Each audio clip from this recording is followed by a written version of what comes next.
Good morning, everybody. It's always so exciting to be back on a Monday. I really appreciate being here. How many more months left? I think we're down to 10. Are we really down to 10? No, 11. Still at 11, huh? Could be 12. It could be. I think it's 12. Could be 12. Why do I feel like it should be over already? It's the longest year. It's been 12 for a long time. Yeah. Move that calendar ahead. I want it to be like in the movies. You just see the hands of the clock go around very fast. You on here, excuse me. Thank you.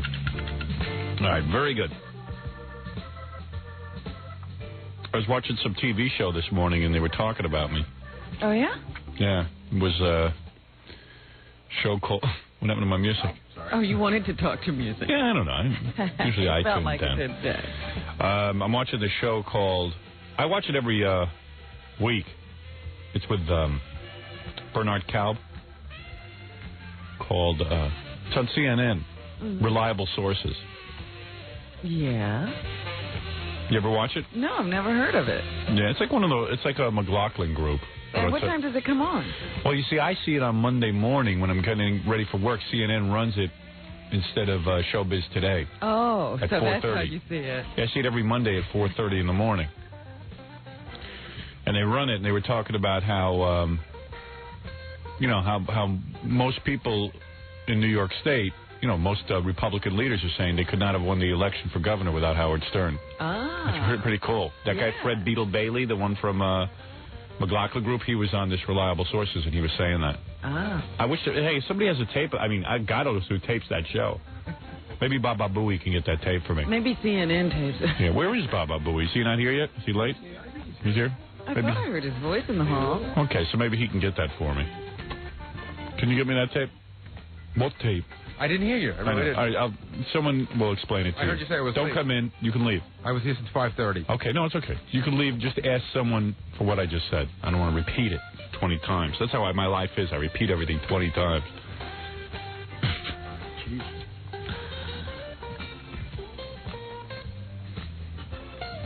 In fact, first get a tape of my request for the tape, and then get the tape. Yeah, listen back to that tape. I can't do it. Request I'm that too you get a stupid. tape. Right.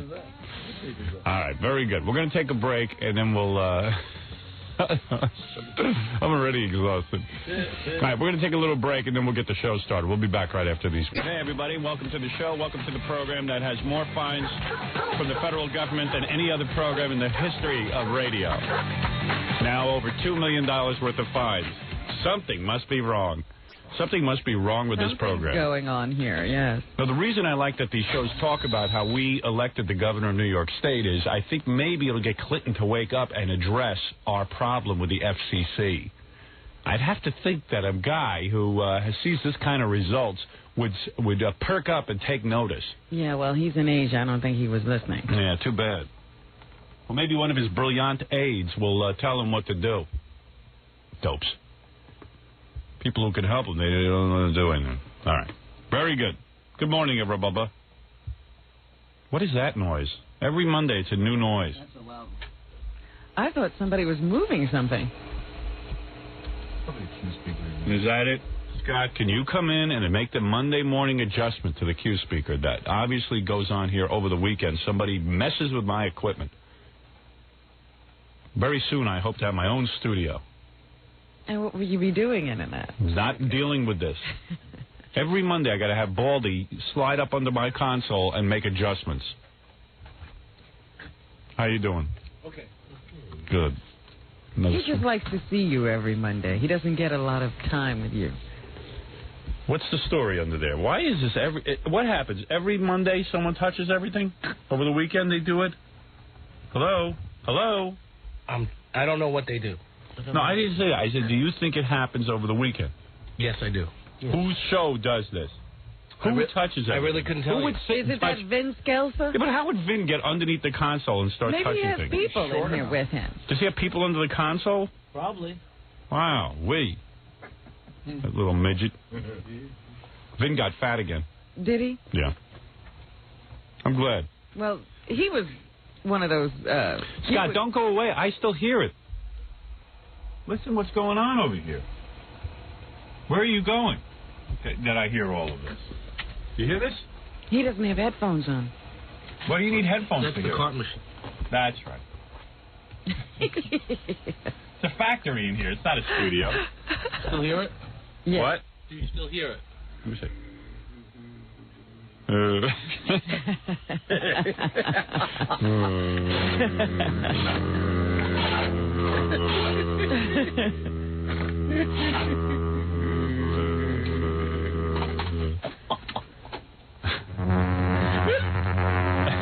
All right, shut that off so I can see if it's still on. All right, I think it's better.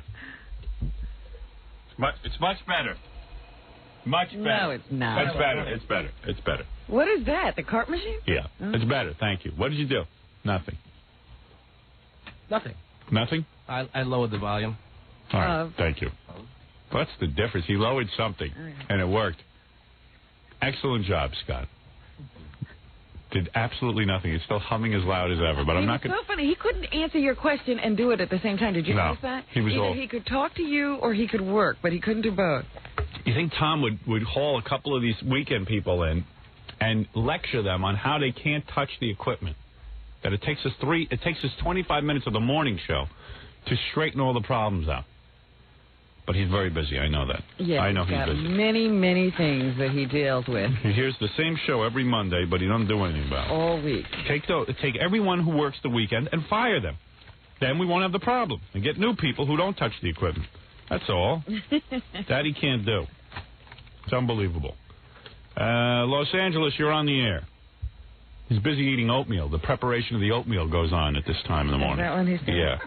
He's got a new recipe? Yeah, he prepares his oatmeal. No good, do nothing. Hello, you're on the air. Hello? Yes, hi, you're on the air.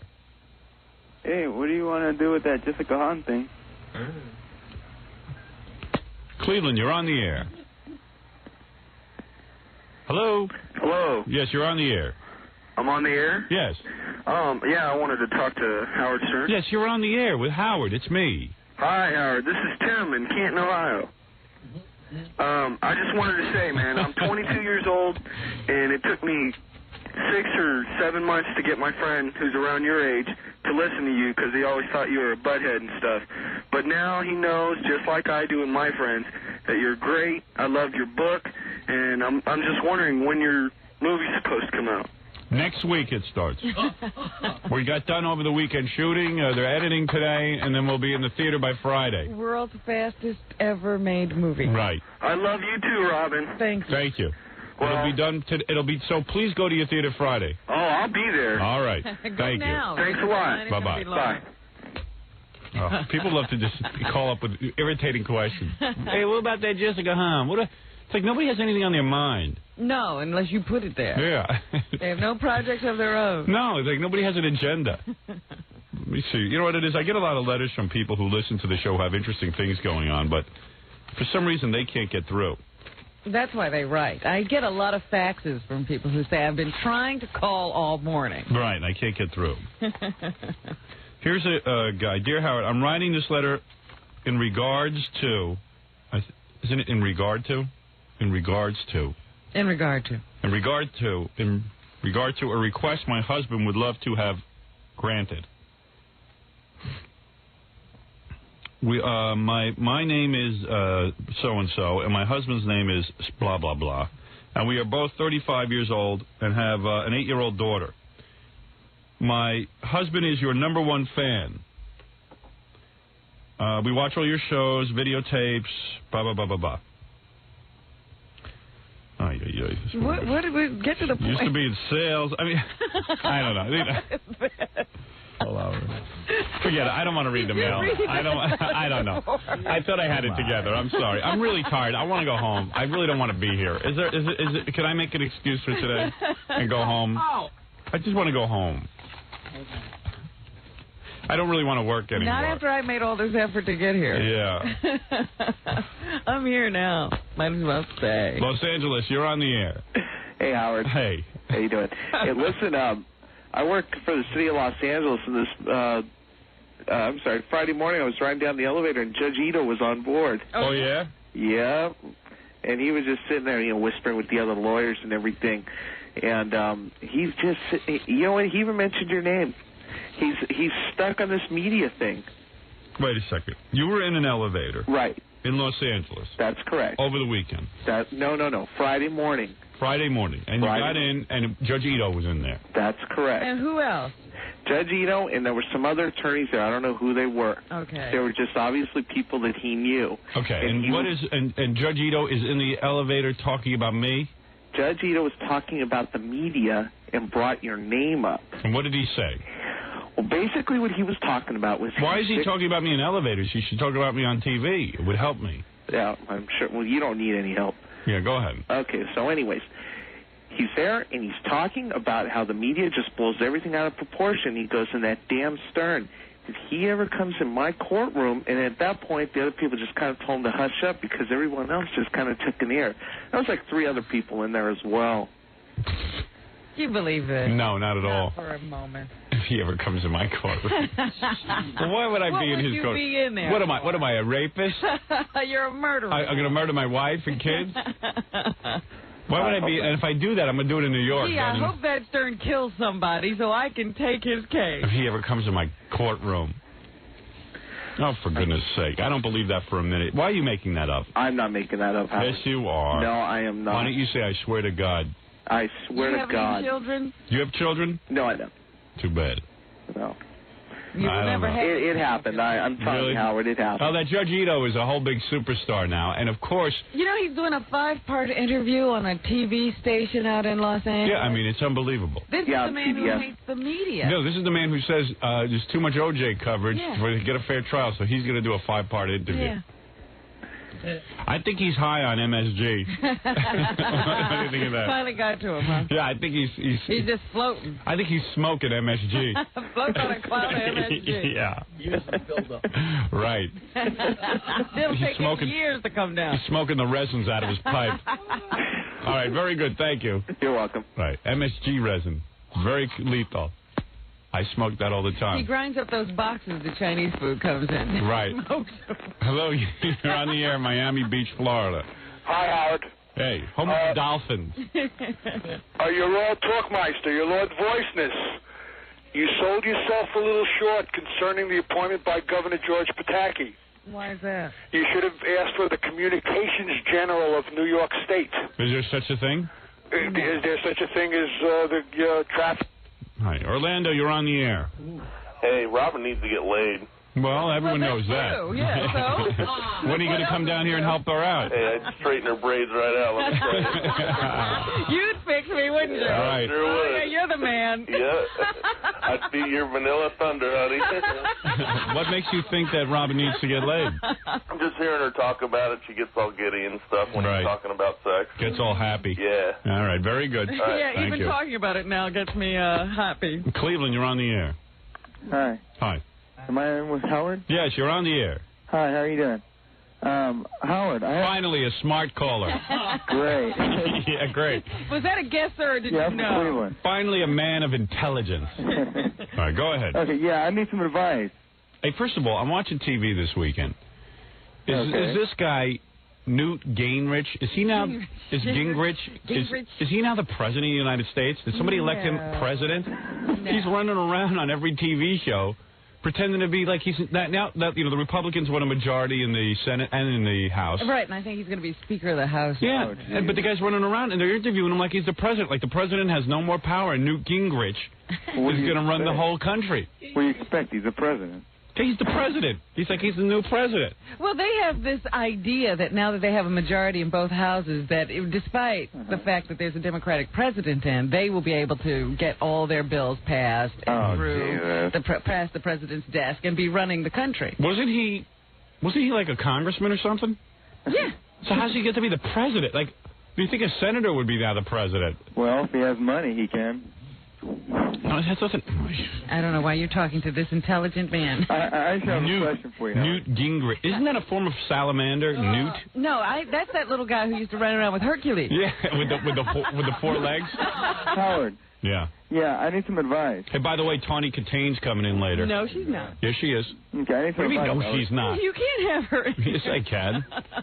She really is? Yeah, she can't talk about OJ, but, Oh, jeez. you know, Well, what are we going to talk about then? I'll just let her get it in here. Okay, Howard. I'll squeeze it out of her. She knows it. You know, she's on some new show called Hercules. Have you ever seen I it? saw a second or two of it this past weekend. Now, I you didn't see- even know what it was. You see, you probably flip right by it saying, this kind of blows. Well, wait a minute. They had a new kind of character. Yeah, in the it. guy on a horse. Yeah. I watched the entire 2-hour show. Well, I don't have that kind of time, Howard. I laid in bed and watched the whole thing. You know what my problem was? What? I didn't like Hercules. Yeah, Hercules has a shag haircut. Yeah. And he doesn't look all that powerful. Well, what do you think about Mick Jagger? But Tawny... Get rid of this guy. But Tawny... the guy is just like doing his own Mick show. Jagger. But I got to get him back on. You still there? It wasn't But, even Mick Jagger. It was Mick Jagger. But Tawny runs around in these little togas with her breasts just completely exposed. Yeah, Robes. she's in those little saffron gowns. And they're almost like falling off of her. Mm-hmm. And she's always running. She's on enough. I mean, she's not on a lot, but when she's not on, they have even younger girls on. She's Hercules' wife. Yeah. And either Hercules is with her or he's with a younger man. With a young blonde. Yes, a little virgin. Who's trying to seduce him. Yeah. And then Hercules has to go into hell itself and kill a 3-headed dog. Oh, really? Yeah. I missed that part. That looks like it's a Henson Muppet. I saw him kill the guy that was the horse. Yeah. Well, he didn't kill him. He shot him with that arrow. You must have seen a different episode than I did. Because the guy with the horse was in hell with him. And Oh, really? how did he get rid of the guy with the horse? The guy was a real bummer. Well, because he was trying to rape Tawny Katane. The horse was Yeah, trying to I know. Well, yeah, he was after Tawny. Yeah. The guy, this was great. I guess it was the same I episode. was wondering, just how would this sex act go down? This guy who has this is really cool. Now, the show is like real, it's really funky. Yeah. But I don't know. I like those kind of shows. It was pretty funny because it's got all that prop scenery. The tree's not real. Yeah. The rocks aren't real. So anyway, it's kind of cool. Like this guy who's I thought it was pretty good. The guy who's the horse. That looked pretty. I was like trying to figure out how they do that. That was interesting visual effects. Yeah. How do they do that? Do you know? No, I'm not sure. The guy had a man's body. How much is guy and how much is horse? Okay, I'm telling you. The upper torso is man. Right, his from head like his waist up. is man. And then from his waist down is all horse. And he's got a back end. A back end? Yeah, the horse goes all the way out to the back. It's not just like he has hair down his legs. Yeah. He has the back end of the horse. Yeah, he's got the whole horse body. And he walks around in junk. And he's really hot for Tawny Katane, Hercules' wife. So he was in a bar and he's getting loaded. And he seemed like a pretty good guy for a while. He's in a what? He's in a bar. Yeah, he goes drinking Yeah, and he's a stuff. guy. He's a guy. They treat him just like a guy. And nobody references his horse body. Right. He's in a bar. So I tuned in, and the guy's in a bar, and he's getting loaded. He's completely drunk, and he's liquored up, and he's making some bad comments about Hercules. And he's saying that Hercules is just like a dude who wants to be worshipped, and he's a real jerk, and that Hercules is going to go have sex with this young girl, and he's going to leave Tawny all alone. So the horseman gets Tawny in a barn, and he's drunk. He's built like a horse. And he's built like a horse. You don't see his penis, but you can imagine what's going on. And he's coming on pretty heavy to Tawny because he wants to make love to her, and you're going, well, wait a second. How's this guy going to make love to Tawny? How's he going to mount her? I was like, I see that she's really scared, and he's making real sexual moves here. But what is he really going to do? Yeah, I mean, how's he going to get on top of her? He's got to go make it with a horse. He's got to get somebody built like him. Right. So he's got 2 arms and 4 legs. Right. 5 legs. I got to get Tawny in here. It was pretty funny. Because I'm a pretty big fan of Hercules. But then you didn't see Hercules. Hercules couldn't even see them. No, I saw Hercules. No, this is during the time that he's trying to rape her. Yeah. Hercules couldn't even see them. He just heard Tawny screaming. Right. So you saw a different episode this weekend than I did. But it was the same rape. No, they were in a barn. Maybe they rape him every week. No, and Tawny smacks the horse guy. He's hit her this time. Really? Yeah, this is different. because he hit her and knocked her against a rock. And you seem to have seen a lot more of this than you admit to seeing. You obviously were fascinated with the rape scene. Well, Tawny told me her contract calls for a rape in every episode. Right. She is some minx. How you could have seen the same scene, because they were outside, they weren't in a barn. Did you notice that scenery is left over from the Lone Ranger series? Yes. Did you notice it's the same stuff? That same rock? Yeah, same rock. And that little creek, that Tonto always used to go over. Right. They just borrowed the Lone Ranger's set. Yeah. That's how you make them cheap. I'm over here behind the cardboard. Oh, Kimosabe, over here behind this cardboard tree. And Hercules is real stupid because he says, "Oh, I know she's trying to seduce me, but it won't work." Right. That ground was absolutely flat because it was a floor. Right. Flattest ground you ever saw. You think they could have built a little bump in the road? You know who else uses that set? Sky Ranger. Penny, come here. Cheap crap. Come here, get in the cardboard plane. Oh, Sky King. Sky King, yeah. King, What was it called? What did I call him? Sky Ranger. Yeah, Sky Ranger. King, Sky whatever. King. Las Vegas, you're on the air. Get in the cardboard plane. That plane was funny. Get in the fake plane. We got a mission. Somebody make the noise like the engine. I think Fred was working sound effects. Okay. Hurry, run by Somebody with a waxed cloud. desert today, Kimosabe. Oh, no, Sky, we lost an engine. Kimosabe, somebody waxed desert me slip. Uncle Scar. Desert floor, too much hard wax. Me fall almost breaks feather. Hey, you're on the air. Good morning, monarch of modulation. Would you memorize this and choke when you had to deliver the line? You know it, dude. What were you trying to say? Monarch of modulation? Monarch of modulation. There you go. Okay, listen, man. I just moved out of New York. I'm in Nevada now. Hey, can I just suggest something to a lot of people who call in? Yeah. Don't try to memorize what you're going to say, because it always ends up getting And why messed make up these names? He's the king of all media. Yeah, don't give me monarch of modulation. Anyway, there's a problem in New York that nobody ever talks about. The Russians. The Russians have totally taken over. I grew up in Bensonhurst. Now, you know Bensonhurst was... Why are you calling me from Las Vegas? Because I got chased out. He moved all the way to Las Vegas because the Russians were in Bensonhurst? San Jose, you're on the air. San Jose, San Francisco. I guess you're not on the air. Philadelphia, you're on the air. Is this Howard? Yeah, hi, you're on the air. Yeah. I was wondering how you feel about, environmental issues. During the whole campaign, you never really mentioned anything about it. Well, I mean, dude, I'm not running for president here. Say, Howard. Yes, it is. It is not. Who is All it? right, now he's turned up his radio. Turn off your radio. It's a 7-second. Just turn off your radio, you retard. Now you know what's mean? How do you feel about it? Because, I had a lot of environmental classes. Dude, if it rains, it rains. That's the If environment. it's acid, so what? Who's on the phone, Hercules? No, but seriously. Because, you know the World Trade Center towers? 7.5 of them a day get dumped in the ocean. That's just... Stupid ass.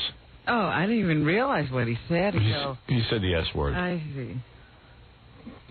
Stupid ass. I was going to answer his question and tell him about environmental issues, but he's being such a dickhead that there's nothing wrong with the environment, believe me. That's highly exaggerated, that whole thing. It seems pretty cool to me. You like breathing air you can see. I don't see the air. By my house, it's fine. I go by... Listen, I'm only two places my whole life. Here and my house. Well, you know the air's bad in here. It seems okay. I mean, I'm sure the air isn't great because you got a lot of buildings close together and a lot of people living on this one little island. Mm. But it doesn't seem that bad. It hasn't bothered you yet. No, I'm not that uptight about it. And, when you get uptight, you hop on a plane, you go out to Montana somewhere, breathe a little fresh air. You like the mercury in your fish, right. Everything. I don't... Listen, I've never once had mercury in my fish. I think we're in good shape. Hey, we're an industrial society. I think that we have to, pollute a little bit. But the environment cleans itself. It's like a woman's private parts. No matter how much you foul them, they clean themselves out. What about a man's private parts? They have to be cleaned. There's nothing internal there. Oh, yes, there is. No, there isn't. You don't... What? If something comes out of you, doesn't it? It's coming from the inside. Yeah, sure. Same thing. Nothing ferments in there is right. All right, listen, we got to take a break. And when we come back, we're going to do more show. And we have a lot to do. I should just get into, like, all the things that we have to get into. I've been fotzing around here. We'll get into some stuff right after these words. I had to throw Ralph out during the commercials. Why? No, everyone comes in, during the commercials, everyone comes in with a little agenda. Everyone has a little something to say or do, and I need time to think. I need time to go through my notes, find different things. You know, I prepare for the show. I have different things I need to look through. I cannot have Ralph in here talking. That's all. Everybody has an agenda. He didn't come in to do any work. He just came in to talk? First of all, he's only supposed to come in here once a morning. At 8:30, he does a touch-up, and that's the end. Mm-hmm. He's got a whole thing going on in there. He drives me crazy. I can't take it. All right, we got a lot to get to this morning. First of all, I don't know, there's just tapes and things to get to, but we went out and taped Stuttering John doing that play that he's in. Oh, really? Tony and Tina's wedding? Tony and Tina's wedding. We taped that, so you'll be listening to Stuttering John, the actor, this morning. We have his performance on tape, huh? Yeah, I told you Tony's coming in. I also told you that... I also, I have the press conference from Friday, which I thought was real good with DeBella. The part where Penny cries. That was really good. I wanted to hear that back. I want to hear what that sounded like on the air. Penny's acting. Yeah. She tried to convince us that she was acting anyway. I think you can judge for yourself. Yeah. Well, we saw. And that was no acting. I think she's fallen apart. Yeah. She was trying to explain that she was very tired and she hadn't had any coffee. I was like, come on. She started whining during the press conference that she hadn't had any coffee. And it's like, honey, So you cry? Yeah, mellow out. Send someone out for some coffee. She married? I think she's divorced. I think. I don't know. Understand it. It's just to seem that moody. Want to hear that tape now? Yeah. All right, here we are at the press conference Friday, right up here at our studio, where we had the zookeeper out there. I saw Penny's report. She didn't even deal with the zookeeper. I knew she wouldn't. Yeah, she just did a report on me and Pataki. She's from New York. She doesn't care about John DeBella going on in WYSP. And she's really odd, too. Like, she chops up statements that I make and then attributes them to other things, like to whatever suits her. She goes, Really? How do you like... She goes, this Howard Stern thinks he's so great that he affected the outcome of the election here in New York. She goes, and watch how, pompous he is. And all of a sudden she cuts to me going, this is my greatest accomplishment ever. Meanwhile, as if it has something to do with the election. Yeah, I was talking about the zookeeper coming here, and she just cuts up whatever it is and takes it totally out of context. It's frightening what they do. Well, it's not surprising that Penny does. Yeah, I mean, Penny's like not even a journalist. I mean, I didn't say that about the race for governor. I mean, she attributed a statement to... Do you have her report? I'll bring it in tomorrow. Yeah, because that'll be a two-parter. Like to yeah. See what she does. Yeah, it's kind of funny. I mean, listen, I'm not saying it's the most important issue in the world about what I said was my greatest accomplishment, but I'm at a press conference saying my greatest accomplishment is having the zookeeper come here and ask me for permission to work. All of my predictions came true. So she takes that and goes, well, Howard Stern is so full of himself that he thinks he influenced the gubernatorial election in New York. Here he is. This is my greatest accomplishment ever. I mean, so anyway, Penny's a reporter here in New York who... Barely. Well... I don't know if you can call her a reporter. But she has a lot of fun. I mean, I like that she comes to the press conferences because she's the only one who asks any questions. She's a little pistol. She's ready to get it on. Yeah, she mixes it up. Yeah. So when you defend yourself. But evidently, I don't know, something weird happened here. I don't know what exactly happened. My wife has a theory. I can tell you what it is. I would like to hear her theory because she is a professional and, maybe it has some weight. Yeah. Well, here's Penny. tail. You know, you say this is a juggernaut. Okay, I got to say. Here you are again. There's that voice that sounds like sandpaper against a blackboard. This because, you know, this is an important thing. It's an outrage. You really made, possibly, there are people who are saying that you made Pataki. You made the election. There is that your endorsement of Pataki threw him over the top. There is no doubt in my mind when I endorsed Pataki, he was 20 points below in the polls. All those conservative radio shows that endorsed Pataki were already preaching to the people who were converted. I came on the scene 20 points down in the polls, and I said to Robin in private, and I said it to Senator Alphonse D'Amato in September, that I'm a Pataki supporter. I will come out 2 weeks before the election, and I guarantee you within 3 days of the election, it'll be a dead-even heat, and Pataki will win. But also, Howard, you forget that all those conservative reporters were preaching when he took the 20-point drop. Exactly. I know that Governor Pataki, I know that Governor Whitman, and I know that Senator Alphonse D'Amato were put over the top in all of their elections. And that I know, and I'll go to my grave now. Howard, you're a disc jockey. I mean, basically. You're a talk show host. Do you feel that, I mean, do you think you're... I don't mind being a disc jockey. If you want to lump me in with every retard who spins records, go ahead, Penny. Ruin my day. No, I mean, don't you feel that you've got more power than you deserve to be able to make an election or swing an election? I deserve everything I have. Do you feel too powerful? No. You want to know? You want to know what power is? Power is you standing here doing an interview, taking okay. Oh, okay. All right, I don't like that. Right. All right, I don't even know you, and I don't like. I don't point at you. I'll wave my hand. I can only point at Penny. Okay. That's right. Right. Exactly. Penny loves me. And now I'll point at you. Taking this back to your editing room. No, I hate that. Cutting it up to be the way. I just hate that. I'm Italian. Pardon me. I talk with my hands. Penny, you hate John? No, I hate being pointed at. Are you crying? No. You are crying. Penny, you're crying. I am not. It's just. No, you're crying. Did he have multiple personalities? Penny, this woman you just made her cry. I pointed at her. Yeah. Penny, are you that out of touch that you're crying? If I only knew the power in one's finger. Penny, this is a radio show. How did DeBella get in on my question anyway? I don't know. What was he doing answering that question? He's supposed to say quiet. I thought she'd asked him a question when he started pointing. I know. In my memory, she had asked about the suicide of his wife. Where is all that? That's earlier in the press conference. Oh, boy. So he just chimed in there. I don't even know why he was chiming in. It was about me and Pataki. Yeah. You want to know what power is? He was getting all worked up. And then when he pointed his finger at her, she went ape. But I think she was reacting to the suicide Did thing. you think the suicide thing was a lot closer to that whole thing? Yeah, I thought so too. But See, it's so far removed, I don't know that they could have anything to do with it. See, here's what happened. When we, the zookeeper's wife had committed suicide. Yes. So when Penny asked about it, I got a little incensed because I thought that she was trying to accuse me of the death of Annette DeBella. Which he was. And the zookeeper got incensed because he felt it was inappropriate to bring up at this point, and he didn't hold me responsible or himself responsible for that matter. So Penny evidently had a big issue with this suicide thing and kind of felt ganged up on.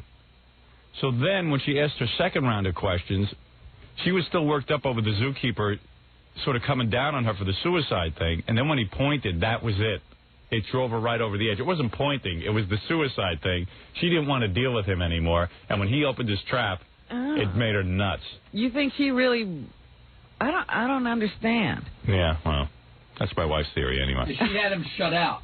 She kind of had him shut out of the conversation. Yeah. So she was dealing with you, and when he came back in the conversation, she wigged out again. He really ganged up on her with me on the suicide issue, and she was very sensitive about the suicide issue and thought she was going to But get she seemed to be fine. I mean, listen to her. She was perfectly okay, rational, everything was cooking. Yeah, but in the back of her mind, she had that encounter over suicide with the zookeeper, so then when he opened his mouth, she was okay. But when he opened his mouth, she was unloading. She was back on the suicide thing, but no one knew it. In her mind, she was back on the suicide thing. What is it with her and suicide? That we don't know, but there's something going on there. Because when she asked the question, I thought there was something going on with her. Because if you listen back to the suicide questioning, she was very upset with him. Yeah. Because he wanted to just move that issue to the side. Right. And then when he said something being the worst thing that ever happened to him, she was like, oh, like your wife's suicide wasn't the worst. Oh, that was worse than your wife's suicide. She was like all over it. Yeah, that was but kind I of didn't understand why. Well, that was a weird statement he made. He said, the worst thing in my life that I've had, I thought he was going to say was the suicide. Yeah. She said was sports rock. That was really that weird. That was very strange. Maybe we should play the whole press conference. Want to hear the whole press conference? Yeah, why not? She accused him. She said, your wife committed suicide. How could you be here? Like it had happened yesterday. Yeah, right. Plus, she fails to remember that the guy was already divorced almost. Yeah, but it also didn't happen a week ago. I mean, that was what my point was. He's moving on with his life. Yeah. She's weird.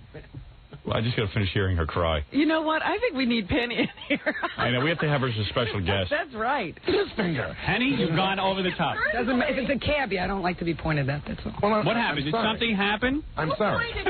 No, I did. What happened? When you were a child, did something happen? Because you look like you're about... You are going to talk in tongues. Penny, I'm sorry. I mean, I didn't realize that would upset you. I mean, come here, that was not my intent. Come here. I'm going to give you a tongue kiss. No, I'm not getting up there. No. Come here. No, because I'll punch him out. Come over. What? Pointing at you? How was I supposed to know that was going to upset you? Penny, come here. Come here. I'll calm you down. Pretend I'm not here. Ooh. Can I shake your hand and say I'm sorry? No. This never happens at Bill Clinton's press conference. Penny, is this the first time you've cried at a press conference? Is this the first time you've cried at a press conference? No, I'm not crying. You know what I am insulted about? All the years I've been yelling at you, you never cried at a press conference, and now he comes here and he points one finger and gets you to cry. Because he was doing this to the media, and I know I'm taking up this whole thing, and I just think it's offensive to us. We waited here 2.5 hours. We didn't have coffee. Penny, I'm going to call Rudy. Didn't have coffee. Evidently, at these press conferences, they usually cater they them. get a spread. They get some food. They get coffee. That's why they come out. I know. We don't know how to play that game. We don't feed them. They're always hostile. Not our boy Tom. He won't lay out any coffee or donuts. They'll come back.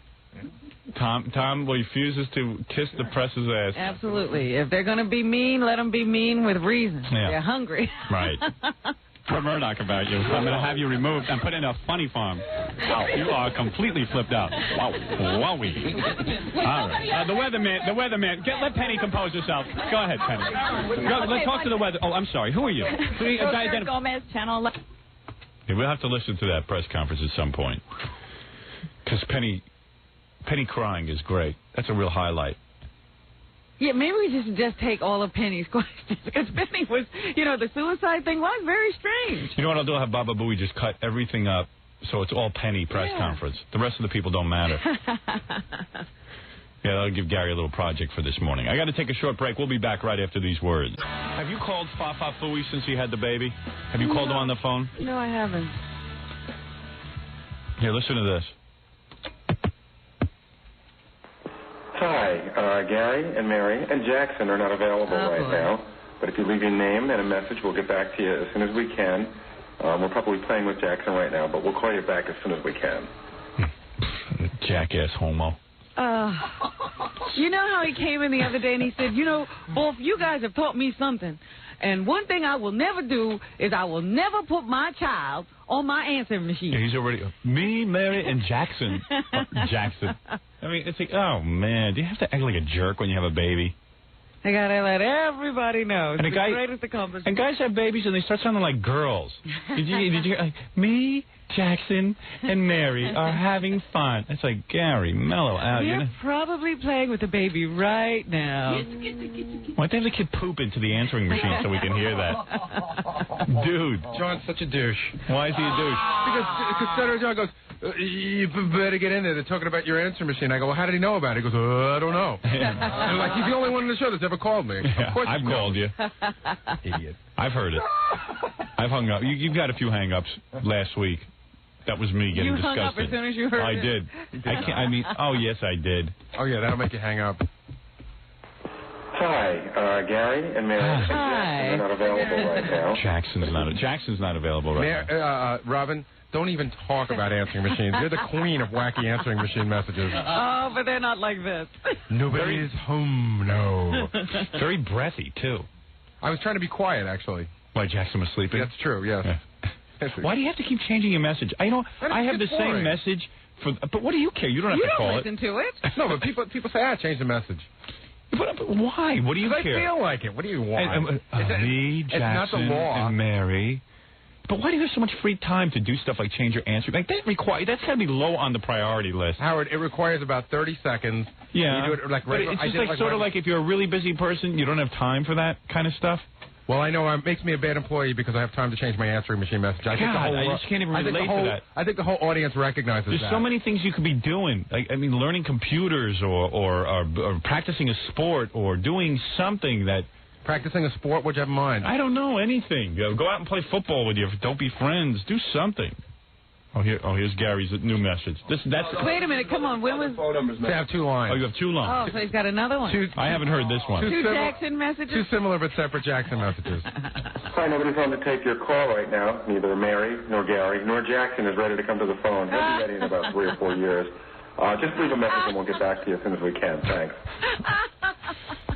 You're so witty. How dare you laugh? How witty.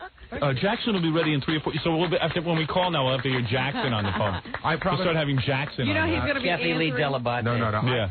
I told you guys 2 things I learned about raising kids from you is I'm never going to let my kid leave a message on the answering machine or answer the phone. You know, Emily's 11 years old. She has yet to answer the phone.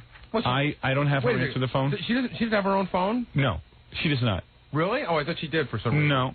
And Emily never... Well, no one answers the phone in your house. Right. They don't answer the phone. No, but even there are times we pick up. It's rare. I don't allow them to pick up the phone.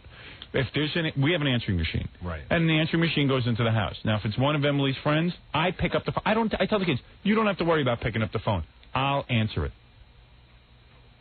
The worst thing in the world are these people with their kids. Because, you know, my daughter now has friends. You know, both my daughters, the 8-year-old and the 11-year-old, have friends who... You call up, and since they're 4, the parents allow them to answer the phone. Now, the parents know what's going on. Yeah, they encourage it. And you call, hi, is your mommy home? Yeah, you're talking to a little retard. Yeah, and you get hung up on. Lots Yeah. of different things happen when these kids pick up the These phone. parents, I think it's so cute. Oh, look how cute she's talking on the phone. She's saying, we have our own little answering service. Oh, have you ever dealt with the people who have to put the baby on the phone? Yeah, well, They're trying to get business done. I'm talking about people letting their kid pick up the phone. Come on, boy. I mean, it's unbelievably obnoxious and boring and dull and invasive into my life. If I have to call you over something, don't put that little monster on the phone. Nobody else finds it cute but you. Your glob of semen makes a baby, and you think that you're the only one who's ever done it. You're so proud. I was so proud. Oh, look what I made. Most of the time you threw that away, but now you're proud. Meanwhile, you made nothing. You have no idea how that baby got made. All you did was You did what you do. You know, shoot off. You are right. You are right. Albert Einstein can make the same baby that a murderer can. Right. It's not a difficult thing to do. I mean, if somebody shows me a thing they drew, a piece of art, some work they've done, I can appreciate it. The retarded can make a baby. Yeah. Oh. Retards can procreate. My rule is when the kid's old enough to pay the phone bill, they can answer the phone. My kids have yet to answer the phone. I'm talking about picking up the answering machine. In other words, sometimes my wife and I are very busy in the house, and we hear on the answering machine that, let's say it's my mother or someone like that. And I go, oh, my God, I can't get to the phone.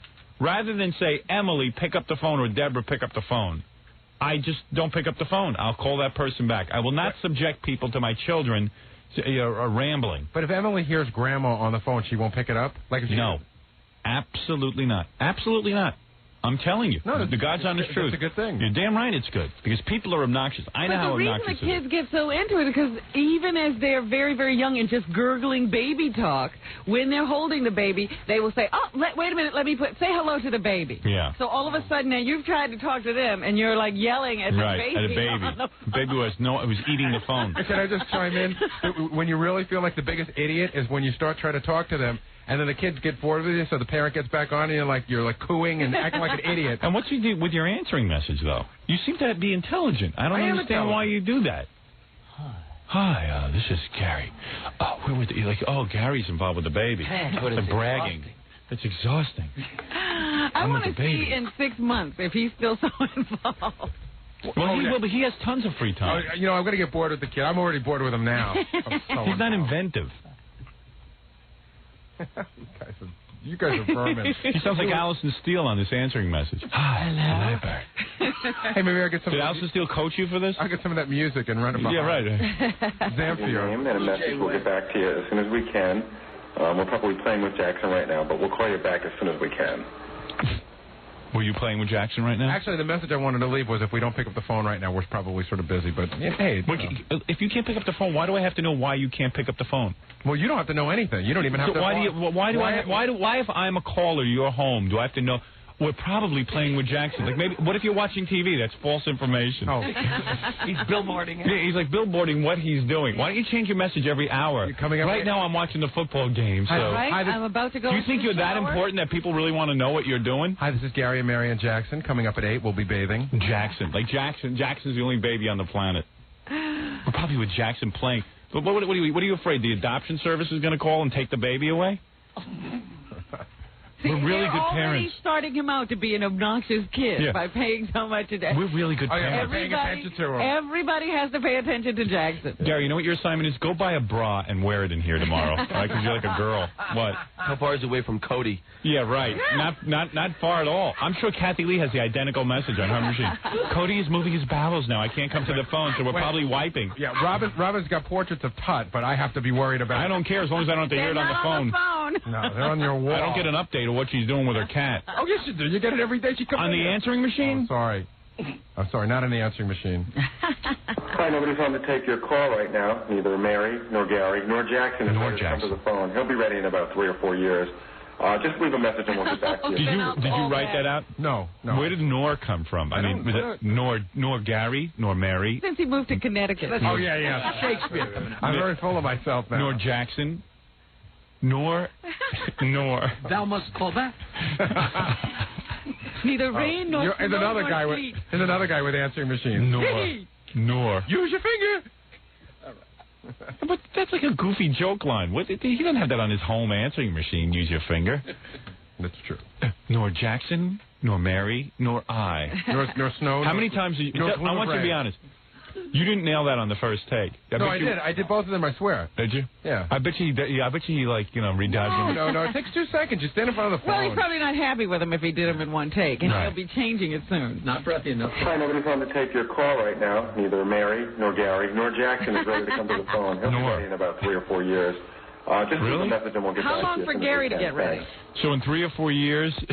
I have a better... So in 3 or 4 years, Jackson's going to be answering the phone, you think? No. You're going to allow that? Howard, it's called... so when I call you... Poetic license. I'll get some little kid mumbling into the phone? Hopefully, yeah. But what he says is neither Gary, nor Mary, nor Jackson is ready to come to the phone right now. He'll be ready in about 3 or 4 years. Right. So when will Gary and Mary be ready? All I know is it's like you're calling this guy's house and... They're painting this picture you guys, on the phone answering message like, wow, we are really busy. Yeah. Even Jackson is busy. There is so much importance going on here that we can't possibly answer the phone. In fact, we're here, we're home, but we're too busy to answer. Too busy to answer. I would like to give you and Robin an award right now. Yeah. I'd like to give you an award. I've never heard a being message like that. To take nothing and dissect it for so long. You think that this is nothing? Yes. Okay. In the scheme of life, keep dreaming. This is like the end of a fingernail. It is such an obnoxious dirt. thing. Yeah. A piece of dust. Yeah, good. What do you call this message again? would make Norman Rockwell puke. You call it minutia. This is fascinating to me. Hi, Gary and Mary and Jackson are not available right now. Yeah, we kind of knew Jackson wasn't available. We know you're all not available. The answering machine is picking up. Yeah, I'm not calling for Jackson, but Gary has to tell you what he's doing in the house. I love this. Can we just call Robin's answering machine now? Sure. I'm dying to know. I bet you it's not as stupid as this. It might be. It depends on what week it is. I don't change mine every week. Changes his every day. Sometimes twice a day. I know. Howard, I haven't changed my answering machine. And a message. We'll get back to you as soon as we can. We're probably playing with Jackson right now, but we'll call you back as soon as we can. We're probably playing with Jackson right now. If not, we're probably, he might be sleeping. And why don't I leave a more extensive message? You're way insignificant compared to playing with Jackson. Right. Whoever you are. Yeah, that's what makes sense to me. Let me see if I know Robin's number. Do I? My phone line isn't working. My phone line is down. Oh, is it? Yeah. How did that happen? The communication center is off? It's all off, yeah. Wow. So nobody could hear my annoying message this week. Leave a message, please. This is my favorite one. I have that one on tape, and I'm going to get it. I don't care. All of 5 seconds for that message. She has had some classics. I just don't want updates on Gary and his kid on the phone. I mean, Mine weren't it's just so stupid. Hello. Leave a message, please. That should have had, like, Rule Britannia under it. I'll tell you one thing. That doesn't annoy me half as much as yours does. There's nothing there but the facts. Just give me the facts. Tell me what I got to do, and I'll do it. I don't want to hear about Jackson. Baby Jackson. Hi, Gary. It's Robin checking in. Of course I'm going. If I say I'm going, I'm going. You shouldn't worry. I just don't sit around the house waiting for people to call me. I have things to do. So anyway, I guess everybody's meeting at Howard's house from what I understand. That's not a message. So, No, this is a message I got from his machine. I didn't see the tape. I have things to do. It's not a message, though. No, it's not, but it could have been. All right. Just change it, will you, man? Get with it. No, I'll just have a new... Nobody wants to hear... Gary, you don't know... Let me ask you something. If you called someone's house, right, and I'm like... And you're usually Hi. thinking of what you need to do really quickly. Yeah, you know, people are calling because they have something some wisdom to give to you. For starters, you never hear my answering machine message. It shows how Sure I do. Shows you what a liar you are. If Laura doesn't call for you, you hit the star button. And Howard, let me finish. Wrong. If Laura doesn't call for you, you hit the star button and you skip the message. No, I don't. You never because a lot of times, if you call your machine right now, you hit the star button, it doesn't skip. Absolutely. Absolutely. So you're going to tell me it does always skip? Always. No, Why would it do it doesn't. sometimes? It doesn't always do it. It's technology. You are such a liar. I'm not lying. Of course it always Why does. are you arguing with me? I'm telling you I sit and listen to your message. Well, then that's your headache. You know and that. Why would you give it? And let me say something. Whether I listen to your message or not, why would you treat people to a message None of your like business that? what I do. What do you mean it's none of your business? None of your business what I do at my house. I'm telling you, you sound stupid. Fine, so I'd like to sound stupid. I sounded stupid for 10 years on the show. I don't care what you do. I don't care what you do at your house. I am telling you, you sound like an idiot. Okay. That's all, because you obviously don't know. And you know everything. That's why I have you. Right. You're God. That's right. No, you know what, Gary?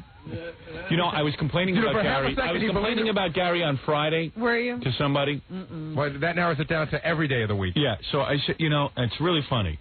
I said to this person, you know, Gary didn't do this. He doesn't do that. Hey, you know, he does some things right, but man, the guy can't get organized. He just isn't together.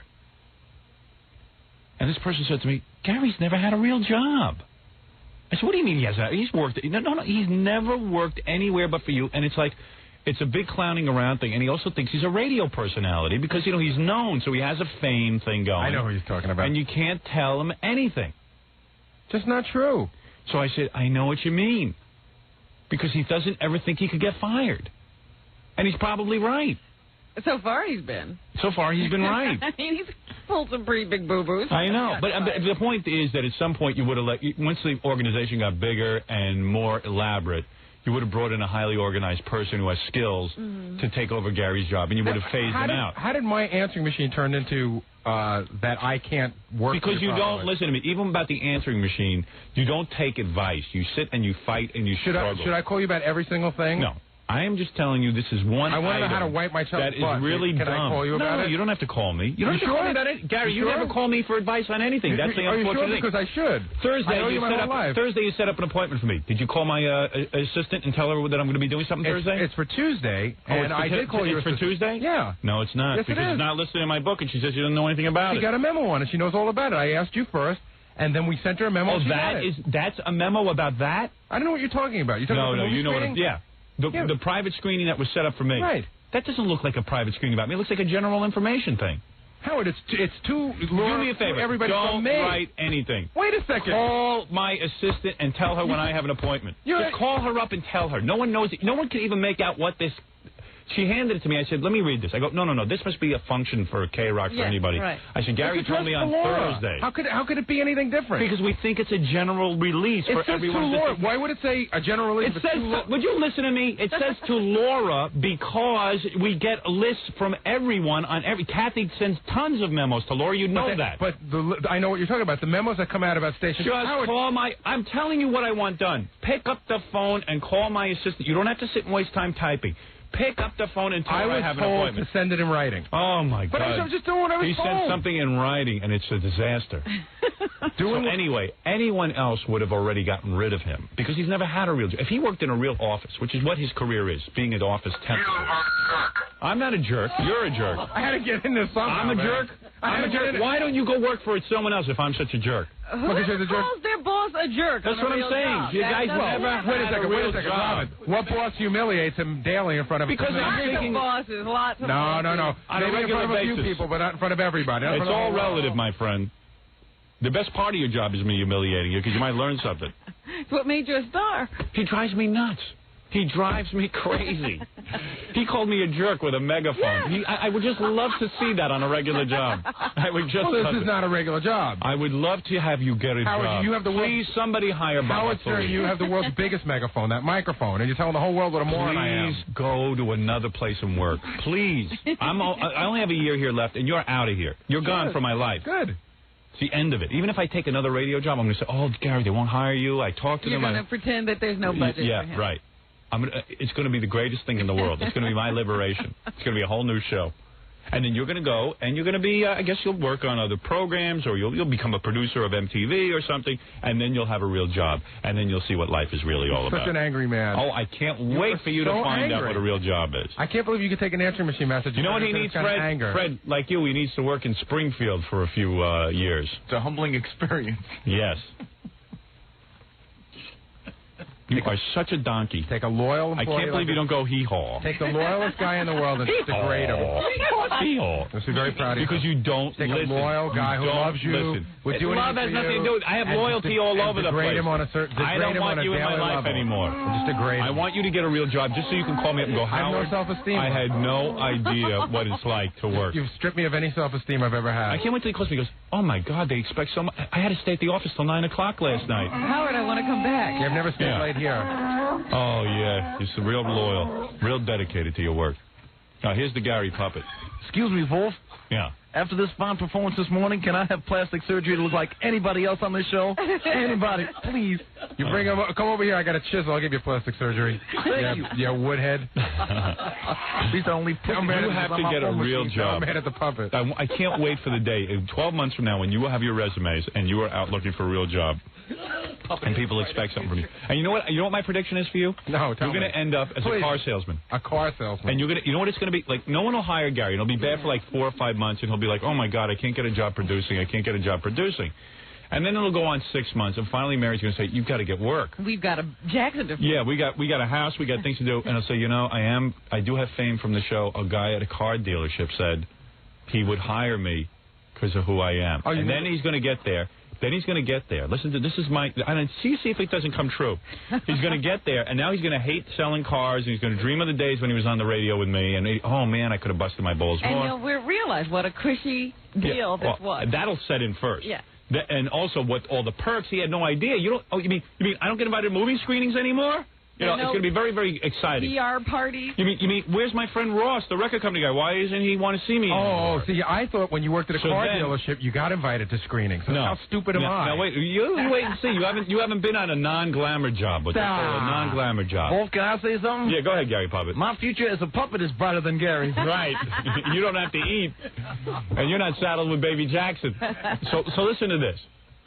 So then he gets a job at the car dealership, and it's like, you know, hey, the car dealer's all excited. He even puts out flyers. Hey, Baba Booey of the Howard Stern Show is now appearing. Now appearing, Baba Booey. And it's going to be exciting. The guys, and like, it's going to be a little embarrassing because all the other car, salesmen are going to go, wow, what is like Gary? I can't believe Gary Dell'Abate is working here and stuff. Hello, welcome to Toyota of Larchmont. Right. So anyway, and then he's going to be there, and now all of a sudden, he's got to sell cars. The reality of the job hits, and the guy's like, "Hey, Gary, it's great you're here, but you're not bringing in. You haven't brought in any additional business." And then Gary's going to go, "Well, how can I bring in additional business? People don't know I'm here." It'll be, and the guy will be like, "Hey, shut up! Just sell some cars, man, because you're working on commission." And all of a sudden, it's going to be like, "Oh my God, I don't believe a nightmare. I had a great life. I mean, when I was under Howard's wing, Howard took care of everything. He babied me and pampered me. He always kept the show going. He got the ratings." Whether I performed or not, whether I finished my computer work or whatever, it didn't matter because Howard would come in with his briefcase, open it up, and he'd have material. I thought this was a team.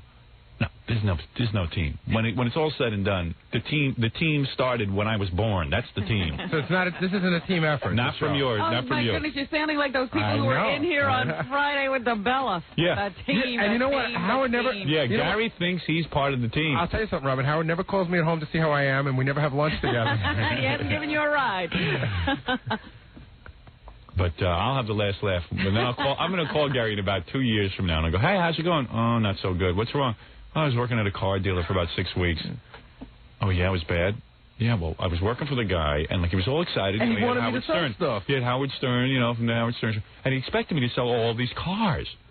Yeah. Oh, man, I haven't sold one this month. I really need a sale. And you know what I'll be like? I'll be like, oh, Gary, that's terrible. Oh, this guy sounds like a real jerk. Oh, I feel so bad for you. Hey, boss, would you so buy then from the car sales, then what's going to happen is, because of his radio background, he's going to say, I got to get back into radio, and he's going to become a radio sales guy. Oh, goodness. And he's going to fail miserably at that. And he's going to hate it the rest of his life. Well, you left out the part where, for the car dealership, I record the messages when you get left on hold, because I do have radio experience.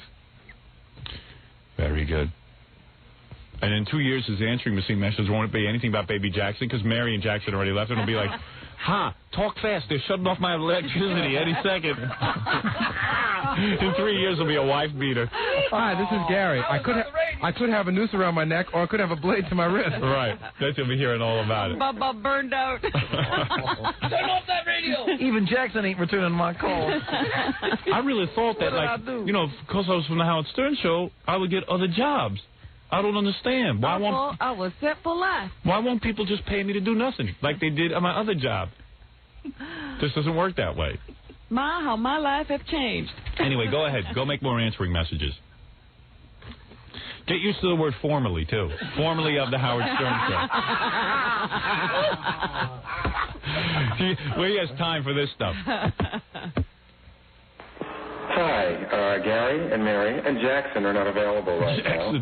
But if you leave your name and a message, we'll get back to you as soon as we can. We're probably playing with Jackson right now, but we'll call you back as soon as What do you do with Jackson? What kind of play do you do? He's like a loaf of bread. He lays there. Yeah, he sleeps. I mean, what do you do? I mean, at this stage of life. He can't even turn himself. What kind of play? What do you do? What do you do? You wave a... You're being kind. Yeah, what do you do? You wave a thing in front of his face? You turn on his mobile. We don't do anything. What do you do? What do you mean play with Jackson? It's poetic. We don't do anything. I know with my kids... The kid was like a loaf of bread laid there. What? Basically, what they can do, you can see if you can get your little finger in their hand and they can squeeze it. Yeah. Oh, he's doing that great. And they have no idea. I know, because my wife used to always say, come on in, the baby's doing it. Honey, want reality? Want a reality check? The baby's not doing anything. Baby's a bunch of reflexes at this point. Yeah, I mean, you're having fun. At least you have something up to your nipple, and you're supplying food, which is a miracle of life. I'm standing here. Yeah. Look at the baby root. Yeah. Rooting. You know what I did yesterday? The baby eats so well. I held him for 2 hours while he screamed and cried while my wife took a nap. That was what we did yesterday. Oh, you did that? I never did that. Oh, you never did that with the first one? No. Or that first 6 months? Nope. I could not handle it. I can't handle the crying. But you know what? If you don't do that, your wife's going to be put in a mental institution. Do you want to know something? They don't get any sleep. It gets worse. Of course it does. You didn't use a baby nurse, huh? No. Man. We had one. Well, we had her mom's a nurse. Yeah. Her mom, and she stayed with us for a week. Oh, the week's up? Oh, yeah. boy. Hoofa. You're all by yourself. No, we already had a week by ourselves. Did you? Yeah. How's that going? She's tired. Yeah. Gets up a lot. It happens. She's going to get worse and cranky and snap all the time. You'll see. They change real quick. My wife yells at me now like I'm a kid. I swear to God. What are you saying? Because she's right in line yelling at the kids, and then all of a sudden, she's like, it's like, shut up. I'm not a child. Oh, man. You'll see. Oh, my wife's been talking to me like I'm a child since we got married. Yeah, wow. Like, did you turn the lights off upstairs? Did you throw out the garbage yet? Really? Little general, huh? I can relate. Yes, dear. Yes, dear. I don't know why guys get married. Do you really say yes, dear? No. I do. You know what? I say it sarcastically. Then she gets angry. I go, better than you do. What was that? Yes, my love. No one knows better than you do. Fred's a weird guy. He'll be in the middle of a sentence, and he'll know the mic's not on, but he'll just keep saying it, and then I'll pull up the mic, and he'll go through the whole thing. He won't start over. He waits for me to say, what did you say? He doesn't hear through the headphones that nobody heard him. Because I went, yeah, right, yeah. It's real funny. And so even Gary knows. I'll give Gary credit. When he sits down and I don't have his mic on, he'll stop. And he starts from the very beginning when the mic is on. He gets it, but Fred refuses to acknowledge any of the radio elementary things. I'm quite sorry. Maybe I should go make an answering machine message. Fred refusing to acknowledge that, that perhaps I'm running 97 microphones here, and I don't know every time he's going to open his mouth. And now that I think about it, even Fred was doing Rambo on his answering machine message a few months ago. Was he? What was he doing? I don't remember. Didn't you have Hasn't rambled in years, Gary. Oh, like a Rambo, like about a year ago. Hasn't rambled in years. Rambo. Oh, Ramboed. Haven't Ramboed in years. About a year ago. Yeah. Did you do a Rambo impression? It was like about 4 years ago. Was it that long ago? That long ago. That's how long ago you called me. Well, Fred's a professional voice man. He has to show his talent. There you go. That's advertising. Yeah. Fred. There you go. I would hope that it would get more business. I bet you Billy's got some goofy voices on his. No. He's probably straight. No, the only goofy. To do that. There's only one goofy thing going on at Billy's house. Yeah. They've named the estate. Oh, you named your house? No. When they answer, or is that your business?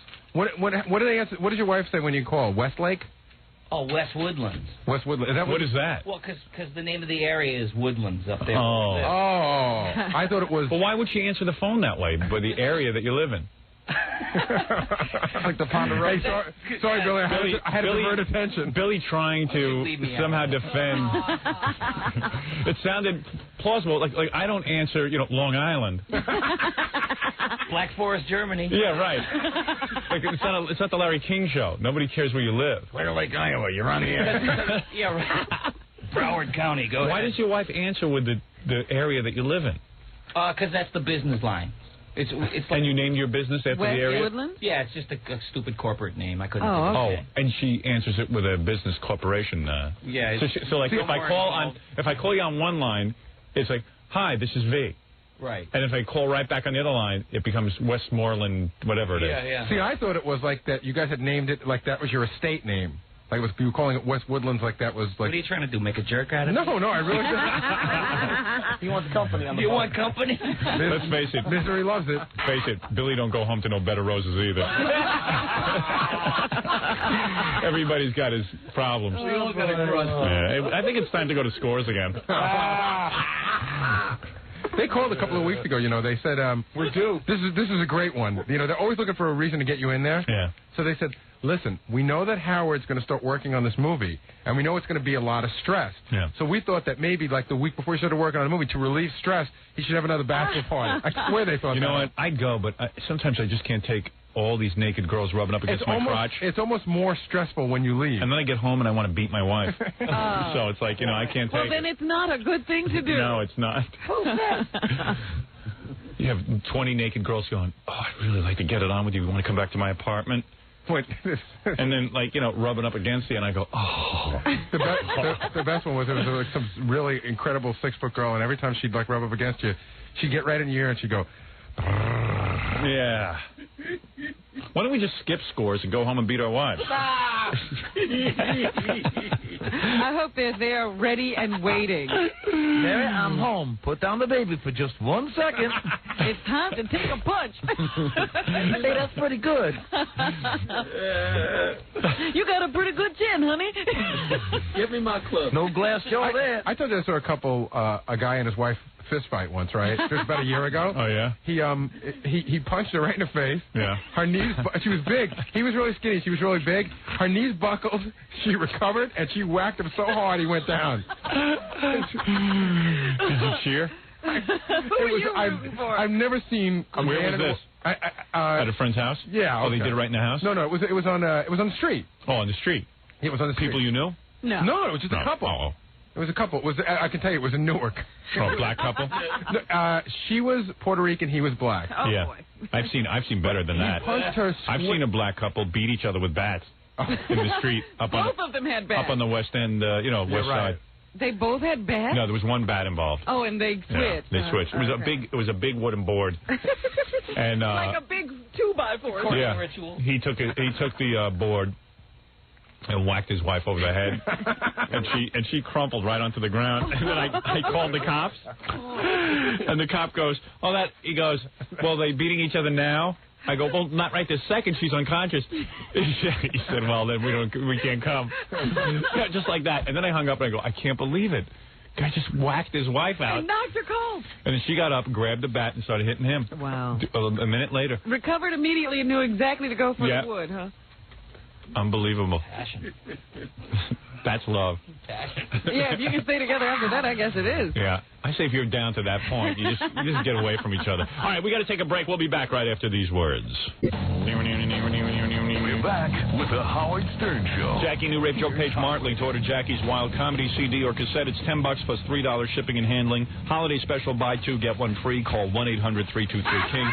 Wednesday night, November 23rd, it's Jackie at Rascals Comedy Club in West Orange, New Jersey. For jokes and info, call 516-922-WINE. Remember, 516-922-WINE is not a pay service. So how was Club Benet? Did you sell that one out? Yeah, it was jammed to the jaws. It was great. And Thank you very much. Big show. Big show, 670 people. Wow. Jackie in all his glory. And how long did the show go? You must have been revved up. 2 hours, and Stuttering Vic was there, and he tried to stunt the joke man. It was pretty funny. Did he stump the joke man? No, but first I pretended I didn't understand what he said, so he'd have to repeat it, and then I let him say the punchline anyway, and the audience got quite a kick out of it. Did he stutter? He did not disappoint. Did he stuttered a lot? Yeah. Very good. Perfect. Sounds like a funny show. Up there, Stuttering Vic. Were you part of Jackie's fun on Saturday night? Oh, yeah. Not scheduled, but I showed up. Well, you asked me the joke. Maybe you could try to stump me. Is it a dirty joke? No. No, it's not. How many Italians would it take to milk a cow? How many Italians would it take to milk a cow? Right. I don't know. How many? 5. One to hold each tit, and the last one... Teat. I think you can say that. Yeah, one to hold each teat, and the last one to move the cow up and down. About halfway through that, the audience was hysterical. You can well imagine. It got really bad. It was so bad. I started. That's a funny delivery, I tell you, my friend. Same joke all night. That's a funny delivery. Yeah. What's you picking on the Italians? Indian boy. I was gonna say Polish, but I was afraid of stuttering on it. I see. So you changed it to Italian. Yeah. I see. Not that it helped much. So what happened? You got real nervous and. Well, he was sitting right directly to the left of the stage, so he was in the lights of the stage, so the entire crowd could see him really well. So it worked real well. You know, if I was a stutterer, I'd probably just say, you know what? I'm not going to ask Jackie a joke in front of all those people, but you go right ahead and you don't care. I don't let it stop me. Right. I think that Vic likes the limelight, though. Yeah. I really think he's enjoying that. I think if Jackie somehow recognizes him as Stuttering Vic, maybe he'll get laid. You know, he got a nice round of applause. Did he? Sure. Were you there with the girl? He signed some autographs. This girl totally blew me off afterwards. What do you mean? Well, this girl, Andy, she was like... you brought her with you? No. She came up on stage, all the girls lined up on stage, and Jackie, fools around with them or whatever. Right. And she's like, I'm single, I have no boyfriend. And after the whole thing ends, she comes over and says, hi, she comes and shakes my hand. So I'm like, she's nice and all that. So then I have a friend with me, he's like, go for it. And so I was like, all right, I'll go for it. And I go up and I try to sit and I say hello. And then I said, can I have your phone number? But I didn't stutter at that time. And she's like, like the stupid laugh thing when they're trying to come with an excuse. Yeah. And then she says, I have a 20-minute rule. So I'm like, what the hell's that? 20-minute rule? Yeah. And what was the 20-minute rule? That she doesn't date anyone who lives more than 20 minutes away from her. Well, she's just blowing you off. Yeah. If you were Tom Cruise and you lived in Los Angeles... She'd make an exception. Right. And I'm like... The world is based on looks. With your dynamic personality, you should be able to get any girl. But, it's you kind of look, I guess you're not that attractive or something. Dick is standing there with his friend, and he turns to me, and they're both frightening looking. He says, a girl just blew me off. And I looked at the two of them and said, no. The two of them are frightening looking. Two of them look like Indian mass murderers. No, my friends, He found a guy that makes him look like Clark Gable. Frankly, Scarlett, I don't give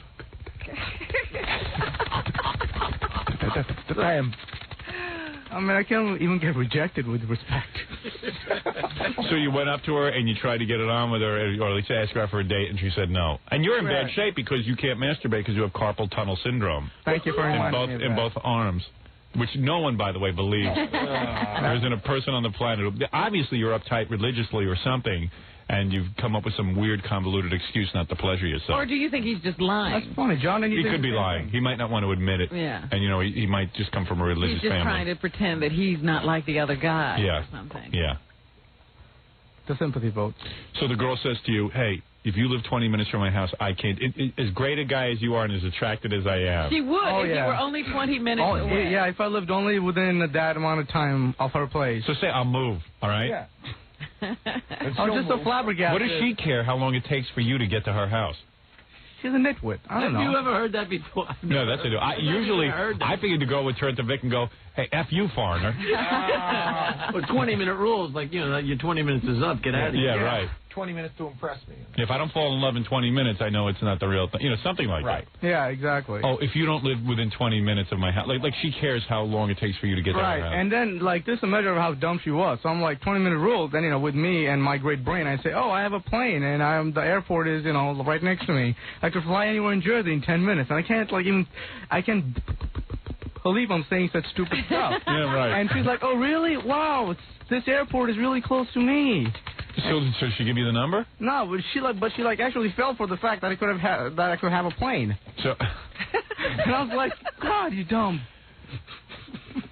So this must have been a really nice romantic interlude Oh yeah. you had. Oh, very. You're thinking how stupid she is. Yeah, and she's like, well, look at how stupid he is. Right. Was she really cute, Jackie? She was very cute, yes, as a matter of fact. Way out of Vic's league? I have no idea. I can't believe that he approached. Well, Vic's one of those guys who has no idea what he looks like. You know, you're not a great-looking guy. He has no idea what his league is. You see, me, I never approached any girls because I took a look in the mirror. I go, oh, my God. Yeah, she said to him, I'm lonely, but not that lonely. Yeah, right. But Howard, you never know. Here's a girl who gets up on stage in front of an entire club and says, I'm single and I'm so lonely and I need a man really badly. And Vic gets rejected by her. I'm available to 649 of you. Yeah. So what does that have to tell you about you? Like you don't see that. You know what it is? Man, everything is looks with girls. Everything is physical. You know, Vic is hoping that she's finally been battered so much by everybody else. She's now going to go for something else. And you know when girls go like, hey, I'm just looking for a nice guy. I don't care what he looks like. They're lying. That is such a lie. They're lying. And by the way, you're not such a nice guy. You're very angry to women. No, I'm not. Yes, you are. You're like, oh, she's so stupid. Well, no, she like blew me off so badly. It's like, just say no or something. But you would never ask. See, but your problem is you're into looks too. You would never ask out a bizarre-looking girl. You should be after bizarre girls. Freaky-looking girls. Porky girls. You're like porky girl. You're kind of porky. Like you're a porky guy, but you want this thin, hot girlfriend. She wasn't that thin. But you want hot girlfriends, and look at your own body. No, you got a belly on you. My father has less of a belly. My father's 70 years old. He's got less of a belly than you. He does say something to me. What did you say? He likes a brain. He likes a girl with a brain. Yeah. You want a girl with a brain? I'll tell you a girl with a brain. Barbara Bush has a brain. You want her? She's ready. She's sitting there with her legs spread for you. And he tells me... What? What he tells me is that once he finally found the perfect combination, a beautiful girl with a brain. She didn't want him either. Yeah. He found her, but she didn't want him. You're not tall, dark, and handsome. You're squat, you're foreign, and you're scary. And what you got to do is like set your sights a little lower, dude.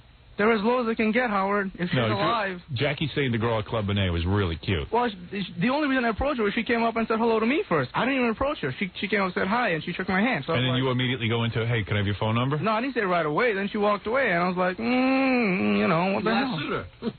He what? He hog-tied her. Get over here. But smart girls don't want you because they're smart. Great, so I have to go look for a dumb, ugly, fat girl.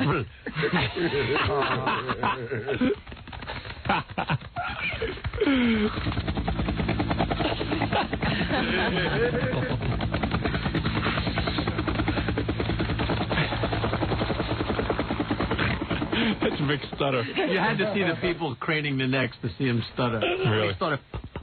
You just saw the head like... Vic got a standing ovation.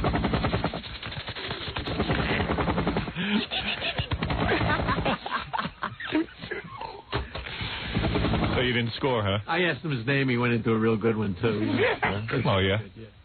I got to change my name. What is your name? Vic. Vic what? Vic what? Heartache. Heartache? No. Heartache. Heartache. Yeah, heartache. Vic Heartache? Yeah. Heartache? No. Say it again? No, seriously. Please, everyone be quiet so we hear it. Heartache. Heartache? No, heartache. Potache. Potache. Potache? Spell that. Potache. P-A-R-A-K-E? No, P-A-R-E-K-H. How do you say that? Potache. Parekh. Parekh? Yes. All right. It's really bad because every time I call up, like, Parekh.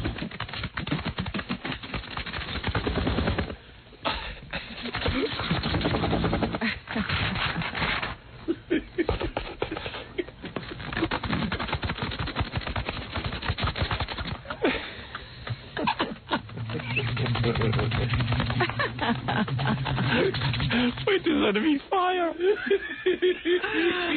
Like, when I was slightly younger, I carried a recording around with my name on it, and every time I called somebody up, I just played the recording because I didn't want to, like, go through the whole rigmarole every time. Then I gave up on that. I'm Vic. You Vic Helicopter? Is that what you're saying? Are you Vic Helicopter? Are you Vic the Helicopter? Budgie. Yeah, Budgie the Helicopter. Call from the airport. Like, man. No, that wasn't me, though. The helicopter taking off. It's like MASH, yeah. It's like Alan Alda's going to come Incoming wounded. So you think it's a racial thing, too? Like chicks don't want to date Indian guys? Because you go mostly after white girls, right? No, that's not true. You ever get any Indians? There's not that many. There's not that many. It's the biggest population is Indian. You're not going to the right area. Yeah. Yeah, you know. Go to New Hyde Park. Where the hell you been hanging out? There's always a fear that there's whole sections of Queens where all the dress shops have saris. Right. Yeah, well. What, you don't dig the whole Indian thing? No, it's not There's some hot-looking Indian chicks. Oh, yeah, there are. I don't know. It's not the like dot in the head thing and all that. I don't go after a specific, You know what it is? You watch too much TV. I watch very little TV. I'm telling you, man. You have this idea of beauty. You don't look at yourself. He wants a Baywatch girl. Yeah. You're a chubby guy. I've seen Baywatch once in my life. You're a chubby guy. Your hair comes almost down to your eyebrows. They go together. I mean, you've got more hair. I mean, unbelievable. You know, look at me. I know how ugly I am. I mean, girls now are into me because I'm on the radio. But I'm saying, when I was your age... Why doesn't some of that rub off on him? He's on the radio now. Right, that's I'm true. 100 feet of Howard. Right. He's when I was a regular guy in college, women didn't look at me. I mean, if they looked at me, they were on lewds. And they were really horny, and they were just desperate. But I would do them. I would have sex with them. I didn't care what they looked like. The only ones I wouldn't go out with were really heavy girls. I mean, that I backed off. Jackie went for that. Took up your slack. Yeah. But, I don't know, man. And the racial thing, if I was you, I'd hang out at tanning booths. And people will think you just have a really good tan. You know, they'll think you've been there for months. I'm back from... on beach. Because I see like a lot of Jewish guys are into tanning. Yeah. Oh, yeah. They're as dark as Vic. Jewish guys love to tan. Why is that? They're all black. They're all crispy brown. So people think they're on vacation. Yeah. I don't know what it is. Sometimes come in and they just sit in front of a face machine. If they can't get anything else, they'll get the face done. The Jewish and Italian guys like to be tan. Italian bodybuilders. Yeah, they do it too. Yeah. Melanoma is sexy. Yeah. But Vic looks like he's got a tan because he's Indian. He's got very pretty skin. You should pick that up. Look at my skin's pretty. Look at my complexion. I'm so beautiful. No, what I'm saying is you got to take a realistic. You go after just go after some scabby looking chicks. You know what I mean? Who've got good bodies. That's what I would do. I'd go after someone with a real good body, but their face would look like a plow went into it. You know, there were a couple of porkers on the stage that said they were single. You didn't chase after them. No. I didn't know what did, but she was the only one that came up to me. That's the only reason I went. You know, I wanted to say hello. I went and asked for a number because she came up and said hello to me. So how do you make you move? I mean, like, at what point? Do you ask her for a number 5 minutes into the conversation? No, she just came and said hello, and and then she walked away. She shook my hand. Then after that, and then she walked off, and she was like standing somewhere, like, cause there was a big line to get out and all that. So I went up there and said hello, and started a little conversation. Then I asked her for a number, said, "Can I give you a call sometime?" And she's like, and I was like, "Oh, here we go again." Oh boy. You know that laugh? Yeah, right. That laugh. That's a familiar laugh. You sound like a helicopter. She sounds like a Tommy gun. It's like a Vietnam War. It's like war. What is it? I love this show. What? Vic, what was the woman's name that you were trying to pick up? Do you remember her name? You said it was Andy. Nitvit. Andy. Oh, you did say it? Well, yeah. This girl that she claims to be the girl's on the phone now. Were you the girl at the club? Hello? Howard? Yeah, hi. Hi, this is Andy. Is that her? Mm-hmm. That's her. What's the matter? You didn't want Vic? that's not it at all. Let me tell you what happened. Vic was really nice. I thought he was really great. But you have the 20-minute rule. Well, and the 20-minute rule is okay because he told me he could fly to come and see me. So what happened? Why didn't you give him your number? Because I went to go see Jackie with a date, and my date was like glaring over Vic's shoulder. And I just thought it was a really, really bad idea. But I wanted to call and talk to Vic. I've been trying to get in touch with you guys all morning. I wanted to apologize. Howard. Oh, real? What? Yeah. It's not Vic's fault because I think, Andy, I thought you said on stage that you weren't there with a date. No, I said I'm And I single. looked around a lot, and she was not standing around with the guy. I looked around to see if there was, somebody with her or He was looking around standing with her. behind you. I know. Was it the guy who was like slightly large? I know he was a... So you mean you want to go out with Vic? Yeah. Oh, man. She's cute. Is she really? Yeah, but now she wants to go out with Vic because she hears him on the radio with me. That's not it. And now she's on the radio, and now maybe she'll just think she'll get on some more. Well, Vic needs this kind of help. You want her? Yeah. You gonna have sex with Vic? Well, I don't know. It depends if he treats me nice. So go out with her. Yeah, okay. So she's not stupid, Vic? No, I'm very smart. Vic and I discussed that. I'm doing my master's right now. Oh, really? Yeah, she's doing her master's in something. It's somewhere. And It's something. It's somewhere. I know what Vic, it is. can you I act won't say it on excited? there. Can you act excited? I'm really cold. The studio's really He was cold. very calm, Howard. Yeah. I was very concerned because while I was He's as speaking calm with as the him, guy who killed Gandhi. Just walked right up and did it. I was very concerned because he didn't stutter at all, so he must not have been nervous. Yeah, well, no, He was very calm, very his calm. stutter only kicks in on very few words. Oh, okay. He's not like John, who's a complete mess. I know. Oh, I got to play you the tape of Stuttering John on stage doing his... Does he stutter? Yeah. Oh, boy. All right, so, hey, you really want to go out with Stuttering Vic? Sure. All right, well, hold on. All right, hold on. Okay. Dude, you just scored. I'll Hold see on. you, Andy. Thank you. Bye. You lover boy. See? See, I really think Vic has this idea that he's a mover and a shaker. That's why he doesn't get... The girls don't know who they're rejecting. Yeah. He's God's gift to women. Vic has a real high opinion of himself. No, that's not true. I think of myself as dirt. Oh, You do? Right. I really do. You're good. And everybody else 'Cause is you are. lower than dirt. Yeah, see? As long as you don't make high expectations of yourself, you don't get turned down. I see. Very good. All right, Vic. Well, there's Andy. You better rush and get her number, man. Thank you, Howard. Go ahead, dude. Yeah, obviously, you've badgered her into a date. And stop calling girls stupid just because they don't date you. Hold on. Nice belt, Vic. What'd you make that, a camp? Got a wallet. Yeah.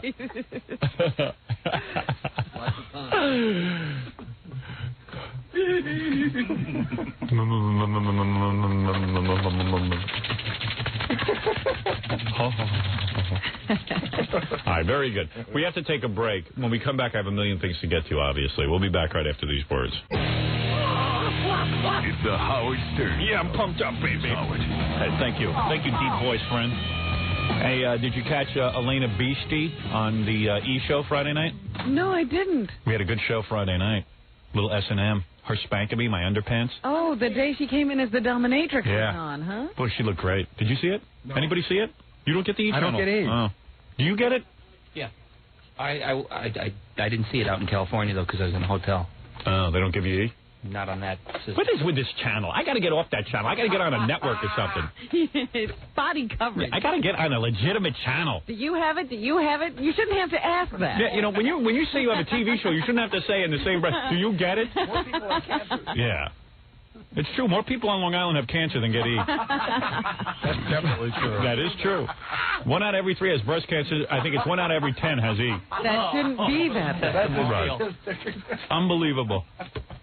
Unbelievable, my friends. Well, listen, maybe one day, that's right. How many months I got left on this contract? It was 12. That's right. 12 this morning and it's 12 now. No, but now it's 2 hours later. Can't be the same. Why don't you start breaking it down into days now that you're under E? And I got to tell you something. Cancer spreads faster than E. Where's Horny Tawny? Is she in yet? She's doing in 15 minutes. And I'm gonna love her up. Watch what I do to her. You're going to get her all... Yeah, I didn't realize she was that available. Hey, I was at a wedding where Is her she and... single? Who, Tawny? Yeah. Well, you know, she had a baby by that baseball No, she's still with that guy. No, she dumped him. I don't think so. I think so. Because I asked her publicist if she had a boyfriend. I watched that show Hercules she's on, and she's all breast. She wears a toga that, I swear to God, no bra, and the whole time she's just flopping around Hercules. But we'll talk about that when she gets here. We have a lot to get to, so I don't want to... dwell. Well, anyway, I don't know if she's married, single, divorced. I don't. For today, she's single. That's all I know. I think she was a kid with the baseball player, but was never married to him. Right, and I saw her kissing OJ at the Trump wedding. Was that pre-baby or post-baby? Yes, she was talking about your the baby with your wife. Yeah, so that was post-baby. Post-baby. So maybe she isn't with that guy. So I don't want any lip when she comes in here that she can't do stuff with me. I understand her kid answers the answering machine, just like Papa Fooey. All right, listen, I got a bunch of things to get to. First of all, hey, over the weekend we should acknowledge that Fred was a hero. I don't know if you heard about it. What happened? So Fred goes to the movies. This is the wrong guy to have this happen to. Fred goes to the movies to see Pulp Fiction. Yeah. And I guess he's in there. What day did you go, Fred? Yesterday. Oh, this was yesterday? Sunday afternoon. So it was probably empty. Actually, it was a pretty packed, three-quarters full. Three-quarters full, okay. Yeah. He finally leaves his apartment. Goes out for Goes first to a movie. time in years. Did you take Allison with you? Oh, yeah. Okay, so she's with him. So Fred never goes out alone. No. The guy was the guy in front of you? About 2 rows ahead. There's a couple 2 rows ahead. And in Pulp Fiction, I haven't seen the movie, and I all I know is that there's a scene with a needle, an injection of some kind. Well, there's a few, but this is a very intense. So some guy starts having a seizure in the theater when he sees the needle. Really? Yeah. Well, I think it's the activity that goes along with the needle. Right. It was very intense. I had to have my hand over my eyes as well. Yeah, you're very sensitive as well. Very sensitive. Fred's a very sensitive man. Yes. Well, that's his Martian trait. Yeah, so Fred, evidently, so the guy is some kind of, whatever that disease is that you start having epileptic? Who May knows? have been. I don't really know. Who knows what he is? May have just been too overwhelming for him. So the guy passes out, and he starts making gurgling, and I go... And just moving and around. And it's dark, and, it's dark. Oh, my God. What's the noise he was making? I was like... Was he Oriental? Maybe he had too much MSG. No, definitely a Caucasian. And he was like the robot from Lost in Space when something went wrong, like, warning, warning. And So the woman, of course, finds Fred. Now, she's 2 rows ahead. She's running up, and she just She picks Fred. Out of all the theater, she picks Fred. Why me? And she goes... Were you sitting on the aisle? Yeah. Oh, okay. Yes, she goes, can you go sit next to my husband? I have to go get help. So Fred goes down, and the guy's gurgling in Fred's arms. I'm like, did you what? Did you stick your fingers down his throat to make sure? No, you're not supposed to do that. Yeah, get your fingers bit You're off. supposed to put a spoon in No, I there. wasn't sure what was going on. I just So the guy cracks his teeth. As long as he didn't fly forward and hit his head on the chair in front of him, he was okay. His head was just flailing around. No, he was like, first of all, his head was like back like that. Yeah. But Fred had to cradle him? And then him? eventually he was like, oh. And I'm like going, uh-oh, what's going on here? I'm not exactly sure if this guy's having a seizure, if he's... Did he look like he was going to vomit on you? No, I didn't get that close. I stayed off to the side, so like it was like a restraining... So you didn't touch him? No, I did. I put my hand like this arm and said it was okay, it was cool. Oh, you stroked him?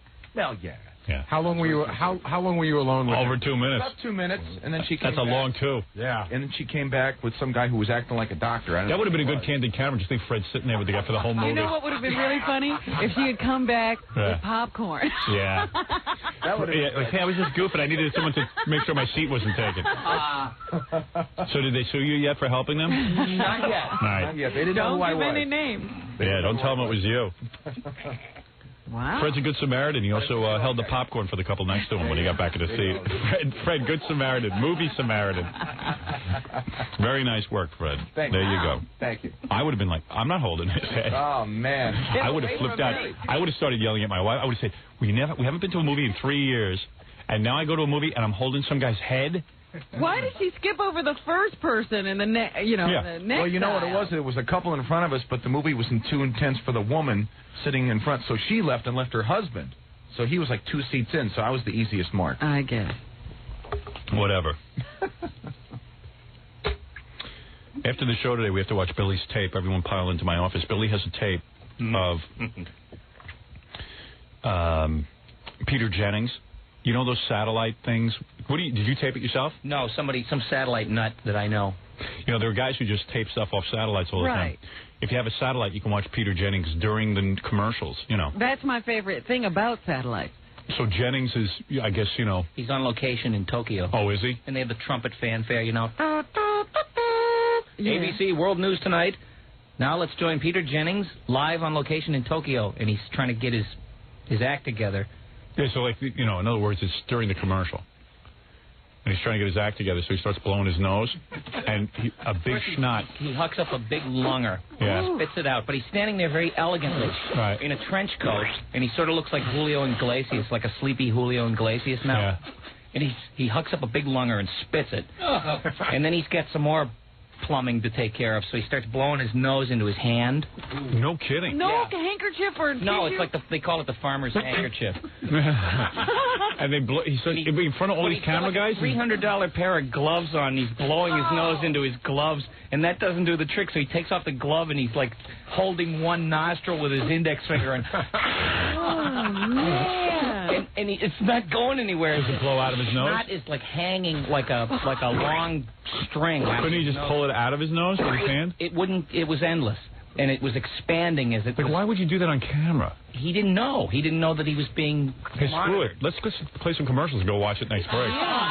But he's standing there just yawning and like looking at Jerry Lewis routines. Then Billy's got tape. Billy gets all these cool tapes from all these nuts.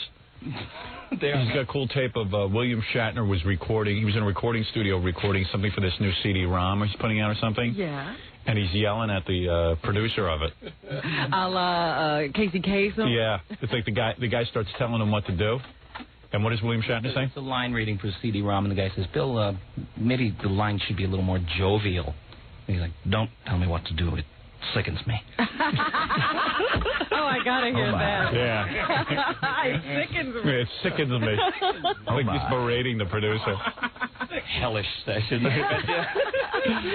All these angry people in show business. I guess William Shatner has enough money now they can finally tell people what he thinks. 90% of entertainers are out of work, and they just jump at the chance to be working on anything, and they're in there like pissed off. Yeah, they forget. So funny. You know what else we have a tape of? I haven't watched it, but someone told me it's pretty funny. Did you see the Kathy and Regis Halloween show? No. They dressed as each other. Oh, I see. I wonder where they got that idea. Yeah, really. Yeah.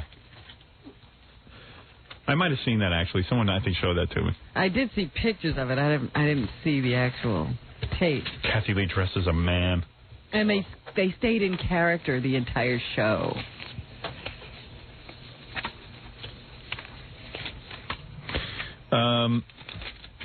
What tape do I have? Well, we have a tape of that CNN show that mentioned you last night. We have Penny Crone tape, and we have Stuttering John doing his Tony and Tina wedding tape. All right, let's get to everything. Okay, first let me play. I'll do it in that order. Here's CNN. This is a show. Yeah, I want to hear them talking about you. And I watched the show. What's the name of it again? It's called... Something Issues? It's called...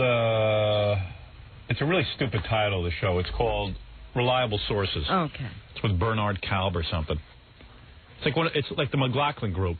So it's a bunch of people sitting around discussing whatever. Yeah, it's Bernie Kalb pretending to be John McLaughlin. He even talks like him now. I thought it was John McLaughlin when I heard it. Yeah, it's not. It's Bernie Kalb. And Bernie Kalb for years used to be this laid-back guy. He used to snore through all his interviews, and he'd let everyone drone on. But now John McLaughlin taught everyone how to do these shows, make them interesting. Keep it going. Yeah, so now Bernie Kalb's like a terrorist. Speak up! Speak up! Right? He goes around to everyone going, you say what? Yeah, right. And you say what? And you say what? And you say... He has John McLaughlin's personality now. Stole his personality. So, but it's a cool show. I like those political discussions. So they were discussing the New York governor's race, and I finally got a little bit of credit. Let me hear All right, let's go on to topic number 2. In our setup piece, you saw that we talked about the impact of talk radio. The fact that 64% of voters who listen to talk radio voted Republican. Let me break down that number. Republican. He's trying to do John McLaughlin so bad that he can't even forget. 64% of the Republican. I can see why you could mistake this for McLaughlin. Yeah, he does McLaughlin. It's the funniest thing I ever saw. So I watch it every week. In fact, I don't even watch McLaughlin anymore. I watch this. You like his imitator better. Yeah, I like imitations. I'm a voice man. I like to see people do impressions. Republican. Let me break down that number for some specific races. In Tennessee, according to our exit polls, Republican Senator-elect Fred Thompson received 71% of the talk radio vote. In Texas, Republican George Bush received 69% of the talk radio vote in his successful bid to topple incumbent Democratic Governor Ann Richards. In New York, George Pataki, the slayer of Mario Cuomo, captured 59% of the talk radio vote. The list goes on. Kurtz, is this a trend? This talk radio had a tremendous impact on this election. It didn't cause the anger and alienation, but it did amplify it. There was one other thing going on here, Bernie. Some hosts just went out and basically campaigned for their favorite Republican candidates. Bob Grant in New York was in favor of George Pataki. Howard Stern took credit for George Pataki beating Mario Cuomo. In Boston, Howie Carr excoriated Ted Kennedy on the airwaves every day. So we had hosts who put themselves front and center in the partisan warfare here. And understand why this has been happening. What's really happening is the talk show listeners are turning out. They're ginned up, they're enthused, they go out and they vote. When you take a look at the list of people who did not vote, they were people who did not listen to talk radio. They were mostly Democrats. But how do we know, Fred, for example, how do we know to what degree the talk radio host influenced the vote, or were the talk radio host preaching to the CHOIR? Well, that's a good question, but I think Howie's right about the New York race. You know, there are a lot of Republicans who think that without Howard Stern in the Pataki camp, Howard Pataki would not have won. He helped. He has a huge audience. But the question is whether the talk radio audience is already conservative and now votes more, as Marty says, or whether the talk radio hosts are actually converting new people. I think it's the choir they're preaching. Yeah, see, now that's the point I've been making. Yeah. Guys like Limbo, who think they got these votes out, they didn't. They were preaching to the converted. They were preaching to people who already would have voted Republican.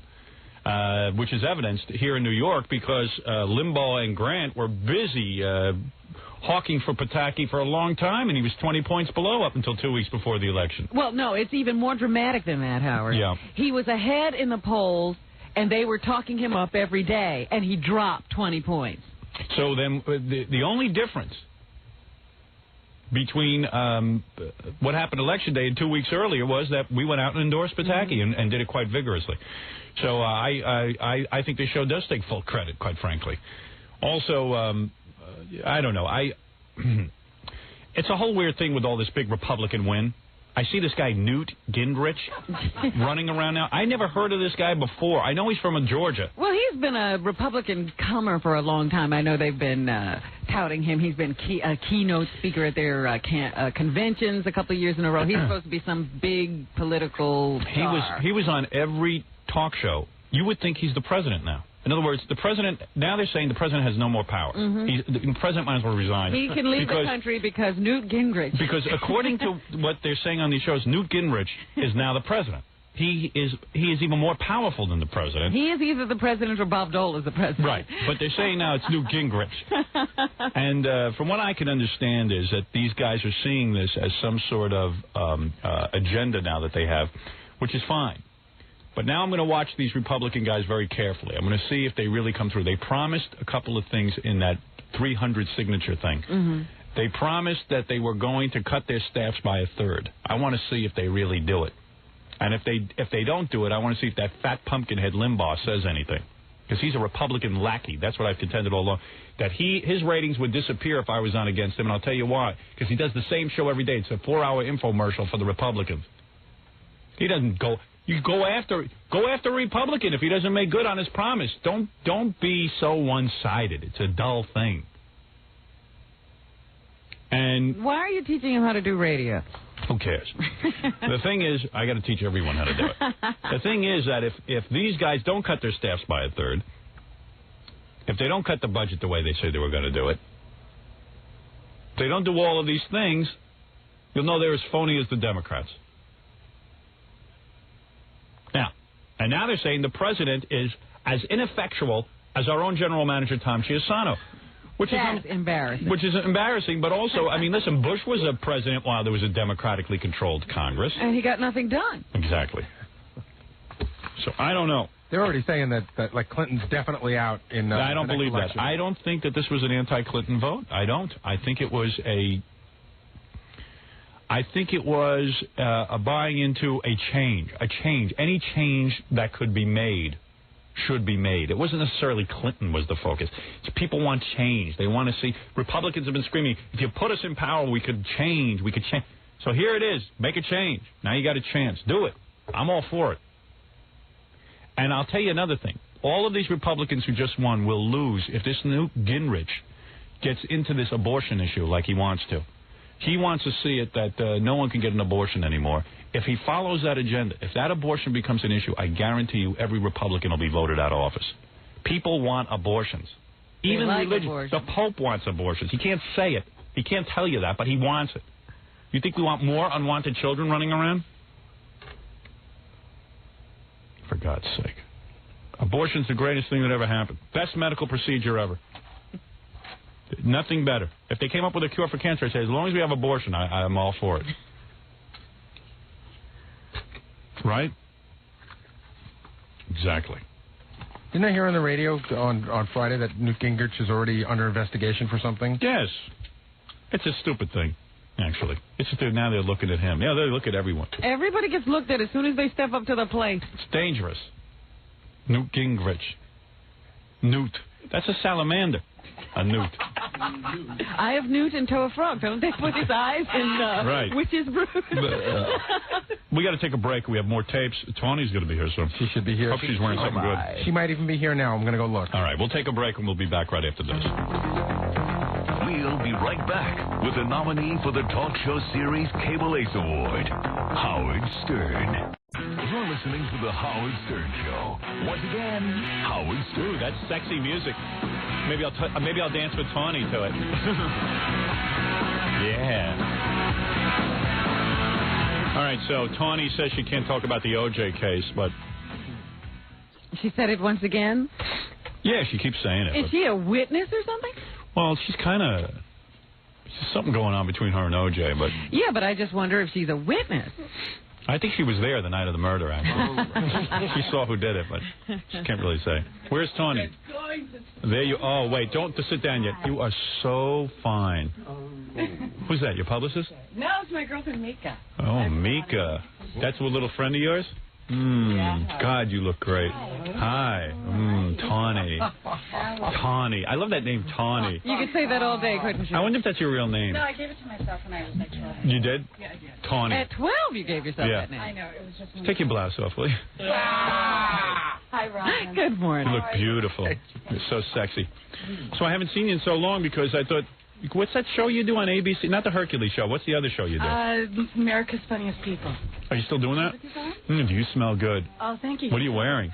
11/7. 11/7? 47/11? Now, what are you wearing? I'm wearing Fahrenheit.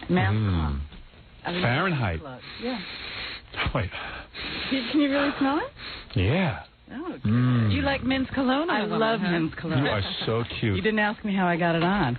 I don't get it. The guy rubbed it on her. Oh, okay. Thank you. I don't get her joke. I'm stupid, okay? I didn't get the joke. Sorry. No, I sprayed. So I'm lonely. What? You know what? Oh, you're okay. You're so pretty. Thank you. So you had the baby, but it doesn't show on you. Thank you. So yesterday, I'm watching Hercules because I watched the show. Oh, you did? I do. Okay. I mean, I watched it. I saw it this weekend myself. You did? I missed it. There's O.J. Hey, look, there's O.J. I know you can't talk about it, but there he is. He's right there. Gorilla's wearing his O.J. mask. O.J., how are you? Tony's thinking. Hey, look, it's O.J. I'm going to kill you. So anyway, how have you been? All right, O.J., you can leave now. There goes O.J. Gorilla, take off that mask. Let me see what you look like. Oh, you look better with the mask. Put it back on. Can't believe O.J. came and visited you. Yeah, that's really sweet. Can't believe you can't talk about it. Oh, man. My knife. I have so many questions for you. I bet you do, but we can talk after. You know what, though? Let me just say, I'll talk. You don't have to say anything. Okay. Like, after the whole O.J. thing went down, I just said, I got to get Tawny on the phone because she knows everything. She knows it all. She knows everything. Well, Howard has talked many times about seeing you at the Trump wedding. And, your encounter with O.J. there. And you guys were kissing. We can talk about this. That happened long Maybe you before. can. I don't know. I'm at the Trump wedding, of course, with my wife, and I see Tawny. And my wife was, I don't know, she went to get something to eat. She was not by your side? So I saw Tawny, and I forget my wife's in the room, and I think I'm single right now, Because I really feel I could have gotten Tawny, that Tawny and I could have had a relationship. There always seemed to be something between you. Yeah, not an empty, vacuous relationship like her and O.J., but something where we could have had something meaningful and, and enjoyed each other's sense of humor and all that kind of stuff. And not just get into a physical, brute thing. Oh, yeah? You know what I mean? So anyway, tell the truth. You like me, right? Yes, I do. Yeah. I don't know if it's for real or not. Because I saw you making out with Hercules on the show. And who's that guy who plays Hercules? What's his story? How hard is it for you to get excited to kiss him? Is he a robot head or what? Robin and I don't like the guy who... I have never been so silent in my life. Yeah, this is some interview. You're not saying a word. I know. I just like to talk to you. Just going to sit here. Yeah, Robin likes to talk to me. Robin and I both don't like the guy who plays Hercules. Yeah, get rid of Hercules and get another guy. Because he's like... You got to have a good Hercules. First of all, he's got a shag haircut, and he's Hercules. Uh-huh. You know who I dig more on the show? The guy who plays the horse. Uh-huh. Yeah, the guy who keeps trying to rape you every episode. And didn't bathe. What is his name? I mean, what is his name on the character? No, his name on the show. The character name. Is he Newt?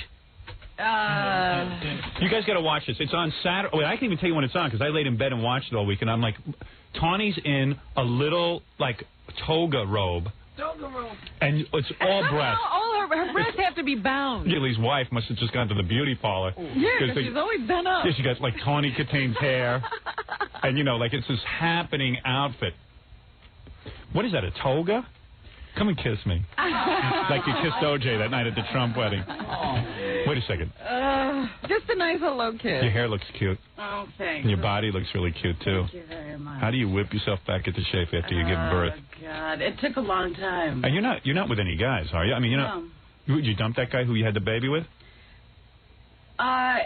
Well, it was a mutual dump. So you're single again? Mm-hmm. Come here and rub my legs. Come here and let me touch you. Oh, you dumped that guy? Dead airspace. Yeah, we're just not. We're not made for each other. We're just really good friends. I'm laying in bed. Should have been. I'm laying in bed Saturday night watching Hercules. Yeah. Having the time of my life going, I think I could get Tawny. I think I could get her. I think we'd have a really good time together. You know, especially once I know, you know, you're kissing OJ. I figure I'm better than him. I'm more fun. Do we have pictures of this? Of you kissing OJ? Uh-huh. Well, I In saw your it. mind. I got it in my mind. I keep reliving it. When I saw that night at the Trump wedding, I went, I could get Tawny. He's never stopped talking about that night. Went around and kissed a couple people. No, that doesn't mean. And then I'm so naive. OJ, I said to OJ, do you know hey, her? do you know her? And you know what he says to me? We've been friends since high school. I go, oh, okay. Yeah, when did she move to Oakland? Yeah. OJ grew up in some slum. Yeah, we and grew I go, up in oh, okay. I go, yeah, what high school? I guess OJ had a scholarship or something to play football at high school. Hey, I didn't grow up with money. I didn't grow up with anything. You weren't in Oakland. But you weren't in any housing project. Well, you know what? I was. Really? Yes, I was in El Cajon in San Diego. We were on girl. welfare, and it was... Really? Yes, absolutely. So you did grow up with OJ and go to high school? Yeah, Did you go to an all-black high school? No, I didn't. Can you imagine her running around in a black high school? No, but it was in San Diego and very close to Mexico. I see. Oh, you're so perfect. I was watching tapes of you the other night on the old Channel 9 show. Oh, yeah? And a friend of mine walks in and goes, man, she's perfect. I go, yeah, I think I could have gotten her. Damn it. How's Allison? Oh, so anyway, yeah, that's what happened. So I'm laying in bed Saturday night, and I'm watching, and Tawny's running around as, you know, Hercules' bride. The show is called Hercules. Mm-hmm. And there's this guy, this big muscular blonde guy who's in a, he looks like a beach guy, like a surfer. Right, it looks like Kato Kalin. Yeah. Running around Yeah. like Hercules. Thanks, Rob. Yeah. Poor Tawny has to do scenes with this guy. You know, Tawny's trying to put something into it. You know, and you know, Tawny's been in some good movies, Bachelor Party and stuff. You know, she's accomplished. She's acting with this puppet head. So, guy should be on a romance novel. He's like, hi, Tawny. I mean, Mrs. Hercules. You know, it's unbelievable. Yeah, he reads his name when he reads his line. Hercules. Yeah. So anyway, but it's cool because I like the story of Hercules. I'm into Hercules. Yeah, I've always loved Hercules. And this is the episode where, so Tawny is, I don't know, man, Tawny's running around in a toga. And for probably one scene. No, every time, the whole movie. The whole show. It was like a 2-hour show. Was I in a toga the entire time? And you're in a toga, and your breasts, you know they have it low enough so you just can't see your nipples. Oh. I mean, come on. I'm playing a mother, and it's on TV. Yeah, some mother. So anyway, in this particular episode, Hercules is being called upon by a very young girl to go help the village. Right. Okay, now I know which one. Because Hercules is about to be sucked into the underworld in hell. Uh-huh. So Hercules has to go save the village, and Tawny's all insecure. She's checking herself in the mirror every minute to make sure that she's pretty enough for Hercules. See, I don't see how this couldn't have been the same episode. It was the girl who was taking Hercules away to save the village, and she was some kind of siren who could break up marriages, right? Yeah, the blonde. Yes. Yeah, okay, it was the same episode. So Okay. anyway, so meanwhile, for some reason, there's a guy who's half horse and half man. I mean, he literally has 4 legs, and then he's got an upper torso, like of a man. Right. Yeah. So the whole village doesn't even react to this guy. This guy goes into a bar and gets loaded. The guy, he's got a whole horse body, and he's standing at the bars drinking, and he's talking about Tawny, Mrs. Hercules, how he could satisfy her. He's in love. And he wants to make it with you. And who is that guy? I mean, he's supposed to be what? He's supposed to be... why does the townspeople accept him as a man? Because it's back in the year 86,000 B.C. Are you wearing a thumb ring? Yes, I am. Oh, come here. Let me suck on your thumb. Let me suck your fingers. That is so sexy. Oh, Let me see your thumb ring. God. Let me see. Oh, Jesus Christ. That is the sexiest thumb Do you ring. like that? Oh, I love that. Thank you. Damn it. Do you like this better than my Hercules show? Yeah. Good, I can tell. Yeah. Yeah. Come on, Howard. It's just fantasy, you know? What is? It was a lot of fun. What? Hercules. Oh, Hercules. Oh, all right, anyway. So anyway, Yeah. Oh, God, I had to get back on the subject. girls who wear thumb rings and weird stuff really want it. Sure. Well, yeah. They're really horny. Thumb ring means like, I really want to have sex. I'm very horny. You know, I enjoy men. Same billboard. Anyway, Uh-huh. I have so much to talk to you about. Forget Oh, about it. good, because I'd like to say something. You will in a minute. I'm just talking about Hercules first. Okay. Yeah, because you we gotta really watch are it. interested in the horseman. Yeah. So this horse guy wants to have sex with Tawny. Yeah. See, I didn't know this. I mean, I knew he did, but I haven't seen it yet. And I wasn't there when they filmed his scene. So you're not aware that the horse, half man, half horse, wants to have sex with you? Well... And meanwhile, where's his schlong? How's he going to manage... You know. Yeah, we were wondering about how he actually I don't know, expected to because do the didn't act. I How would he mount? Yeah, how would he mount? Well, in this scene, yeah, you actually get into a fight in the barn. He wants to like almost rape you. Right. And I'm saying, how's he going to mount her? He's a horse. That's probably why I fought him off. Unless he's looking at you, like I look at your lips and I know they're a party. So, I mean, unless he was looking for that kind of gratification. But that would have been a weird scene. So anyway, Hercules goes off. Yeah, he's looking at Tony. Oh, my God, I do like this family. I think I'm doing this family show called Hercules. And I come in here, No. and it's got the Howard Stern spin on it. Oh, there's nothing But family all about of a it. sudden, Penthouse No, was it's like producing but this show I or saw it something. It's Baywatch in togas. It is there. It's so sexual. Thank you. Are you calling me Pamela Sue Anderson? Yeah, I'm calling you very sexual. Very cute. I'd rather have you any day. Whatever. Wow. I just think you'd be so much more fun in the sack. Wow. I've got to experience There's you. something to be said for gray matter. You would never tell my wife if I had sex with you, would you? Well, Please. yeah, I'd have to. You would, really? Yeah, because I can't be. You would tell me, I mean, we'd have an affair and you would tell and my I would wife? call her. You really would? Would Look, you? I have something to Well, say, how Allison. are you married? We wouldn't. Yeah, but maybe I'm like you. You know, I have babies with people and I just have sex with other people. You know what I mean? Yeah, but he was the only one I had sex with for the past 4 years. Really? Yeah. You haven't had sex in 4 years? No, in the past 4 years with this particular guy. Oh, really? Yeah. So you haven't had sex for 4 years? Basically. Is that true? No, she's saying in 4 years. The last 4 years, he was her only guy, so they were together for a long time, is what she's saying. So when's the last time she had sex? I don't know. Neither do She didn't answer that question. I was telling you the You question asked she Robin, answered. you didn't ask me. Man, we'd have some fun. How about if you give me oral favors and then you don't tell my wife? Just no phone calls. Okay. That's why I'm in the different. business. Yeah, that's different. What would you do and not tell? Is what he's trying to determine now. You're such cute dimples. Leave. Thank you. All right. Anyway, so all right. So when I saw you at the Donald Trump wedding, Yes. so I go over and I see Tawny and she's all foxed up. What is she doing at the Donald Trump wedding anyway? Did you know Donald? Or you Yeah. know How did you Marla? end up there? OJ Marla. told you. Yeah, OJ. Oh, you're friends with Marla? No, my girlfriend Mika, who is with us right Hey, let now. me see you, Mika. Mika Field. You're not bad at all. She's cute. Are you an actress? No. What do you do? I'm a wife. What? All of a sudden we're silent? And how do you know? Wife? And how That's do you a know wonderful Tawny? Career. How do I know Tawny? I've known her 16 years since San high Diego. Oh yeah. school. Yeah, Yeah, you got a nice body too. What? Everyone in your high school have a nice body? Yeah. I guess. And you grew It's up the water and in you grew San up on Diego. welfare too, or is Tawny just BSing? No, I didn't. So you were a middle class kid. Lower middle class at that time. So what's Tawny talking about being on welfare? That was in junior high. Oh, yes. Tawny got hit it rich in high school? Yeah, ninth grade all of a sudden. I came into some real money. So what do? You watch Tawny's kid while she's out being wild with football players? I live here in New York. Oh, you do? Her husband, Richard Fields, yes, is Marla Trump's manager, and he also does business with Donald Trump. Oh, is that right? And I've known Mika for years, and then when Mika married Richard and I became friends, and then we've gone out and met Marla, and that's how I got invited. And Marla has something on her mind. You talk to her a lot? No, Mika does. Oh, Mika talks to Marla. Yes. I see. Well, good for you, Mika. You're really networking yourself. Great. Yeah, really. Congratulations. You know a lot of famous people, don't you? Oh, congratulations. Yeah, that's fantastic. You should see her address book. Yeah, Mika knows more famous people than I do.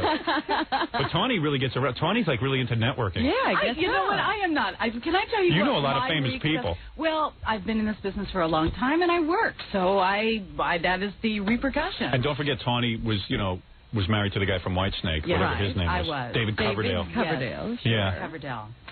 Yes, we were So she made a heap of money off that. A load. She's sitting on the mother load. So she doesn't have to have sex with a guy anymore for, any kind of... She does it because she wants She has sex because she's into it. I respect that. Wow, what a novelty. All right, so wait a second. So when I saw you... apparently is hard to come by. So I see you at the Trump wedding, and my wife's nowhere around, and I'm just, talking to Tawny. And Tawny's, being kind of physical. not physical, but, She was touching you? She was, being friendly and talking, and, we were having a really good time. Herself. And, and then all of a sudden my wife comes over. Oh, and ruins everything. She's like, oh, hi, Tawny. And I said, and then all of a sudden Tawny starts talking about her baby. The whole mood shifted, and Tawny took a step back. A step So Tawny takes her hand out of my pants. No, I did not. Yes, you did. No, I didn't. Well, I wish you did. Anyway, so... In my mind, you did. So she takes her... I liked Allison. Allison's a great girl. Yeah, she's terrific. She is. But meanwhile, I was coming on to you, and we were having a little sexual foreplay there, and all of a sudden Allison comes over. Now it becomes a family discussion. I and think Tawny... if you're going to say Allison's a great girl, Allison would like you to be on microphone. Just talking to that mic. And then OJ comes by, because OJ's there, and we know OJ. Sure, he came over to say hi. And he looked pretty calm. As opposed to what? I don't know. So OJ comes over, and I had no idea that Tawny had a relationship with OJ. Ever. I had no idea. He never told me. Well, maybe it's not true. Oh, it might not be true? I don't know. I think it's true. It is true. Well, if she can't, why can't he talk about it if it's not true? Yeah, if it's not true, why don't you? How come we can't talk about this? What is this? They're after you? The police or something? The police are. Testify? Yeah, she might have to testify or something. That'll be good though. That's good career stuff. No, it's not. You don't think so? No. Why? You don't want to burn OJ? I just. You know he did it. I got into the too. He did it. Let's face it. I mean, between you and me, he did it. Right? Howard, you're very cute. It's very hard to be mean. She can't talk about it. She can't talk about it. I know. But we haven't determined why. Your breasts are so beautiful. Thank you. I was watching your breasts in Bachelor Party. And they were great. They were great. Aside, all right. Line reading, the left one. So I see Tawny at the Trump thing, and I say to her, "Hey, how come you haven't been on the show?" She goes, "Oh, I'm on this." What show was that? It's true. On America's Funniest People. You're on America's Funniest People. Yes, and go ahead, tell them. Because she goes, well, I can't come on because they're afraid of my image now. I go, what do you mean your image? No, that's not what I said at all. What did you say? And I wanted to thank you for not bringing it up the next day, because I did say, Howard, please don't say this. I waited like 2 days. You did. Yes. Thank you. Okay. No, it was in my contract. Right. Your name was in my contract. Are you kidding? I thought you were lying to me. No, it said in my morals clause that I could not talk to Howard Stern. Wow. You're kidding me. No. I had no idea this was going on. But how come Bob Saget's allowed to talk to me? He's not on that. Yeah, he's on that show. I don't know why Bob's allowed to talk to you. Maybe because you don't talk about his breasts when he comes on. Yeah, but how come Bob Saget's allowed to talk to me? Why wouldn't he have the same clause in his video show? Well, maybe they just knew that Tawny was associated with the show in some way. Yeah, but so Bob had been on once and Tawny had been on once. I have no idea. I think Bob was already on that show before he ever did this show. Maybe because I didn't talk about Bob's breasts the whole time he was here and stuff. That's what I just... No, I'm thinking that Bob had that show before he signed the contract. Tawny did this show before she signed her contract. I see. Well, anyway, who cares why? Yeah, but it was there, and that's why I couldn't talk to And you. you weren't allowed. But are you still on that show? No, we got canceled. Oh, you got canceled. Yeah, Good. I don't know why. No, now you can do this show again. Yeah, now you can be on the show. That's why I'm here. Oh, wow. Yeah. I was really bummed out because I like when Tawny comes. Why would you sign a contract with that in it? Why not? Why not? What she cares about doing this show? Somebody offers you all that money? Let me see. Yeah, right. Talk to Howard Stern. Or get a great job. $1 million a year. Right. Yeah. Why would you want to give up your association with me over money? I just go for the freedom. So then we're talking, and then OJ walks over. Yeah. And you decided you're going to be you're going to introduce these. And I'm one of these kind of people that I like I always think it's rude when you don't introduce somebody to someone. So I said, OJ, do you know Tawny Katane? And he says, do I know her? Just like that? Well, yeah. That's how he really talks, by the way. When he's not on TV, that's how he talks. He has a very thick black accent. Is that right? Yeah. Not how Do I know her? Yes. Sounds like Uncle Remus. Yeah, Uncle Remus. So he goes, He's a big fan of yours. I know. He really is. But he's so a guilty. little lighter. He's a lighter. He killed 2 people. How can I go light on a guy? Sorry, whatever happened to innocent improvement? Tawny.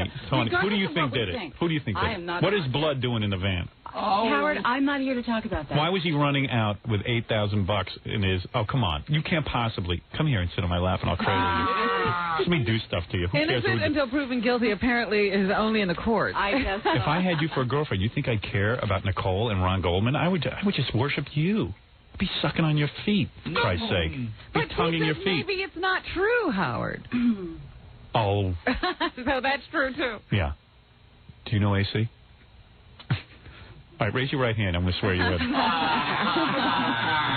Imagine Judge Ito gets a hold of Tawny. Oh, he'll be out of his mind. That guy's hopped up on MSG. I'll tell you something. He'll explode right on the stand there.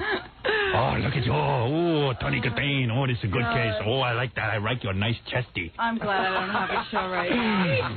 You are so beautiful. Forget about it. You'd be thrown off. You mean Hercules was just a one-time thing? No, it was 3 times. Oh, was it? 3-part miniseries. I mean, you're not here promoting Hercules? Yeah. It's going to be added to the schedule, isn't it? Mm-hmm. Yeah, it's got to be. It's a great show.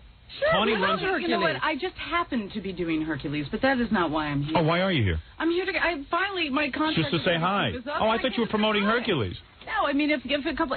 yes, I would like everybody to watch it, but I came here to see you. Oh, you did? Hi. Yeah. Oh, that's decent of you. Yeah, Gary said, will you please come on and do the show? By the way, do you have anything to plug? And I said, well, as a matter of fact... I'm doing Hercules. That's right. It's a hell of a show. Because of Tawny. And the low-cut tops. Oh, I was going nuts. So I'm watching Hercules. I'm laying in bed, and you run around the tops. My wife walks in, and I'm like, oh no.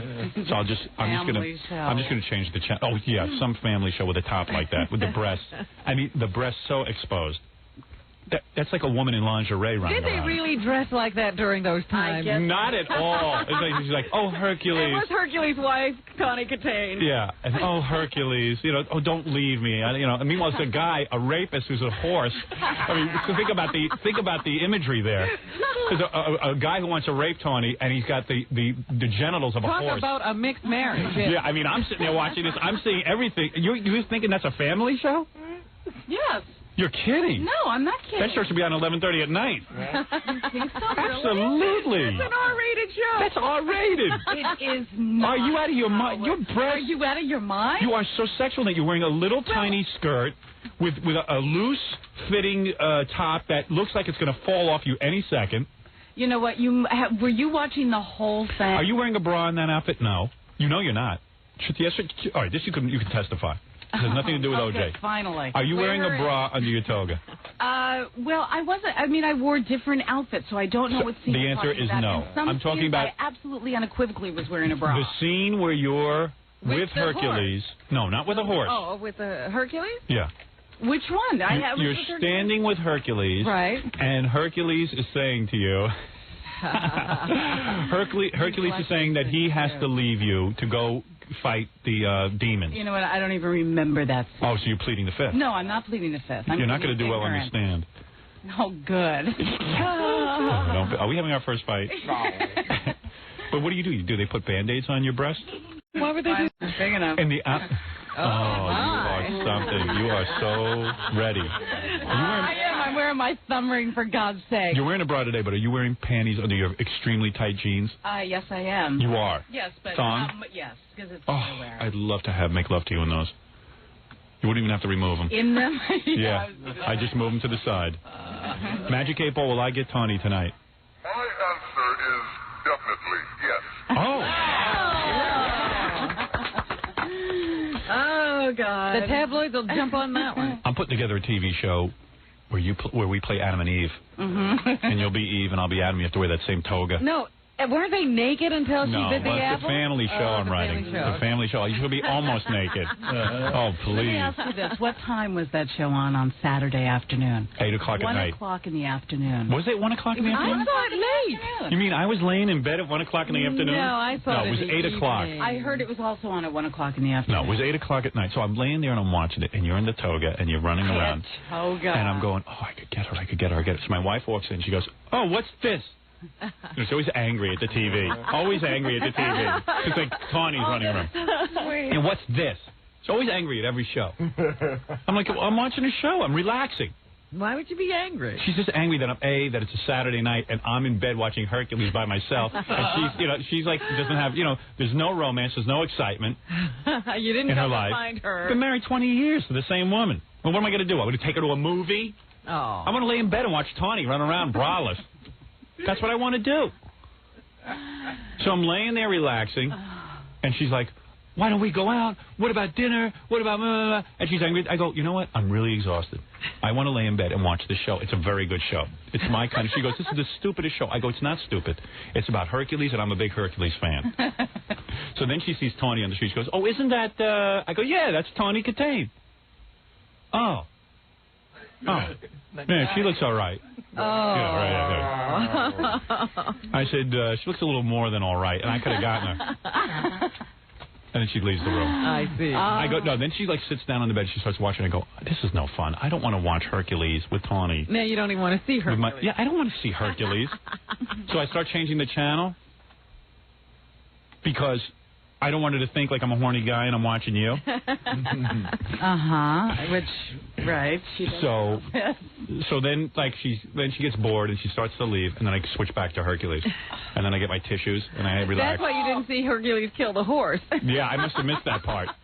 Hercules never killed the horse, did he? Yes, he did. Because he was down in hell with Hercules. I missed where he killed him. That's because he's dead. Shot an arrow, and he shot him. I missed that part. I told you he couldn't see Tawny, but he could hear her scream, and then he shot the arrow. And how'd you like when Tawny got hypnotized by Satan so that she couldn't remember Hercules in heaven? Ah. Now, that was a good scene. Oh, that was nice. Did you see that? Hercules comes up and goes, Tawny, it's me, Hercules. And she's like, who? Hercules, it's me, your husband. I don't know Hercules. No, that's not how I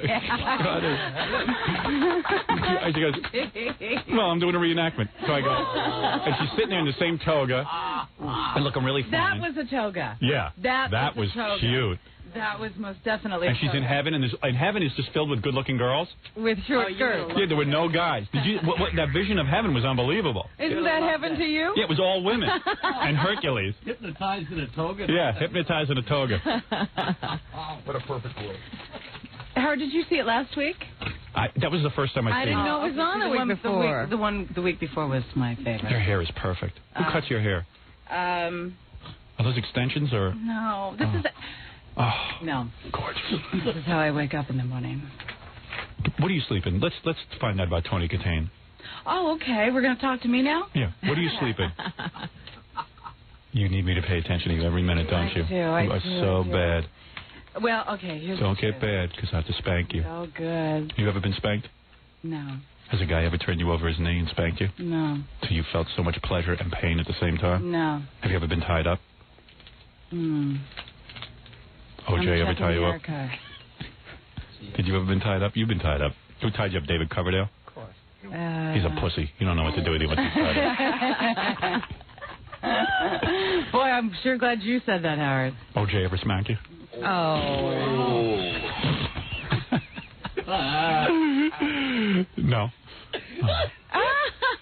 You know what? She almost leaves the room. She's like so far away from the microphone at this point. Oh, big deal with OJ.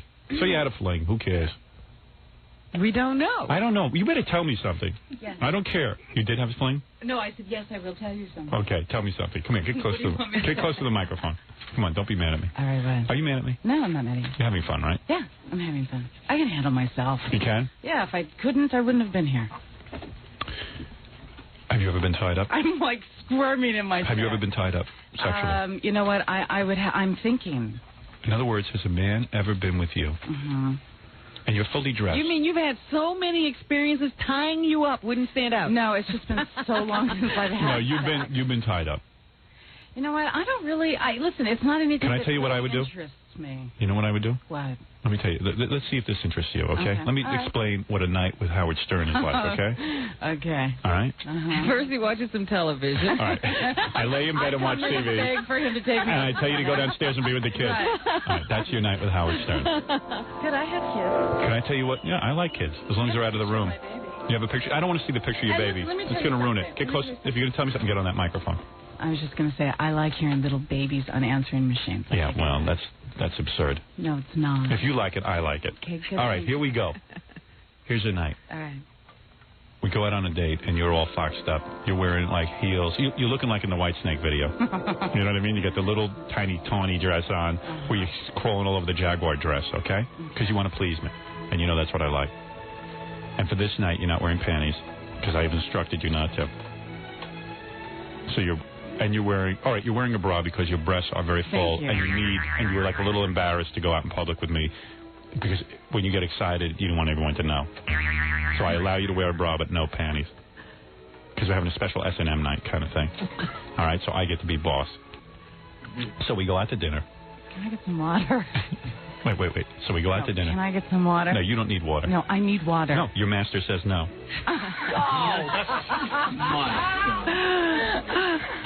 So we go out on the town, and I dress up as a 6'5" black man. Uh-huh. All right. Oh, God. No, we go out on the town. Where are you going? Come back. God, are you thin? How'd you lose all the weight? Diet and exercise. Beautiful. Thank you. Is your stomach tight? Mm-hmm. It is? Mm-hmm. Wow. Super. Let me see your stomach. Wow. Okay, go ahead because all right. I'm getting sick. I mean, I want to hear. Are you really getting sick? Are you getting sick? No, Howard, I you've really gone out so far. Go ahead. I'm sorry. We went out on a date. You're already nauseous? We're getting dressed for a date. All right, so I pick you up. And we go out. And we have a nice time. We have dinner and everything. And you're really turned on because I'm making you laugh the whole night. Yes, that would turn me on. That turns you on. And you're like, you know what? I really like Howard, as hideous as he looks. I don't care. He's a lot of fun. All right? Mm-hmm. Then we go bowling. And, like, I take you bowling, and everyone at the bowling alley stare. And I take you bowling, and I stand behind you to teach you how to bowl. And that gets you even more aroused because you like your man behind you. Mm-hmm. So we've had dinner. We went bowling. And now it's time to go home. And then I turned into a drunken horseman. I put on a horse outfit. Anyway, so don't clean your eyes when I tell you about this night. All right. So far, you with me? Does it sound good? Yeah, I'm with you. Okay. All right, get close on that microphone. Okay, yes, I'm all right, you're all right. Master. Master, right. Right. So we get home. Yeah, I'm getting the hang of this. And I say to you, Tawny, and like, I don't want you to be scared or anything because, you know, we're good friends. So I don't want you to be scared or anything, but I said, Tawny, I think it'd be really exciting if I tied you up. And you're like, oh, okay, not really knowing what that means. So I get out these scarves, and I tie you. You got a bedpost? No. Oh. Well, it's your house then. All right, my house. Okay. My wife's out of town. Okay, good. All right. No, my wife died. She's dead. All right? That way there's no guilt here. Okay. She's dead. I'm really in mourning. She didn't like the Hercules thing? No, she liked it. Oh, okay, then she's not dead. No, she's dead. Oh, she's dead. And she's already dead like 2 days, so nobody's thinking about her. All right? It's like the funeral's over and that's it. She's in the ground. Okay. Okay? Because that puts a different spin on things. Yeah, she's dead. She's gone. I mean, it's time for us to date now because I have to get back in the saddle and find a mother for my children. And it's been 2 days. And you're perfect. Yeah, it's 2 days. Okay. And my wife's last words to me were, go out on dates. The children are at a very crucial stage. Right. They need a mother. Yeah, she said, find a mother for our children. She's laying on her deathbed going, go out for a date. No, she's saying, hey, I give you permission because the children need someone. And it's been a long, lingering death, and quite frankly, she's been more dead than alive for the last 7 years. All right? Okay. All right. So, we're at my house, and on the bed, you're still in your outfit and everything, and you say, okay, tie me up. So you're laying there on the bed, and I tie your arms like spread eagle far apart, and your legs spread eagle. So now you're completely tied up, spread eagle on the bed. Totally open to whatever I have to do to you. And you have no choice in it. Dad, turn your radio off. Oh, is your father listening? Probably. Where's he live? Oh, my. San Diego. Are we in San Diego? No. You're not? Probably are, but your father's not listening. Okay, then keep talking. All right. Master. So now you're spread eagle on the bed. Your best part, your best feature is front and center. All right? What could that be? My wallet. Yeah, your wallet is front and center. So now you're laying there spread eagle, and you're excited because you're like, wow, he's going to do something to me. It's going to be really exciting. I leave the room. I leave the room, and I leave you there for an hour. I go off and watch TV. And you're laying in bed, and you're like, oh, my God, I'm going to kill this bastard. Yeah. I am going to kill him. And meanwhile, the whole time you're struggling to get out of the ropes, and you're going to kill me and all this stuff, meanwhile, you notice you're sexually aroused. Because you can't believe someone is doing this to me, Tawny Katane. Who is doing this to me? He has no right to do this to me. I'm Tawny Katane. And you're all carried away with yourself. You're a big shot and all this stuff. Meanwhile, you're laying on the bed tied up, and I'm not doing a damn thing to you. You're stuck. And you're flipping out. And you start to yell out, Howard, it really hurts. I want to get out of here. I don't know. And I just ignore you. Ignore you. I come in. In fact, I close the door after an hour, and I say, you shut up.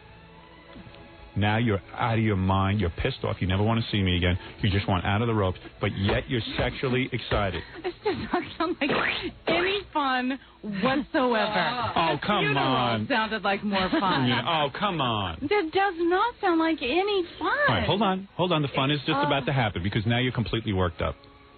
Now you're dying for anything because you're almost in pain over this.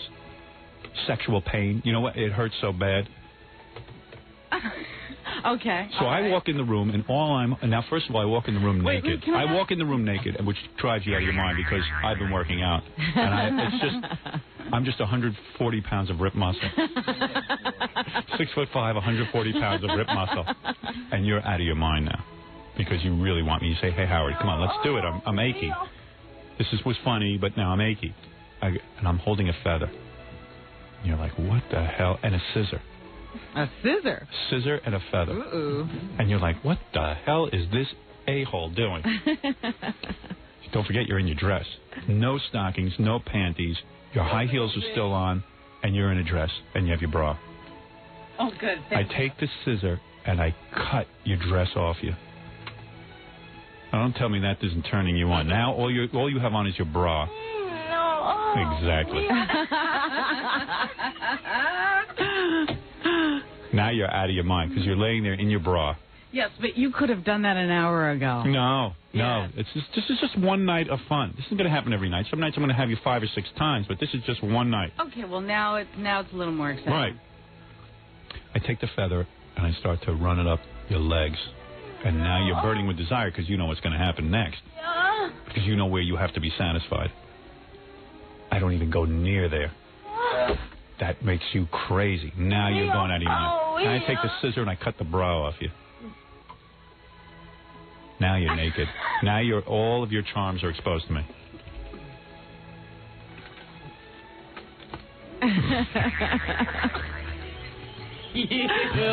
All right, anyway, so then halfway... Oh, Howard. So we start to move the feather up your leg. And you with the rubbers on your fingers. We start to move up your leg. Did you pass those out? Yes. Pay attention to the fantasy, will you? You really got her. Yeah, it's a fantasy, all right. One of many. Come on. Stay with me on this. Okay, I'm here. You're not interested in this? This isn't turning you on? No, believe me, but I'm seeing it before you do. No, I'm making all this up. Okay, Check it out. Okay, go on. Well, I don't need any help with this. Okay. She thinks Jackie's helping me with no, this.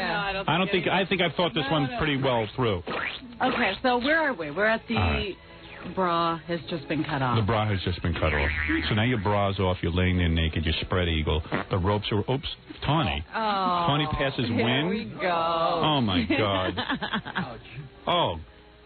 So I start to rub your legs and... Oh.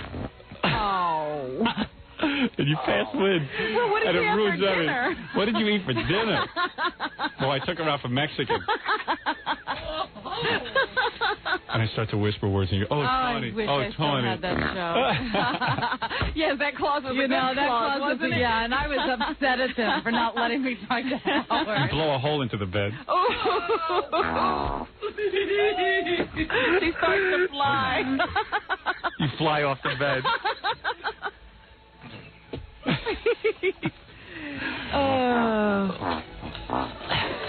He's so juvenile, isn't he?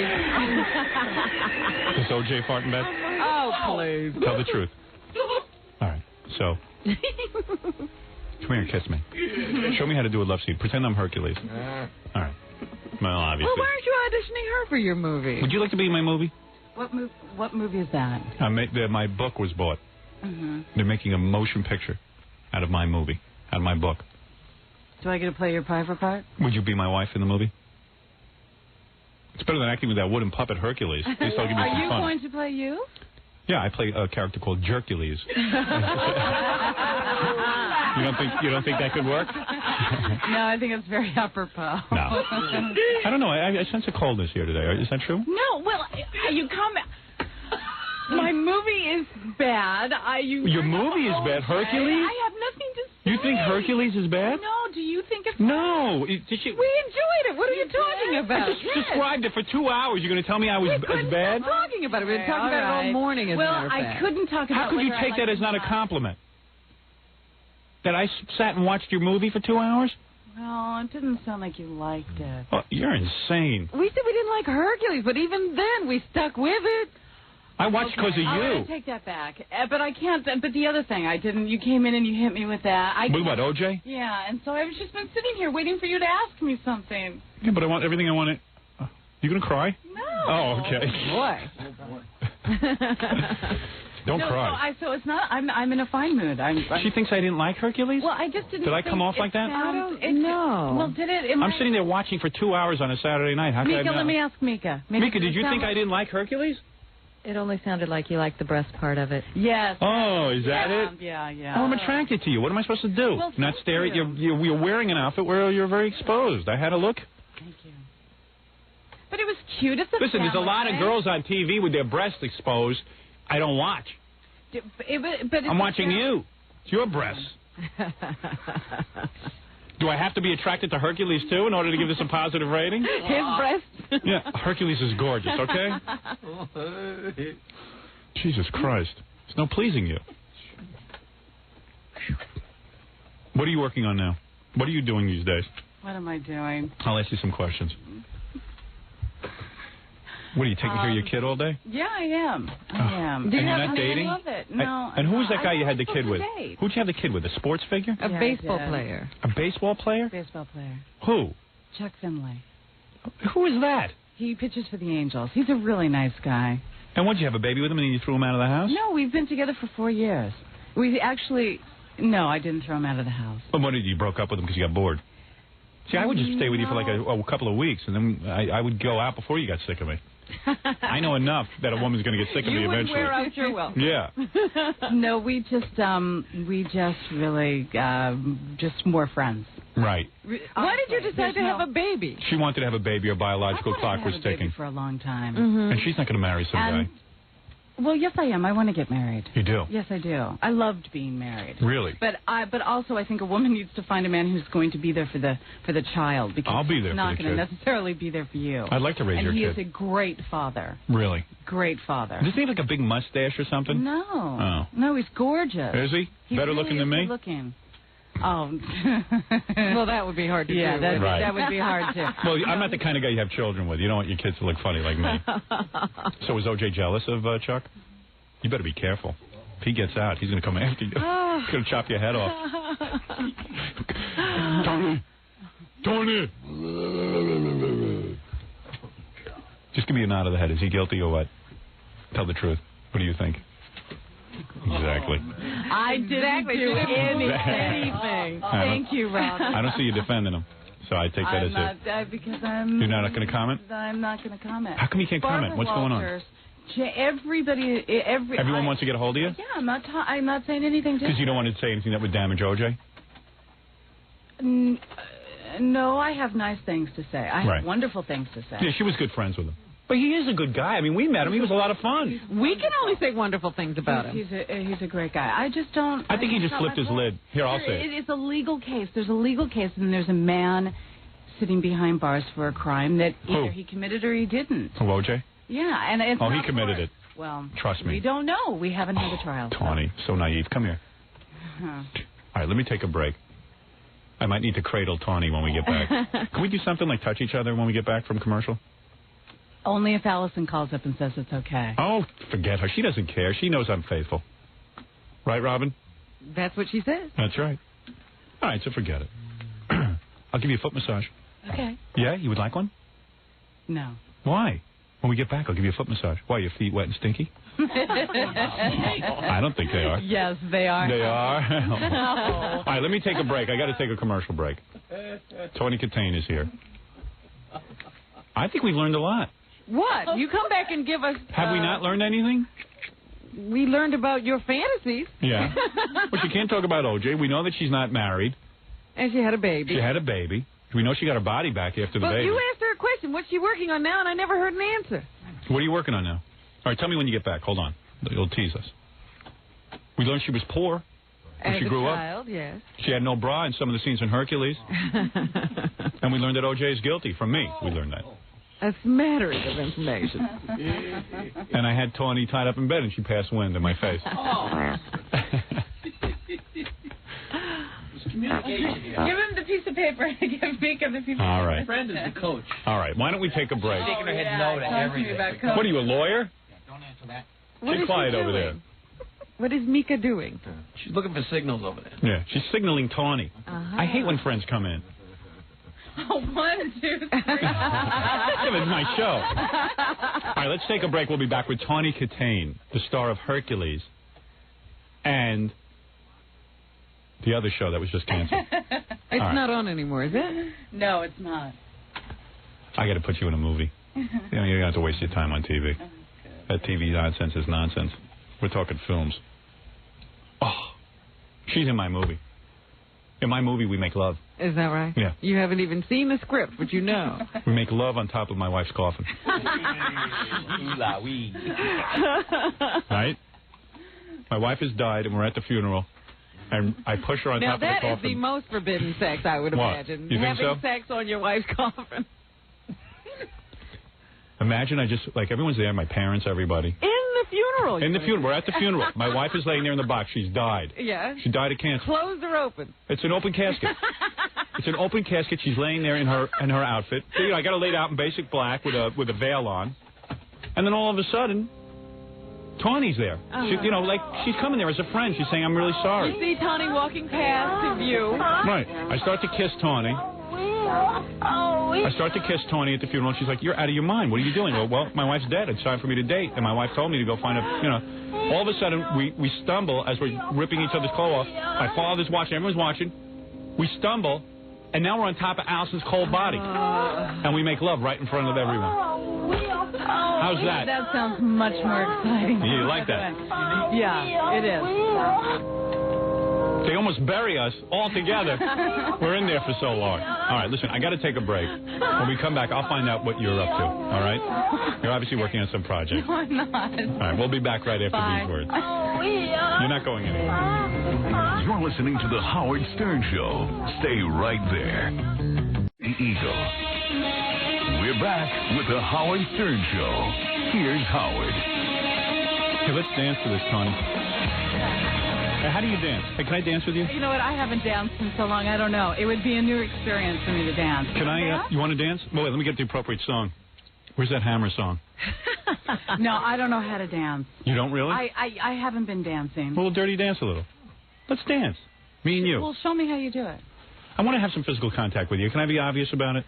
I want to, if it comes through dancing or a foot massage, what can I do to you? Exactly what can I do to you? Can I hug you? Can I squeeze your ass? I mean, what can I do? I want to know what liberties I can take. I want to know. I'm all sexed up. No, I'm not interested in a vote. No, I want to talk to you. Not a vote. Let's find out what he thinks you should do. I think a nice slow dance, a little grind. Okay, thank you. Very Ken? appropriate. Do the bump. The bump, Mika? Oh, Robin? I'm blowing my kiss. Right, what do you think I should do? Slow dance. Slow dance. What's the big deal? I didn't say that I wouldn't do this. I just wanted to get the other people's opinion. I'd like a little physical contact with you. fine. That's what I'm looking for. Fine, let's do it. Now, let me talk about this. Want a foot massage? No, not really. Let me tie you up and tickle your feet, and I'll give you $100 right now. You I'm not really kidding. are kinky, aren't you? Oh, here's what I want to do. I just want to tie your wrists to the chair. Uh-huh. No. Take your feet off and tickle your... Take your feet off. Cut your feet off. And take your shoes off and then tickle your feet. What is the big deal? No, I'd rather slow dance. Oh. Uh-oh. What is it, John? Your wife's on the phone. So ask her what if she thinks you should do. Honey, what's your vote? I'm alive and well. That's my love. Nobody's dancing on your coffin. No one's dancing at Hi, the funeral. Allison. Hey, Allison. How are you? Hey, Allison. How are you? How's the baby? Oh, wonderful. This is what happened at the Trump wedding. Good. We had the best time together, Tony and Yes, I. I don't know what we he's did. carrying on about. We bonded. We had a very Hold on nice 1 second. Allison, wait a second. Jealous. Allison. I think so. Hold on 1 second. I'm in the middle of a negotiation. Stop it, Let me French Howard. kiss your ear. What is the big deal? Howard. I'll give you $50. Let me put my tongue in your ear. How does he pay you, Allison? Allison, please. I'm getting not. What are you getting nauseous? Nauseous. What are you, I'm doing radio. I'm not really attracted to her. I'm doing this for the radio. I'm attracted to her. She's beautiful. Oh, wait, thank you. Watch this, Tony. You want to get turned on? Allison, describe me from the waist down. Go ahead, honey. What? Describe me from the waist down. How do I know? I keep the lights off. Don't worry, honey. Nothing's happening, okay? All right. Howard. Nothing is happening. I love you. Come on, give me a I just wanted to say kiss. hello to Tony. We had a very nice time at the wedding together. Sweetheart, I am running home to you this afternoon. And is your daughter's name Winter? Winter. That's what I said to. Winter.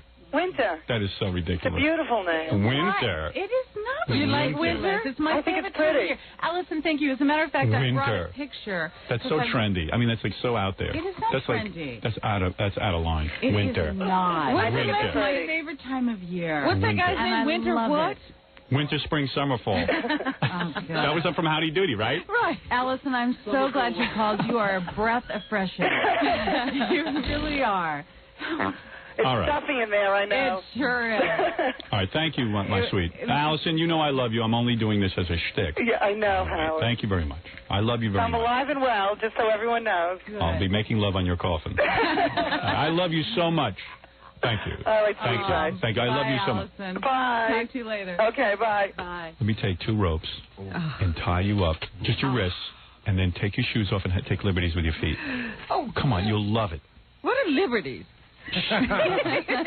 What is it, Papa? Well, I was going to say, if Tony's resistant, Amy Lynn's here, and she'd like to show you how it's done. I'm not interested in Amy right now. Okay, just I'm trying to interested in help. Tony. One girl at a Or time. just, Yeah. maybe if you pit one against the other. I'll work Tony for 5 minutes. If that doesn't work, we'll bring in Amy. All right, listen. Oh, Tony, seriously, Hit one you're my against girl. the other like I would sit here. Yeah, like Tony's in competition. Yeah, right. Yeah, she's dying to have her feet tickled. Here's what I want to do. No, my feet. Let's dance. Uh-huh. We do a slow dance, and then you let my hands slowly roam to your buttocks and massage the buttocks. What do you think of that? I just did that before I got here. Oh, okay. Can we dance? Let me tie you up. And dance with you. Let me feel up your back and pretend it's your front. How's that? Come on. Can I do that? Can I touch your back? Can I massage you? Come over here and let me massage you. You know what? I have to tell you something. Uh-huh. I know this is just going to make you sick. Go ahead. It's really going to make you sick. But I really like your wife. Oh, my wife is not even nice. But yes, she is. She's not even nice. No, Is that what you're no one likes her. Thank you very much. And I just can't. My wife that. is oh, please. 20 years with the same person. Give me a break. Come on, I need a little action. Yeah, give me some gum so my breath smells minty fresh. Okay. For when I kiss you. Okay. All right, come on, let's get this over with. All right. What? Real quick? What are we going to do? Here, take half. Thank you very much. All right. Okay. This is before you do a love scene. You got to... That's right. You get a little it's true. gum going. Hercules was chewing gum. That's why you couldn't talk? Yeah. All right. No, sir. Okay, what are we going to do? What song do you like? I don't care. So you mean all these people are calling you about O.J. interviews and you won't do them? Mm-hmm. Who told you that, a lawyer? Don't do it. Who designed this strategy? No, it's not anything I'm going to be famous for. I actually work. You don't want to be famous for, like, O.J. I work. I'm an actress, and that's what people should know me for. And if they don't, then I want to know we'll open up a coffee shop in Seattle. I want to know you for both things. O.J. and work. There's 10 billion words in the English language, and she has to say that. I have to say Allison. She has to say my wife. She really likes my wife. So what, if I dance with you, that's bad? Well, probably not. Can I rub your feet?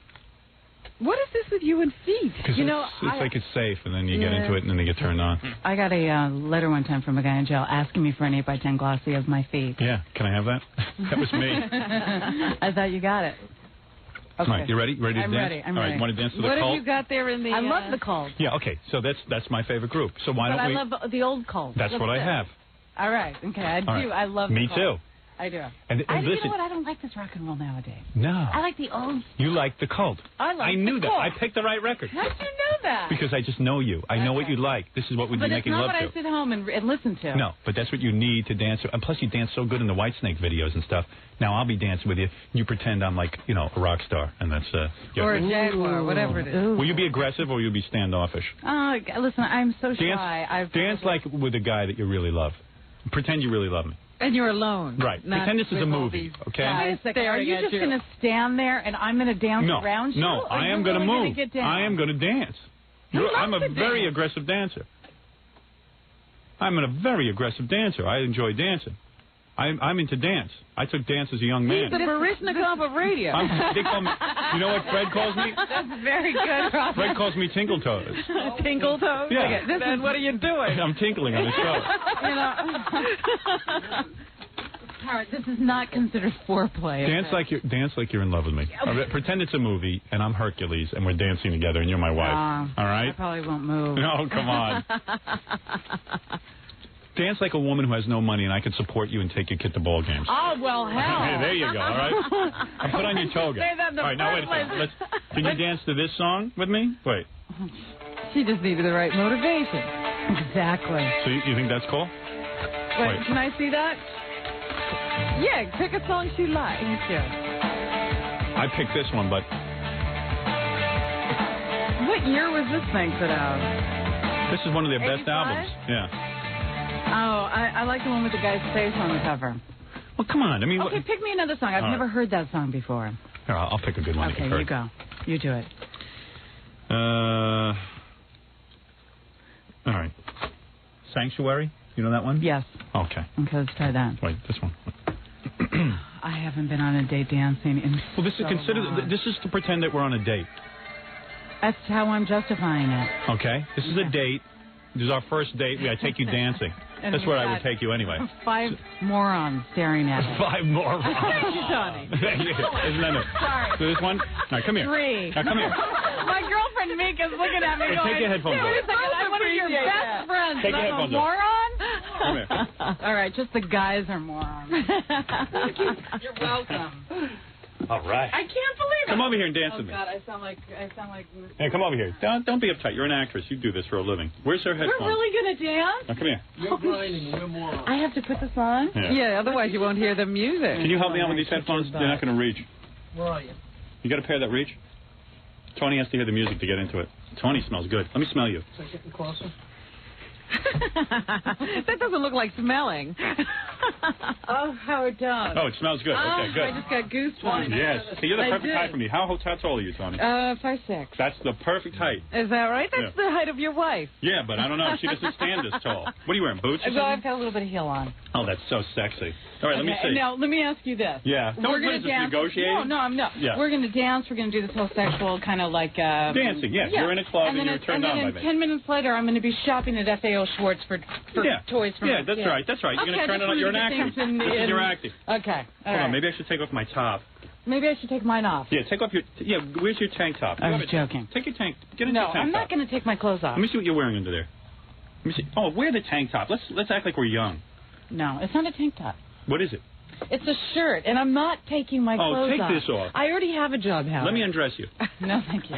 Come on, get into your shirt. Listen, if I How can you can't dance pull with all this those off, clothes on? if I can't pull this off dress, then you don't want to see me naked. Okay. Am I right or am I right? I don't know what she's talking about. All right, you ready? All right, then take off my shirt.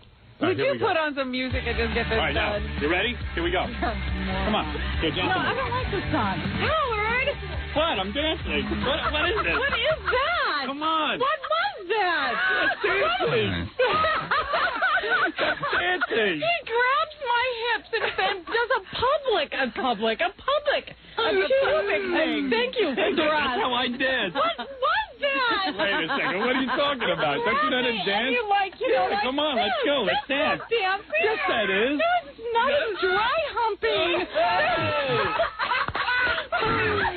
I'm raping you. Come on. Oh, that song. Yeah, believe it. That's Put another song That's on. the OJ dance. Oh now that's comedy. Oh, come on. Oh, you want a different one? So you don't like the cult? I do like the cult. Hey, bring in that MC Hammer song, Gary. Oh, God. No, watch. What? No. All This right, one works. okay. You could dance to this. There's nothing else on that Cult album, huh? Well, there are, but she doesn't really like it. No, She I doesn't know how to do, but dance. this is I don't. What? 5. All right, track 5. Okay. I don't, you wait. Let me in here. Okay. Oh, okay. All right, here we go. Wait. All What? right, thanks. Okay. All right. Try this one first. Okay. You feel shaved. What? Tawny. That was Ralph. I felt you. Oh. No, I don't mean there on your face. Well, Ready? Anywhere else, Howard. I waxed, by the Wait, way. you like this? Oh, wait, check this out. It might be too soft for you. Come on, baby. Okay, someone has to do a blow by blow, and I don't need no really blow mean by that. blow. Come here, dance with me. Yeah. Oh, now she's Now you're dancing. dancing. Damn it. Move more. Move. What was that? What was that? Okay, come on. What's he Come doing on, now? dance with me. This is how you dance when you're with me. She doesn't understand how to dance. Isn't that right? She looks like she's doing okay to me. Yeah. Okay. How's All this? right, ready? I'm so embarrassed. What do you mean you're embarrassed? Okay, Just dance for an... Wait, what is this? What is going on? What are you embarrassed about? How was that, Robin? Was I dancing You good? two look good together. Okay, you start and let me come into it. All right, because I'm almost done. All right. All right, here we go. You ready? I'm ready. All right, here we go. Okay. What do you mean? Start. I no, start? you start. You get the groove. She wants to see what you're doing and then before I'll she come in and I'll just slides mold in to there. you. Okay, good. Okay, ready? All right, I got you. Okay. All right. No. Wait. No, that isn't going Come to here. No, that's not going to work. Look at me. Look at me. Come on, come into me already. Okay, keep going. All Keep right. going. Here it comes. Look at this. Here it comes. Okay, I'm coming. Yeah, now All right. watch this. Look at that. Yeah, baby. I think I'm. Wait, just keep rubbing again. Stop Wait. trying to knock her down. Well, no. I'm almost done. Oh, you. What are you doing? Nothing. Oh, you didn't feel anything? All right, well, let me get a little excited. Oh, man. Oh, maybe you're not turning me on that much, okay? That could possibly be the truth. You might need a little K-War jelly. Yeah, that's right. Did you have fun with me? Yes, I did have fun with you. Can I just touch your buttocks for just 2 seconds, please? And I'll never ask for another thing again. And it'll give me something to think about. Please.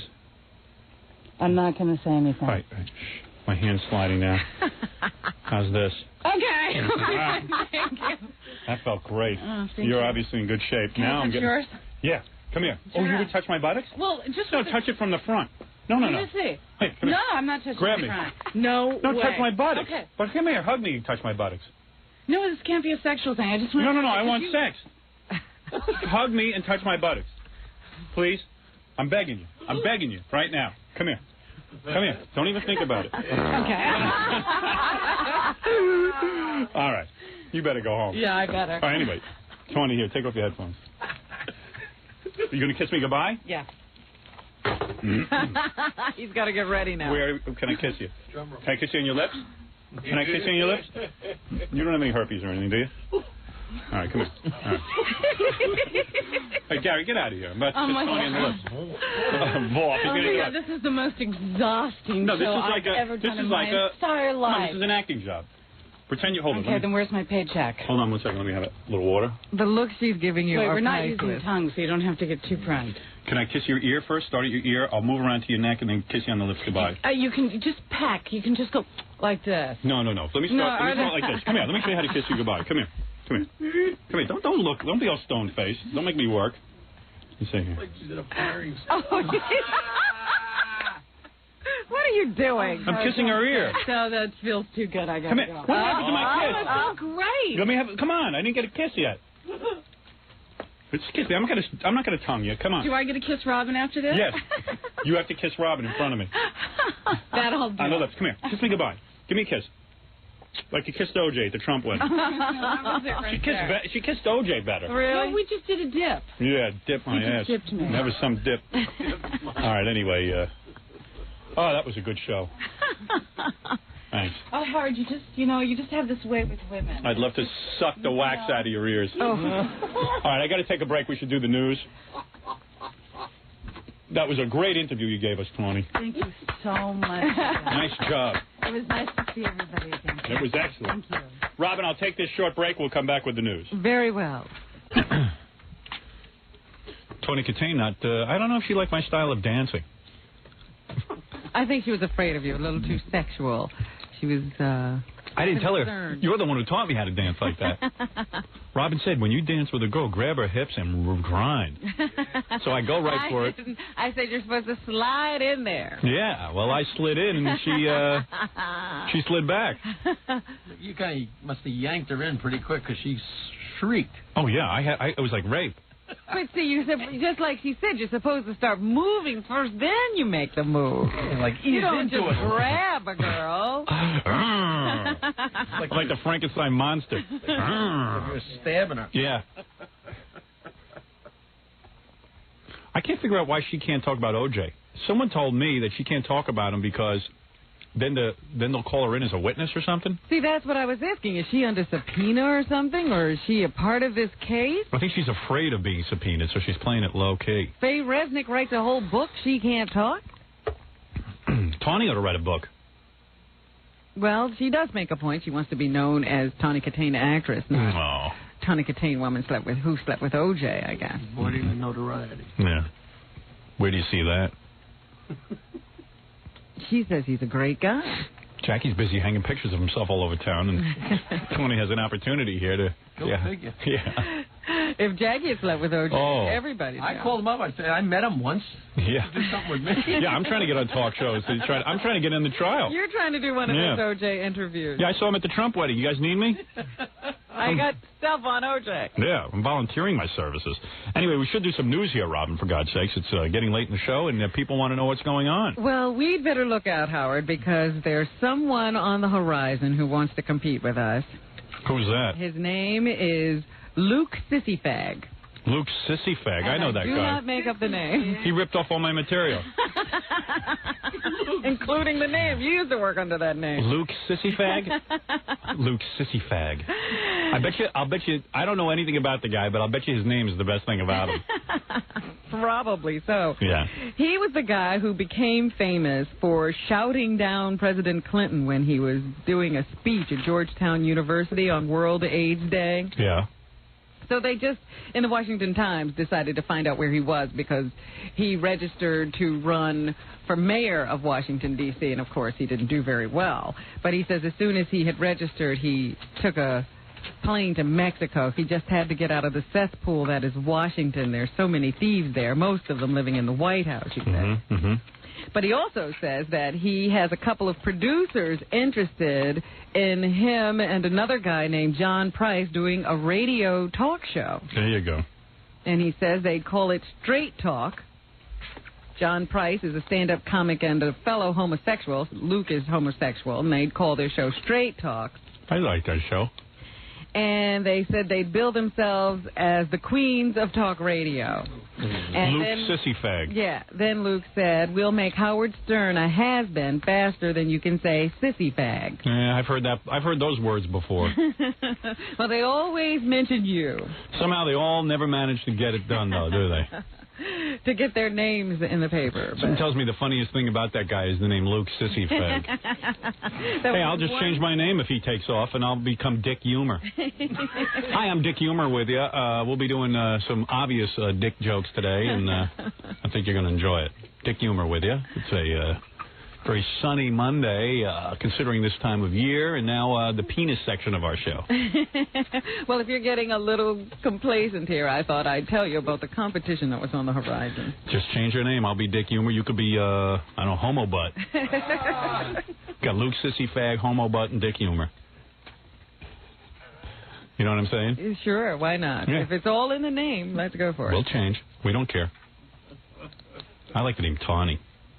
God, I love that girl. How come you didn't name a daughter Tawny? You love that name. Yeah, I don't love it that much. I think you wait to see how someone looks, and then you name them Tawny. You wait till they're about 20. Well, Tawny says she didn't take the name until she was 12, so. Probably 15. Oh, she's such a girl, that Tawny. Oy, oy, oy. Tawny's a tiger.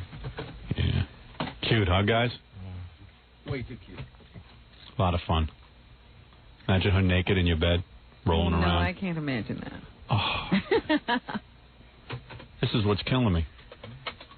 Oh, oh! Is it killing anyone else or just me? That was one of the most painful things. Is the first time she came on the Channel 9 show, and I just looked over and I saw her. She was coming on to you. I know. Really? I don't yeah. remember this. I don't think I was there. You weren't. Your head was in the sand. You were busy that day. I really can't remember her being on the Channel 9 show. You might not have been there for that. Because it was one of those segments where I did like a dating game thing, and it was going really late. You might have had to leave. You're dressed up as Larry King, and she was flirting with you. I know. That was the Kielbasa day when See, I wasn't there. Yeah. I wasn't there. One of the all-time greats. Oh, yeah. And she was coming on to Howard?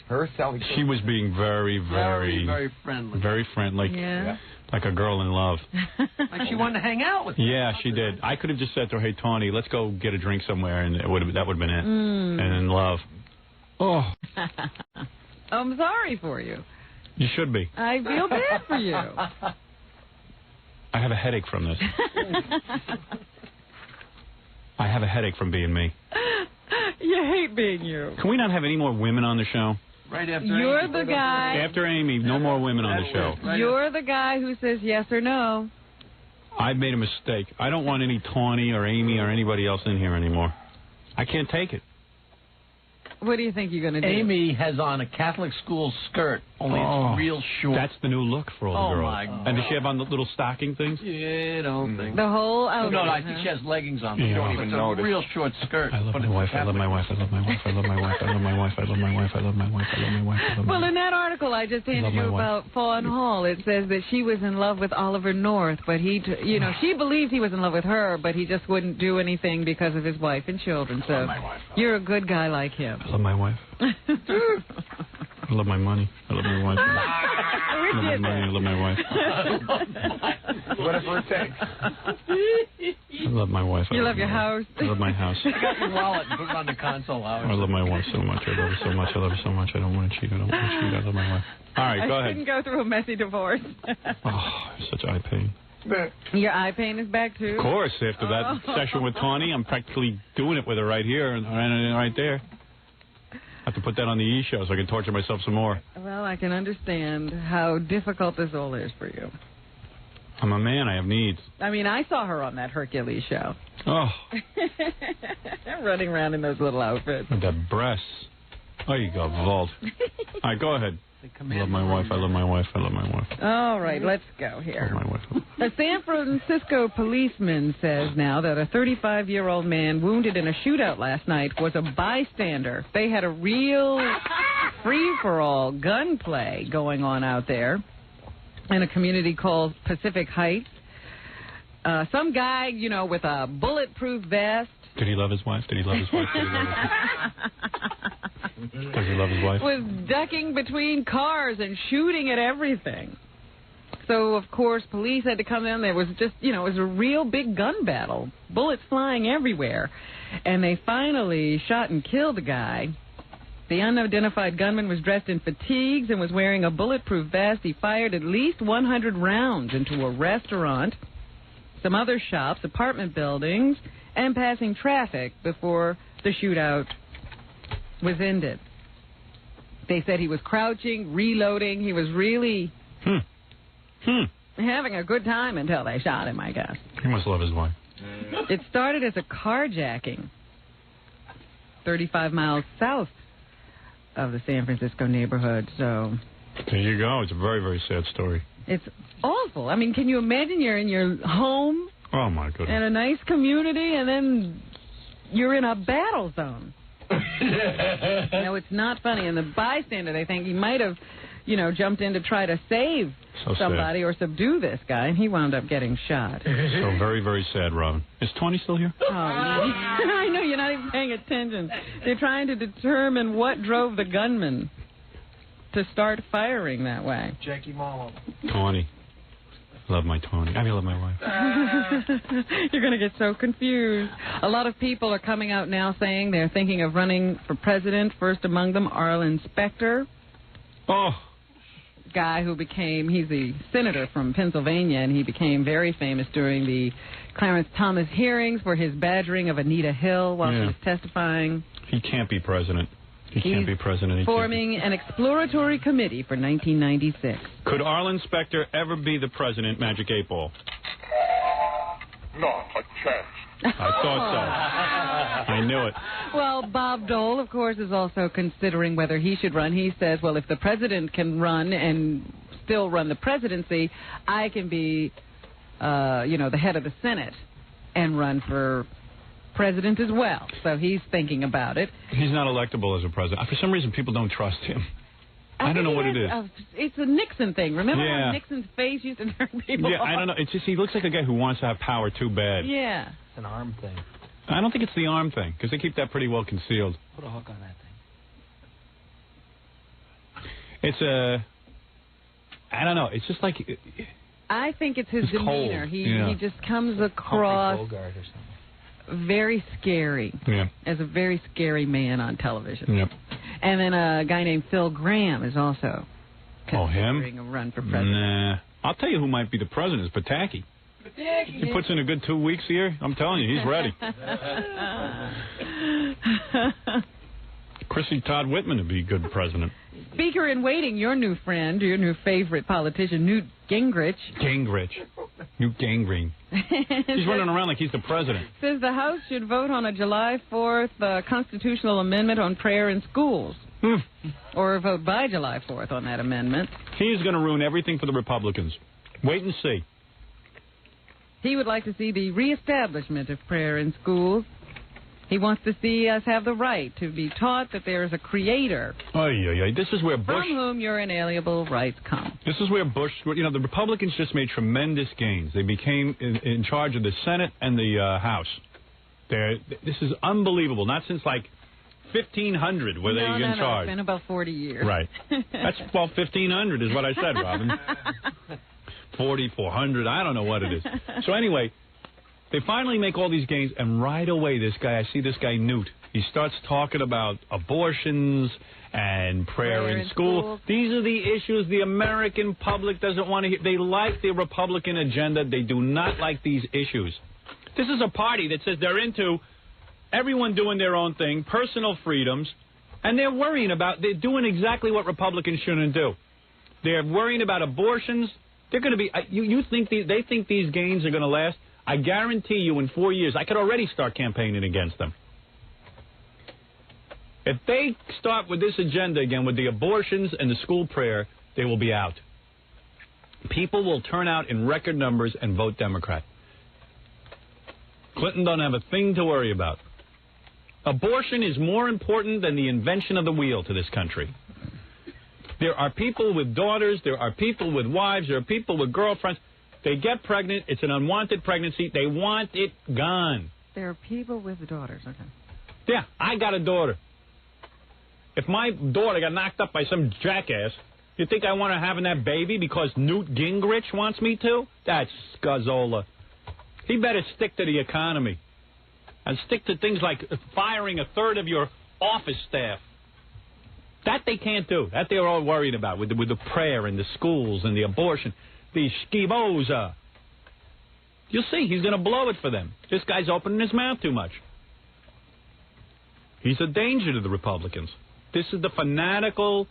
This is that right wing. Oh, down south. He's from Georgia. They're all wacky. You know I won't allow my show to be broadcast into Georgia? Is that right? I didn't know you were. That's right. The stumbling block. Not really. He will ruin it for them because he's a nitwit. I see him on TV. He thinks he's the president of the United States. He's got to calm down with that. And don't blow these leads for these. If the Republicans are so good, let them do their thing. Don't worry about abortions. That's what cost Bush's job. People don't understand human nature. You think people can analyze the economy and all these? They can't. They just know one thing: abortion. Prayer in school. Either you're for it or against. More people are against having any kind of abortion regulation, and you keep your mouth shut, Newt. I'd like to impregnate him and watch and see what happens. See if he wants an abortion. He might like to have you. I'd like to give him the sperm of a Cuban boat person. You got a mandate from the people, so you think go ahead out and do what you said you're going to do. Stop with the abortions, you big dummy. All these guys, they all get involved. They all think they're preachers. Let's take a break. I need a break from the news, Robin. You've obviously upset me. I didn't mean to set you off like that.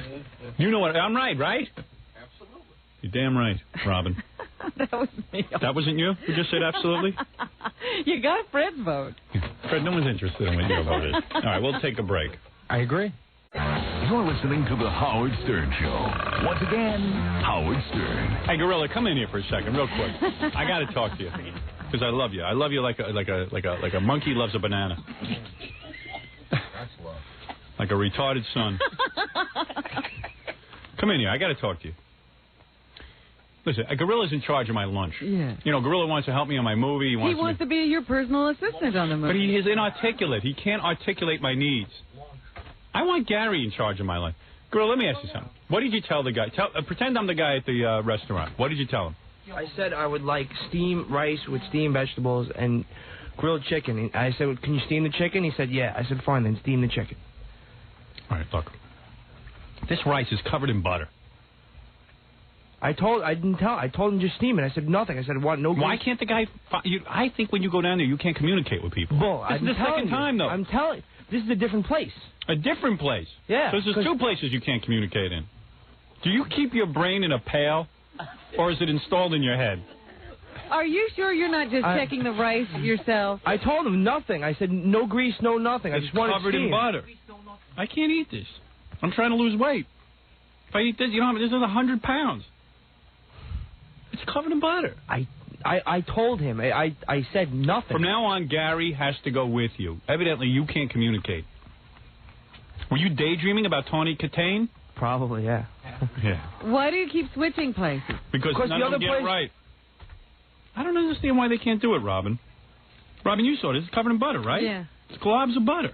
Well, I don't know if it's globs, but there's definitely butter on the rice. How do they make it? Can't you just... I go home and steam rice. Sometimes they boil rice, and in order to keep it separate, they add oil. Some places add butter because it flavors the rice. Yeah, I don't want any and flavor. People come back for more because they like the rice. You got to say to the guy like this. Can you... I told you to grill the chicken without anything on it. No oil, no butter, no nothing. I said that several times. And you did even times. better. This is steamed. This is beautiful. Yeah. Vegetables, beautiful, steamed. But the rice, tell the guy, just boil rice and then stick it in a pail. Yeah, he can't take it from that trough he sets up for everybody else. Boil some rice and don't do anything to it and put it in a bowl. I would buy lunch from anyone who could make that for me every day. I want to pay money for lunch. I can't get the lunch I want. And my assistant, Steve Gorillo, cannot make it happen. I want you to taste the food. Well, I don't want. I want you to stand there while he cooks it. Yes, that I do. Bring me the rice. Let me taste it. My lunch is Gary. My lunch is the most important thing to me all day. I don't even care if the whole office blows up. I just want to eat a lunch with no grease in it. I'm trying to stay thin.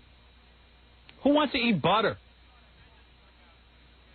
My lunch is a top priority. In fact, Gary was hired to get my lunch. He pawns it off on other people. I never pawned it off. You are now in charge of my lunch. That's fine. Tomorrow I am having lunch, and you are in charge. I don't want... Gorilla is off the case. He's been given 20 shots already. You now have a chance. Gorilla, you just got fired. Then he got me steamed chicken the other day with hairs in it. Well, that he can't be responsible for. I don't know. It looked like his hair. I know. From now on, lunchtime is a red alert, okay? Meaning you're in charge. You're the man. I understand. You're going to go down to the guy. You're going to discuss it with him. Hello. All right? Whatever you want. You're in charge of lunch. That's all. That's what I hired you for lunch. When I met him at NBC, I said, I need a guy to grab me lunch. Can you do that? And I did. I did it well for you. Yeah, so what happened? Why are you promoted? I never promoted you. You said you didn't want me to have to leave the show to get lunch. You said have one. Now you can leave. It seemed like an easy Gorilla task. will do whatever it is you do, and then you go get lunch. You get Newsday, and I'll go get the food. Right. Can I bring a camera down with me next time? A what? A camera. A camera? To make sure that I will... You're not calling another time. All right. Gary's in charge of my lunch. You've been given enough chances. Now you'll get butter on your Newsday. Yeah. Maybe you should go with Gary, see how he does. You want to go with Gary? Yeah, I'll bring him to the guy. And Gary can tell it to the guy. All right, we'll go tomorrow. We'll go together. Okay. Okay. I swear to God, if that doesn't work out, whatever Gary does while you go for lunch, you'll do now, and Gary will go for lunch. So, Gorilla, you'll cure cancer, and Gary will get the food. All right? All right? You follow what I'm saying? Yeah. All right. I got it. Listen, the butter is killing me. I I'm putting on understand weight. that. I can't put on weight. I have a public to He has impress. a role to play in a big movie. That's right. I'm in training. What's the matter with you? If there was a stove here, I'd cook it myself. Well, hey, there's an idea. Just two of you get out of here. Heckle and check. All right, thank you. Gorilla once again failing me. I don't understand why I can't communicate this problem to the man. I tried. I tried. He just doesn't understand me. What can I say? He's eating the vegetables, no hair. Easy on the hair. Easy on the hair. Maybe a little hair. Can you no steam bother. the chicken? Anyway, yeah. Hey, Robin just handed me an Inquirer article, or the Star, it's I think called. that's the Globe. The Globe. It says here, Pamela Anderson of Baywatch battles heroin addiction. Says pals. Oh. I don't believe that. Well, everybody should be on heroin. If She looks if great. it makes you look like that. Let's all go on heroin. I want to know where to get some. Pass it out. That makes it so much sexier to me. I mean, now she's like, if she's on heroin, She needs you. yeah, she needs a man. Well, where could she be putting? You didn't see anything in her arms. Weren't her arms uncovered? She might be smoking heroin. Or shooting in strange places. Baywatch beauty Pamela Anderson has been beached, sources close to the hit show reveal. Show bigwigs ordered the gorgeous 27-year-old blonde written out at least 2 episodes, and she might be out for good. Pamela has been doing heroin, confides a pal. And over the past month or so, she's been partying heavily. For a while, she was thinking about joining a 12-step program so she could... We just had her in here. She seemed okay. She wasn't nodding out. She was perfectly alert. The leggy beauty's problems became so overwhelming she checked herself into the Tarzana Treatment Center for detox early this month in a desperate bid to kick her habit, reveals the source. Before that, Pamela, who admits alcoholism runs in both sides of her family, made no secret of her use of heroin called China or China White. Really? That's what it says here. I mean, I don't know if this is true. This is what it says. How did we miss that in our interview? Get Pamela Anderson on the phone for me, please. Oh, man. There was no clue of that, Howard. I'd love to go out with her. You know? Yeah, Jackie, our resident pharmacist. Yeah. Oh, no. Good work, no Jackie. clue. I have you there so you can tell me when someone's God on knows drugs. I stared at it the whole time. No evidence. Maybe you're not familiar with heroin and its effects. For all I know, Tony could be on coke. I wouldn't know from my sleuth over there. I think he's too high himself to I know. know what's going on with anybody else. He's high on MSG. He had Chinese food last night, enough to sink a ship. All right. So let's try to get a hold of Pam, because Right. if that is a scurrilous story and could affect her career. I will have my sources get on that, and tomorrow we will have an exclusive interview. Very good. Some trials still going on in Los Angeles. They're still trying to pick an alternate jury for the O.J. Simpson case. Meanwhile, you can see Judge Lance Ito on TV every night in Los Angeles. He's doing a 5-part interview Excellent. with somebody named Trisha Toyota, Japanese girl? I would imagine. Trisha Toyota? I am Japanese. I do interview in Japanese. They say they're not interviewing the judge about the case. They're interviewing him about his views in general and about being an Asian growing up in America. I love this. He's the guy who said, hey, there's too much coverage of this thing. And the media should stay out of it. Now he's putting, but if he's on TV, it's okay. Sweep week. I have Toyota. Toyota, a cousin, distant cousin of mine. Latings. Latings. Sweep week. Oh, yes. I keep hearing the strangest news also about this. What, Jackie went straight? No, and the media. Yeah. I heard something early today about Robert Shapiro entertaining offers. He's got an agent now, and he's entertaining book offers. He's gotten a load of his wife? He has a very attractive wife. Wow. Yes. Wee, hubba, hubba. Doesn't look like a lawyer's wife. She looks like a starlet. Big giant breasts. Blonde, right? Tall Amazon. Yeah. First wife? I don't know. Hey, Tom Chiasano told me something. He said we should check this out, that Newt Gingrich guy. Yeah. The guy who's, Mr. Moral Majority, worried about abortions, worried about prayer in school. Uh-huh. He says he read in several newspapers that when he divorced his first wife, she was in the hospital, she was sick, and he got papers delivered to a hospital. Does anyone know anything about that? Ooh, do you know anything about that? No, I don't know anything much about Newt. I don't know if that's true or not, but Tom says to me he read that somewhere, but he's not sure where. We can check on that. Tom's not exactly sure where he reads things. He might have dreamt that. Tom, what did you read? But the other thing I heard that was interesting about the O.J. case, let me just pursue this for a second. They say that O.J. might do a pay-per-view special once he gets out of jail. If he's found not guilty, he'll sign himself up for pay-per-view. Smart move. Oh, I'm sure he's innocent. What do you got there, Tom? Oh, actually, something on Pamela Sue. There's nothing about her heroin addiction. Her name isn't Pamela Sue, by the way. It's Pamela Anderson. I'm sorry, Pamela Anderson. There's another actress named... Says she's getting scripts, a million scripts a day, and she doesn't know what to do. Well, there you go. Nothing about heroin. What pharmacist? So what did you read about Newt? I've read it. I forget exactly where it was, but it was one of the daily newspapers in New York that talked about when he divorced his first wife, supposedly he had the papers delivered to her in the hospital. What was she suffering from, do you know? And I asked somebody... No wonder he wants prayer in the school. He needs them. And I asked somebody else in the office just to see if I was off base, and they said they had remembered reading something like that as well. All right, we'll check into it. If anybody knows about that, contact us because we have no research team. Right. We have no research staff. So those are all interesting things. O.J. could be on pay-per-view. Shapiro's writing a book. What would O.J. do on pay-per-view? TV. I have no idea. I mean, I would buy it. I just would like to know what he's going to do. Reenact the events of that night? Yeah. Here's what really happened. Also in the news, I'm always trying to keep up with the different defenses people are using in cases that involve murder down in Fort Worth, Texas. A jury rejected a teenager's assertion that it was urban survival syndrome that made him shoot two other black men.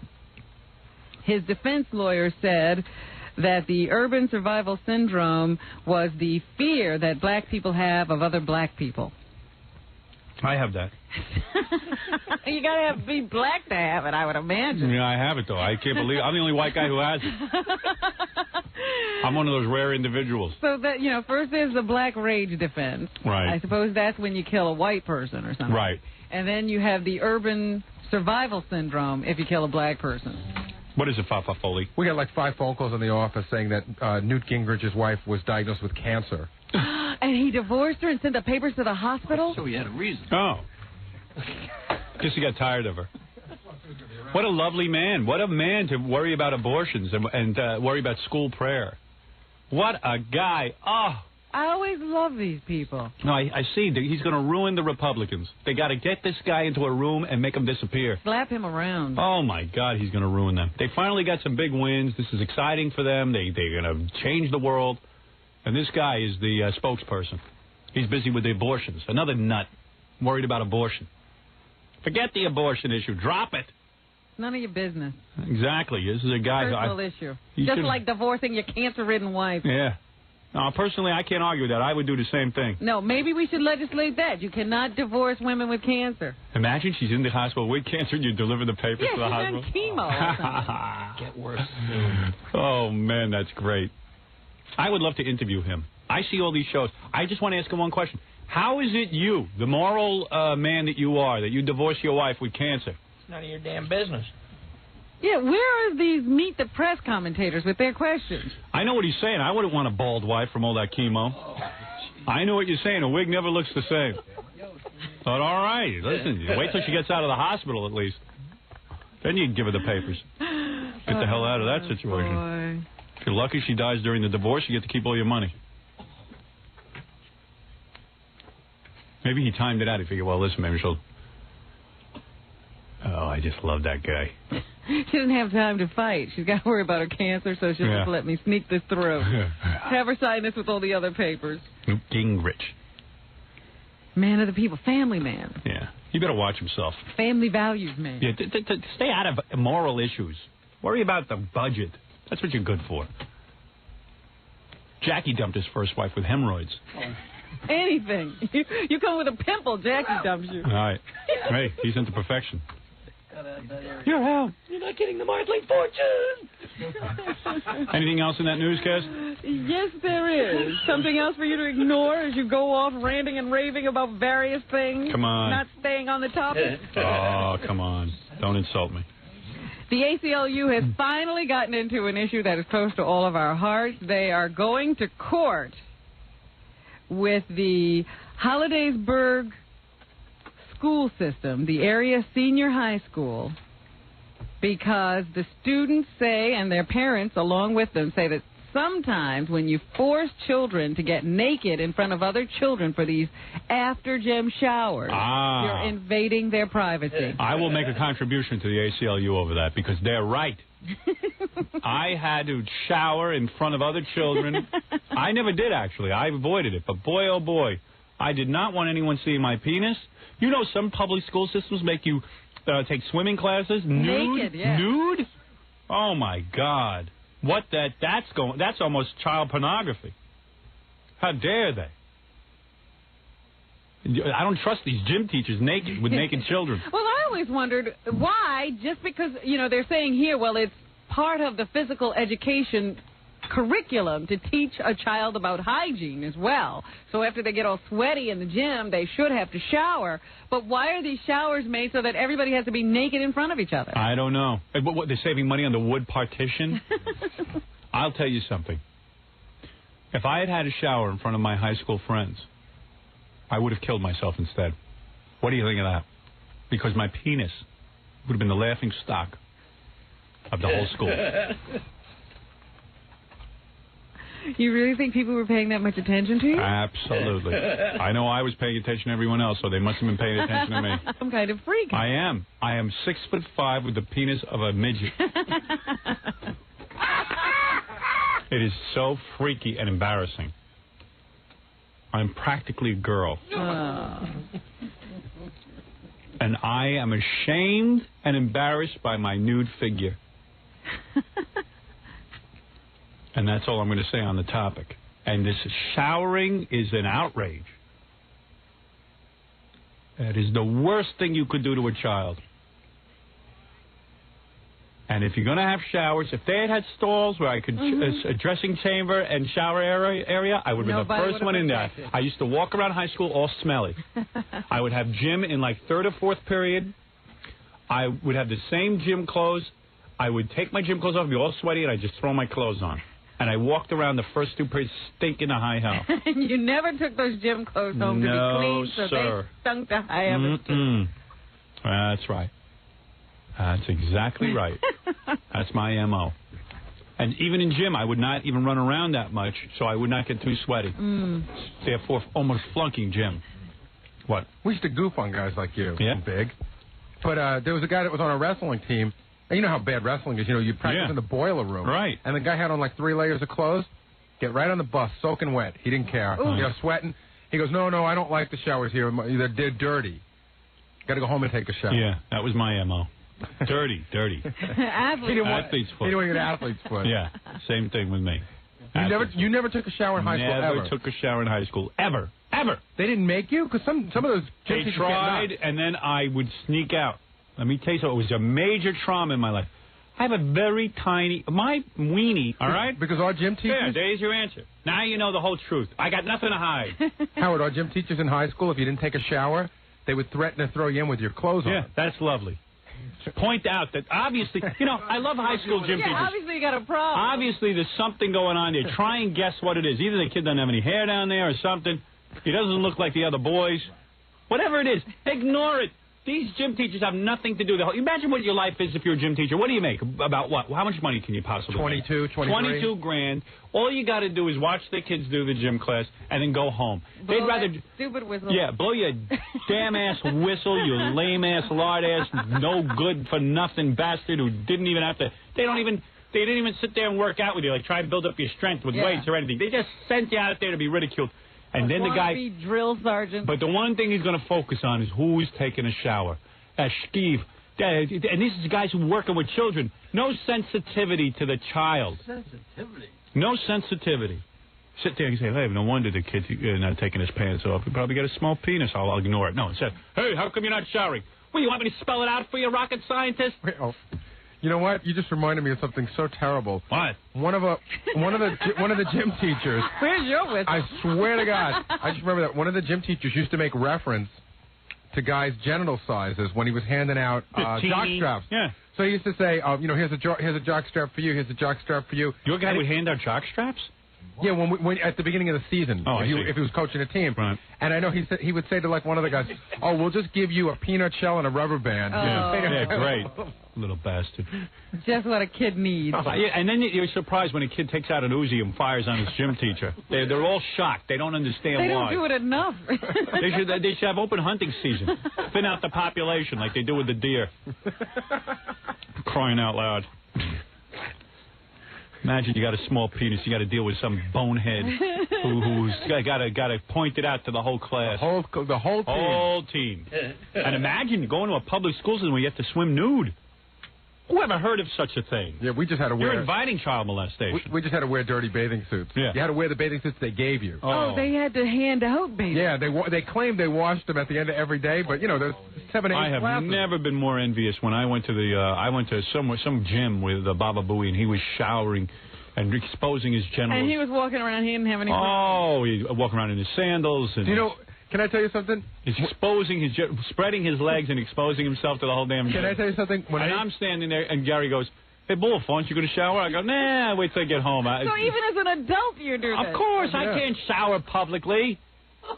When I used to work out at New York Health and Racket before we were on TV and people would, recognize me, I would just go down to the showers.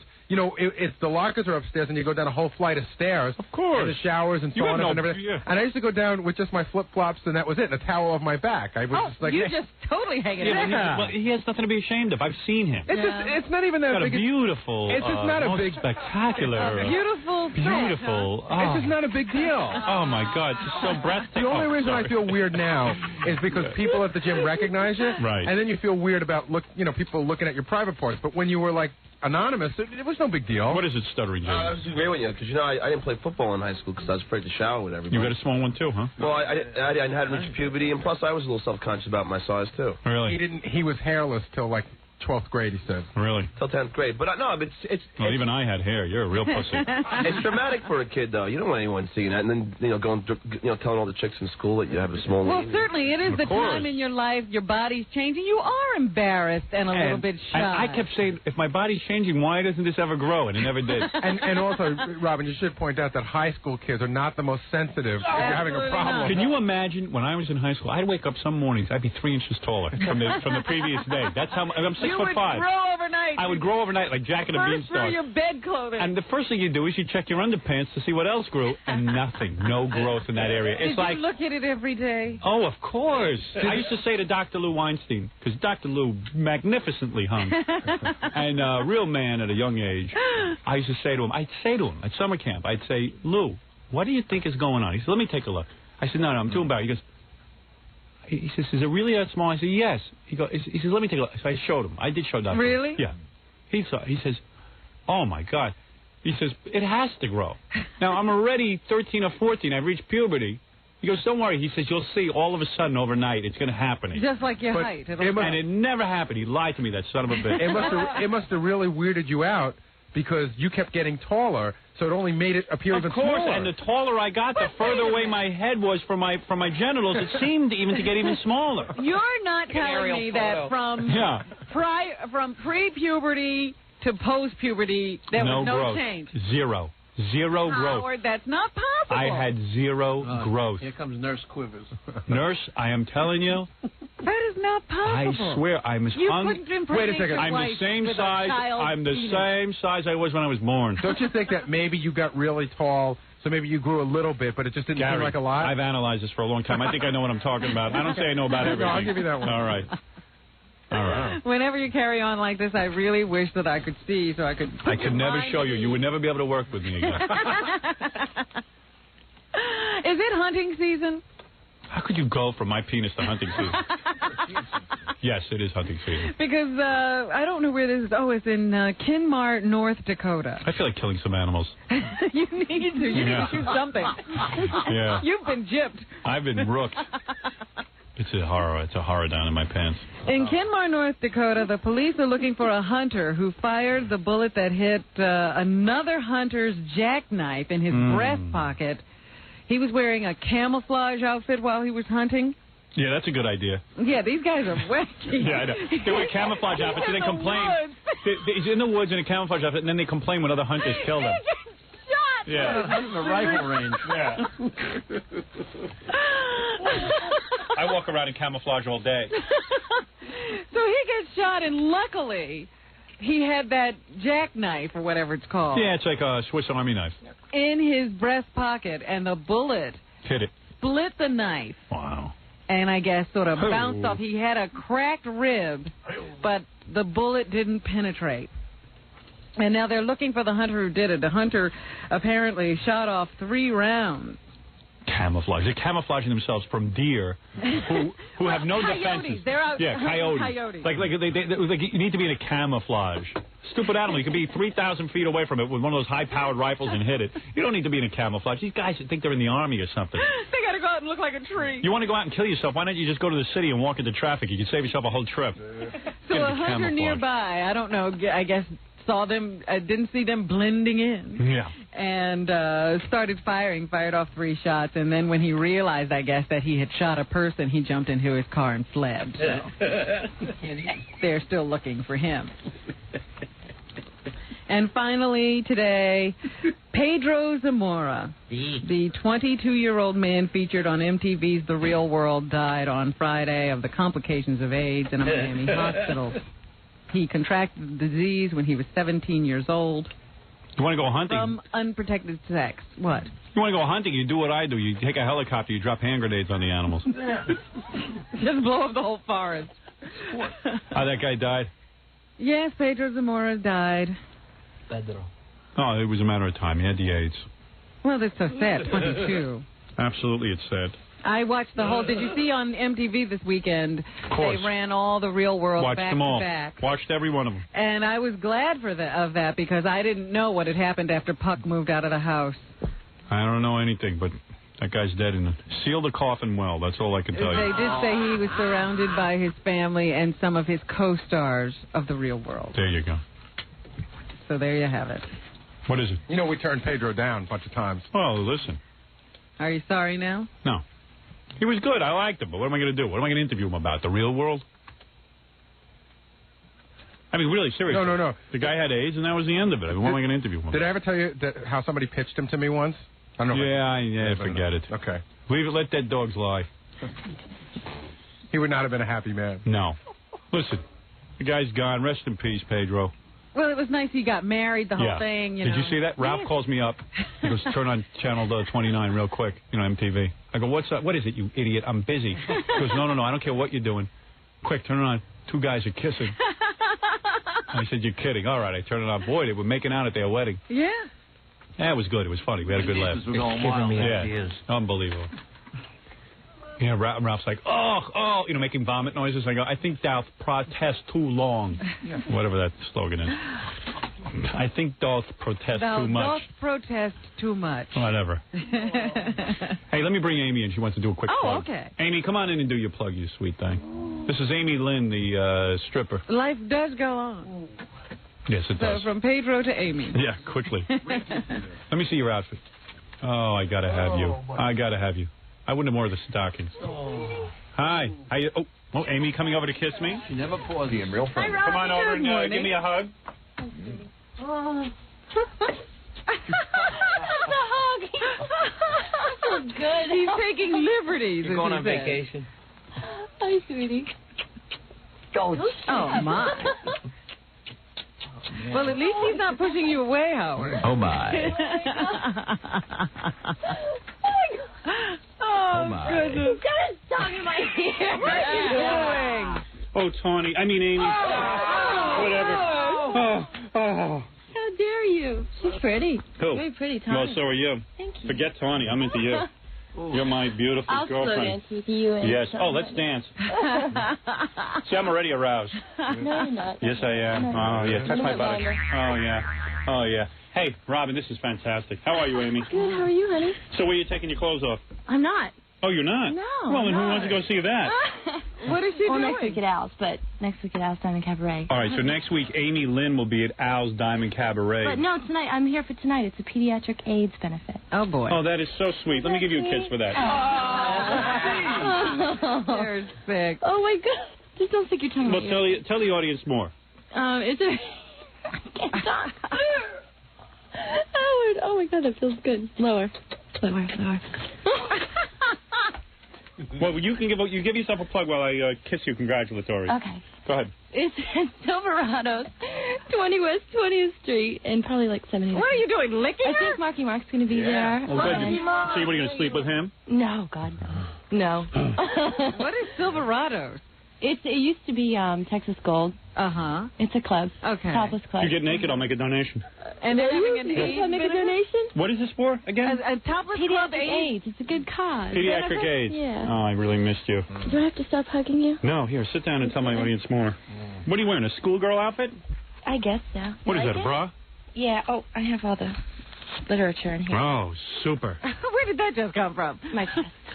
Anyway, Amy Lynn is going to be at the Pediatric AIDS fundraiser, which is, I'm a very big supporter of that. Pediatric AIDS man, yeah. Yeah. What is that? Is that AIDS of the feet? No. No? What is it? It's for children. Isn't It's a good pediatric cause. AIDS of the feet? No. It's not? Because isn't pediatric... No. Oh. It's POD. Because when you go to a podiatrist... That's POD. Not podiatric is AIDS? What about podiatric AIDS? That's AIDS of the feet. It's for children. I have to take my clothes off. How are you? How are your legs? Great. Oh, they're still thin. Oh, they're super. You look great. Thank you. Of course, Am I Amy... still going to be in your movie? Yes, you are. You were going to play my wife, Allison. Am I? Yes. I seriously want to read for that. You do? Yeah, remember the director thought I was good that day. Yes, you were. Well, Oh, unfortunately... she read when? Unfortunately, she's gone.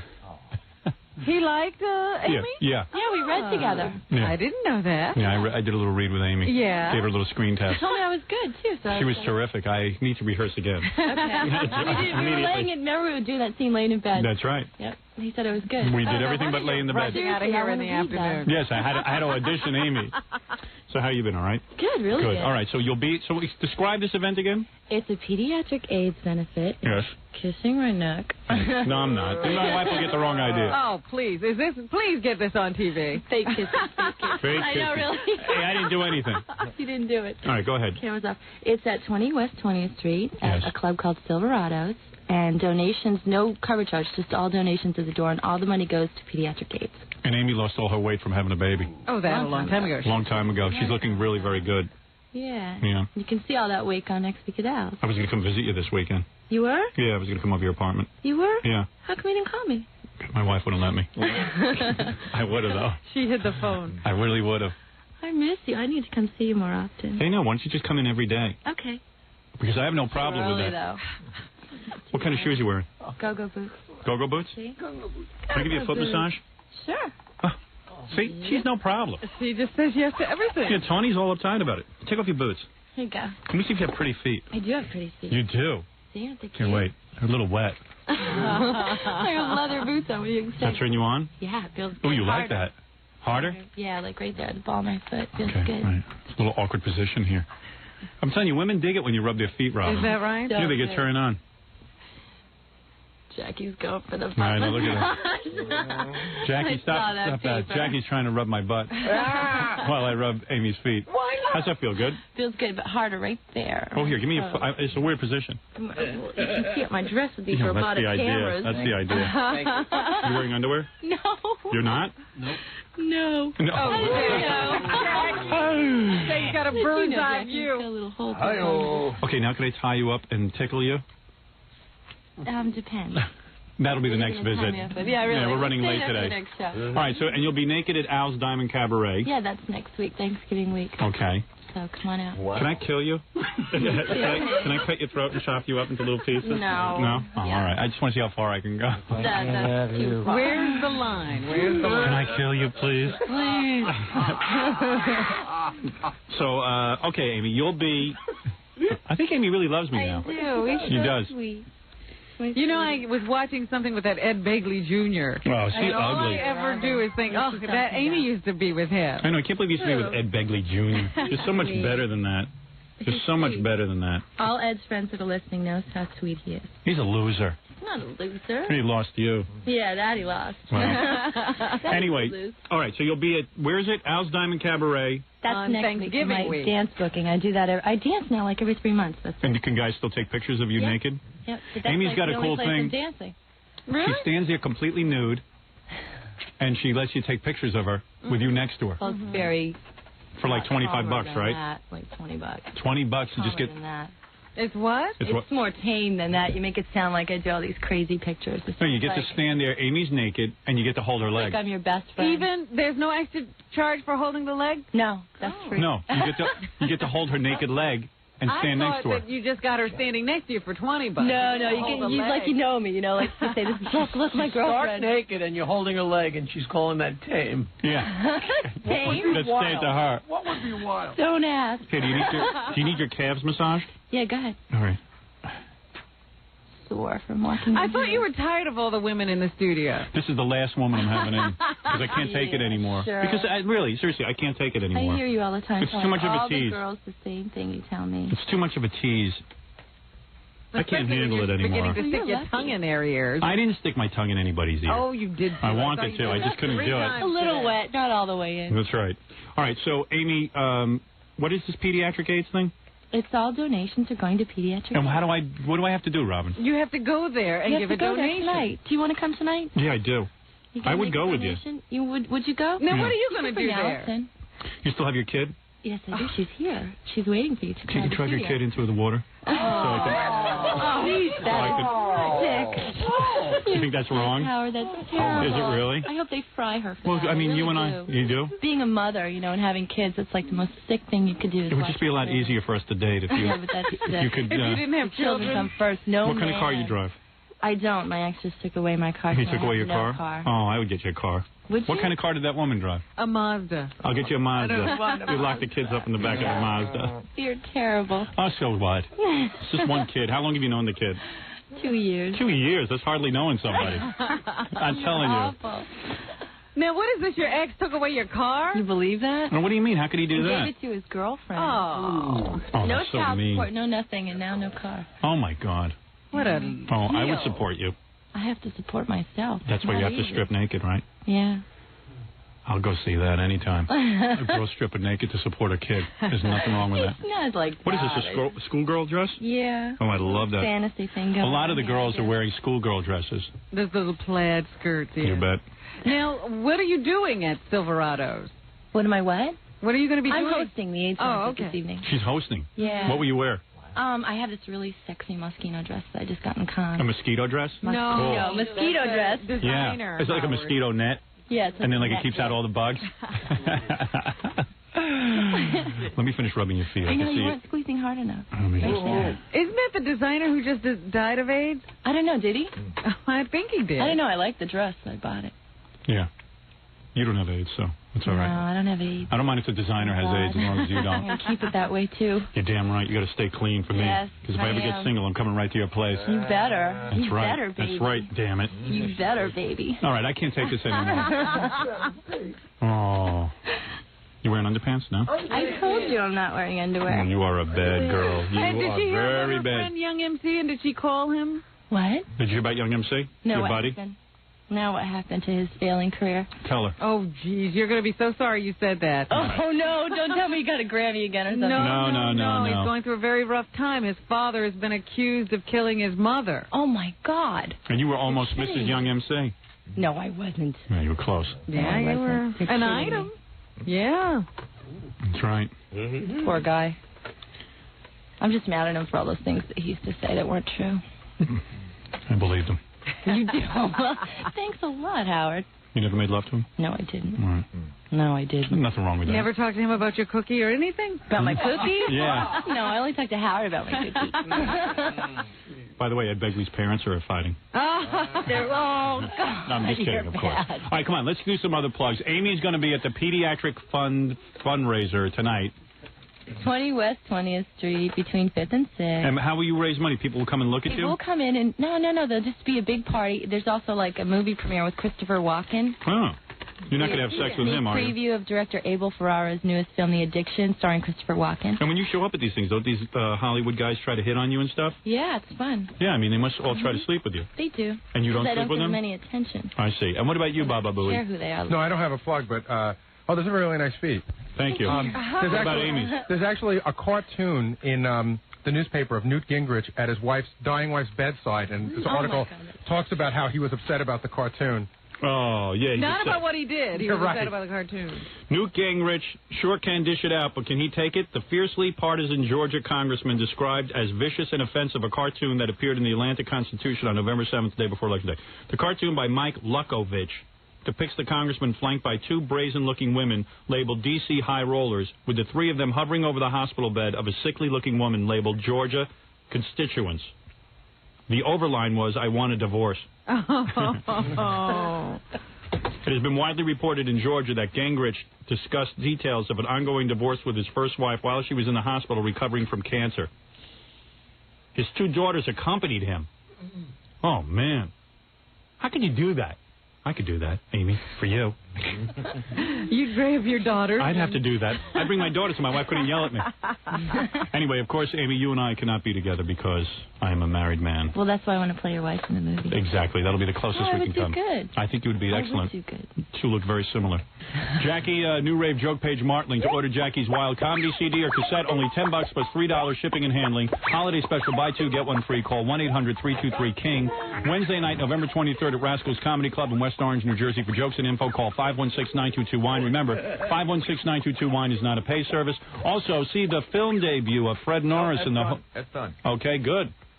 I hated saying it. Don't miss Stuttering John starring in Tony and Tina's Wedding. And to order we still have to listen to that tape tomorrow. I will play that tomorrow. And to order a signed copy of Stuttering John's incredible debut CD, call 201-942-OUCH. Also, if you're looking for a DJ for your office Christmas party, call Scott the Engineer's Rocket Entertainment at 718-BAG-5040. Many dates still available.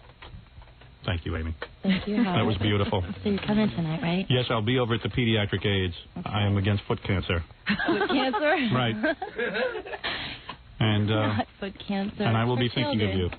I will absolutely be thinking of you, Amy. Thinking of you, too. Yes. Isn't she beautiful, Rob? Yes, you always know I've said that Amy's a very beautiful girl. Thank you. She's my she next... doesn't say that much, so I take it as a compliment. If anything ever happens to my wife, this is my next wife. All right. All Well, right. then I know your next wife. I don't have anything to worry about. No problem. You already get along with her. All right. We'll see you tomorrow. Freddie, you going to play some commercials out of here? All right. And Amy, good luck tonight. Thank you.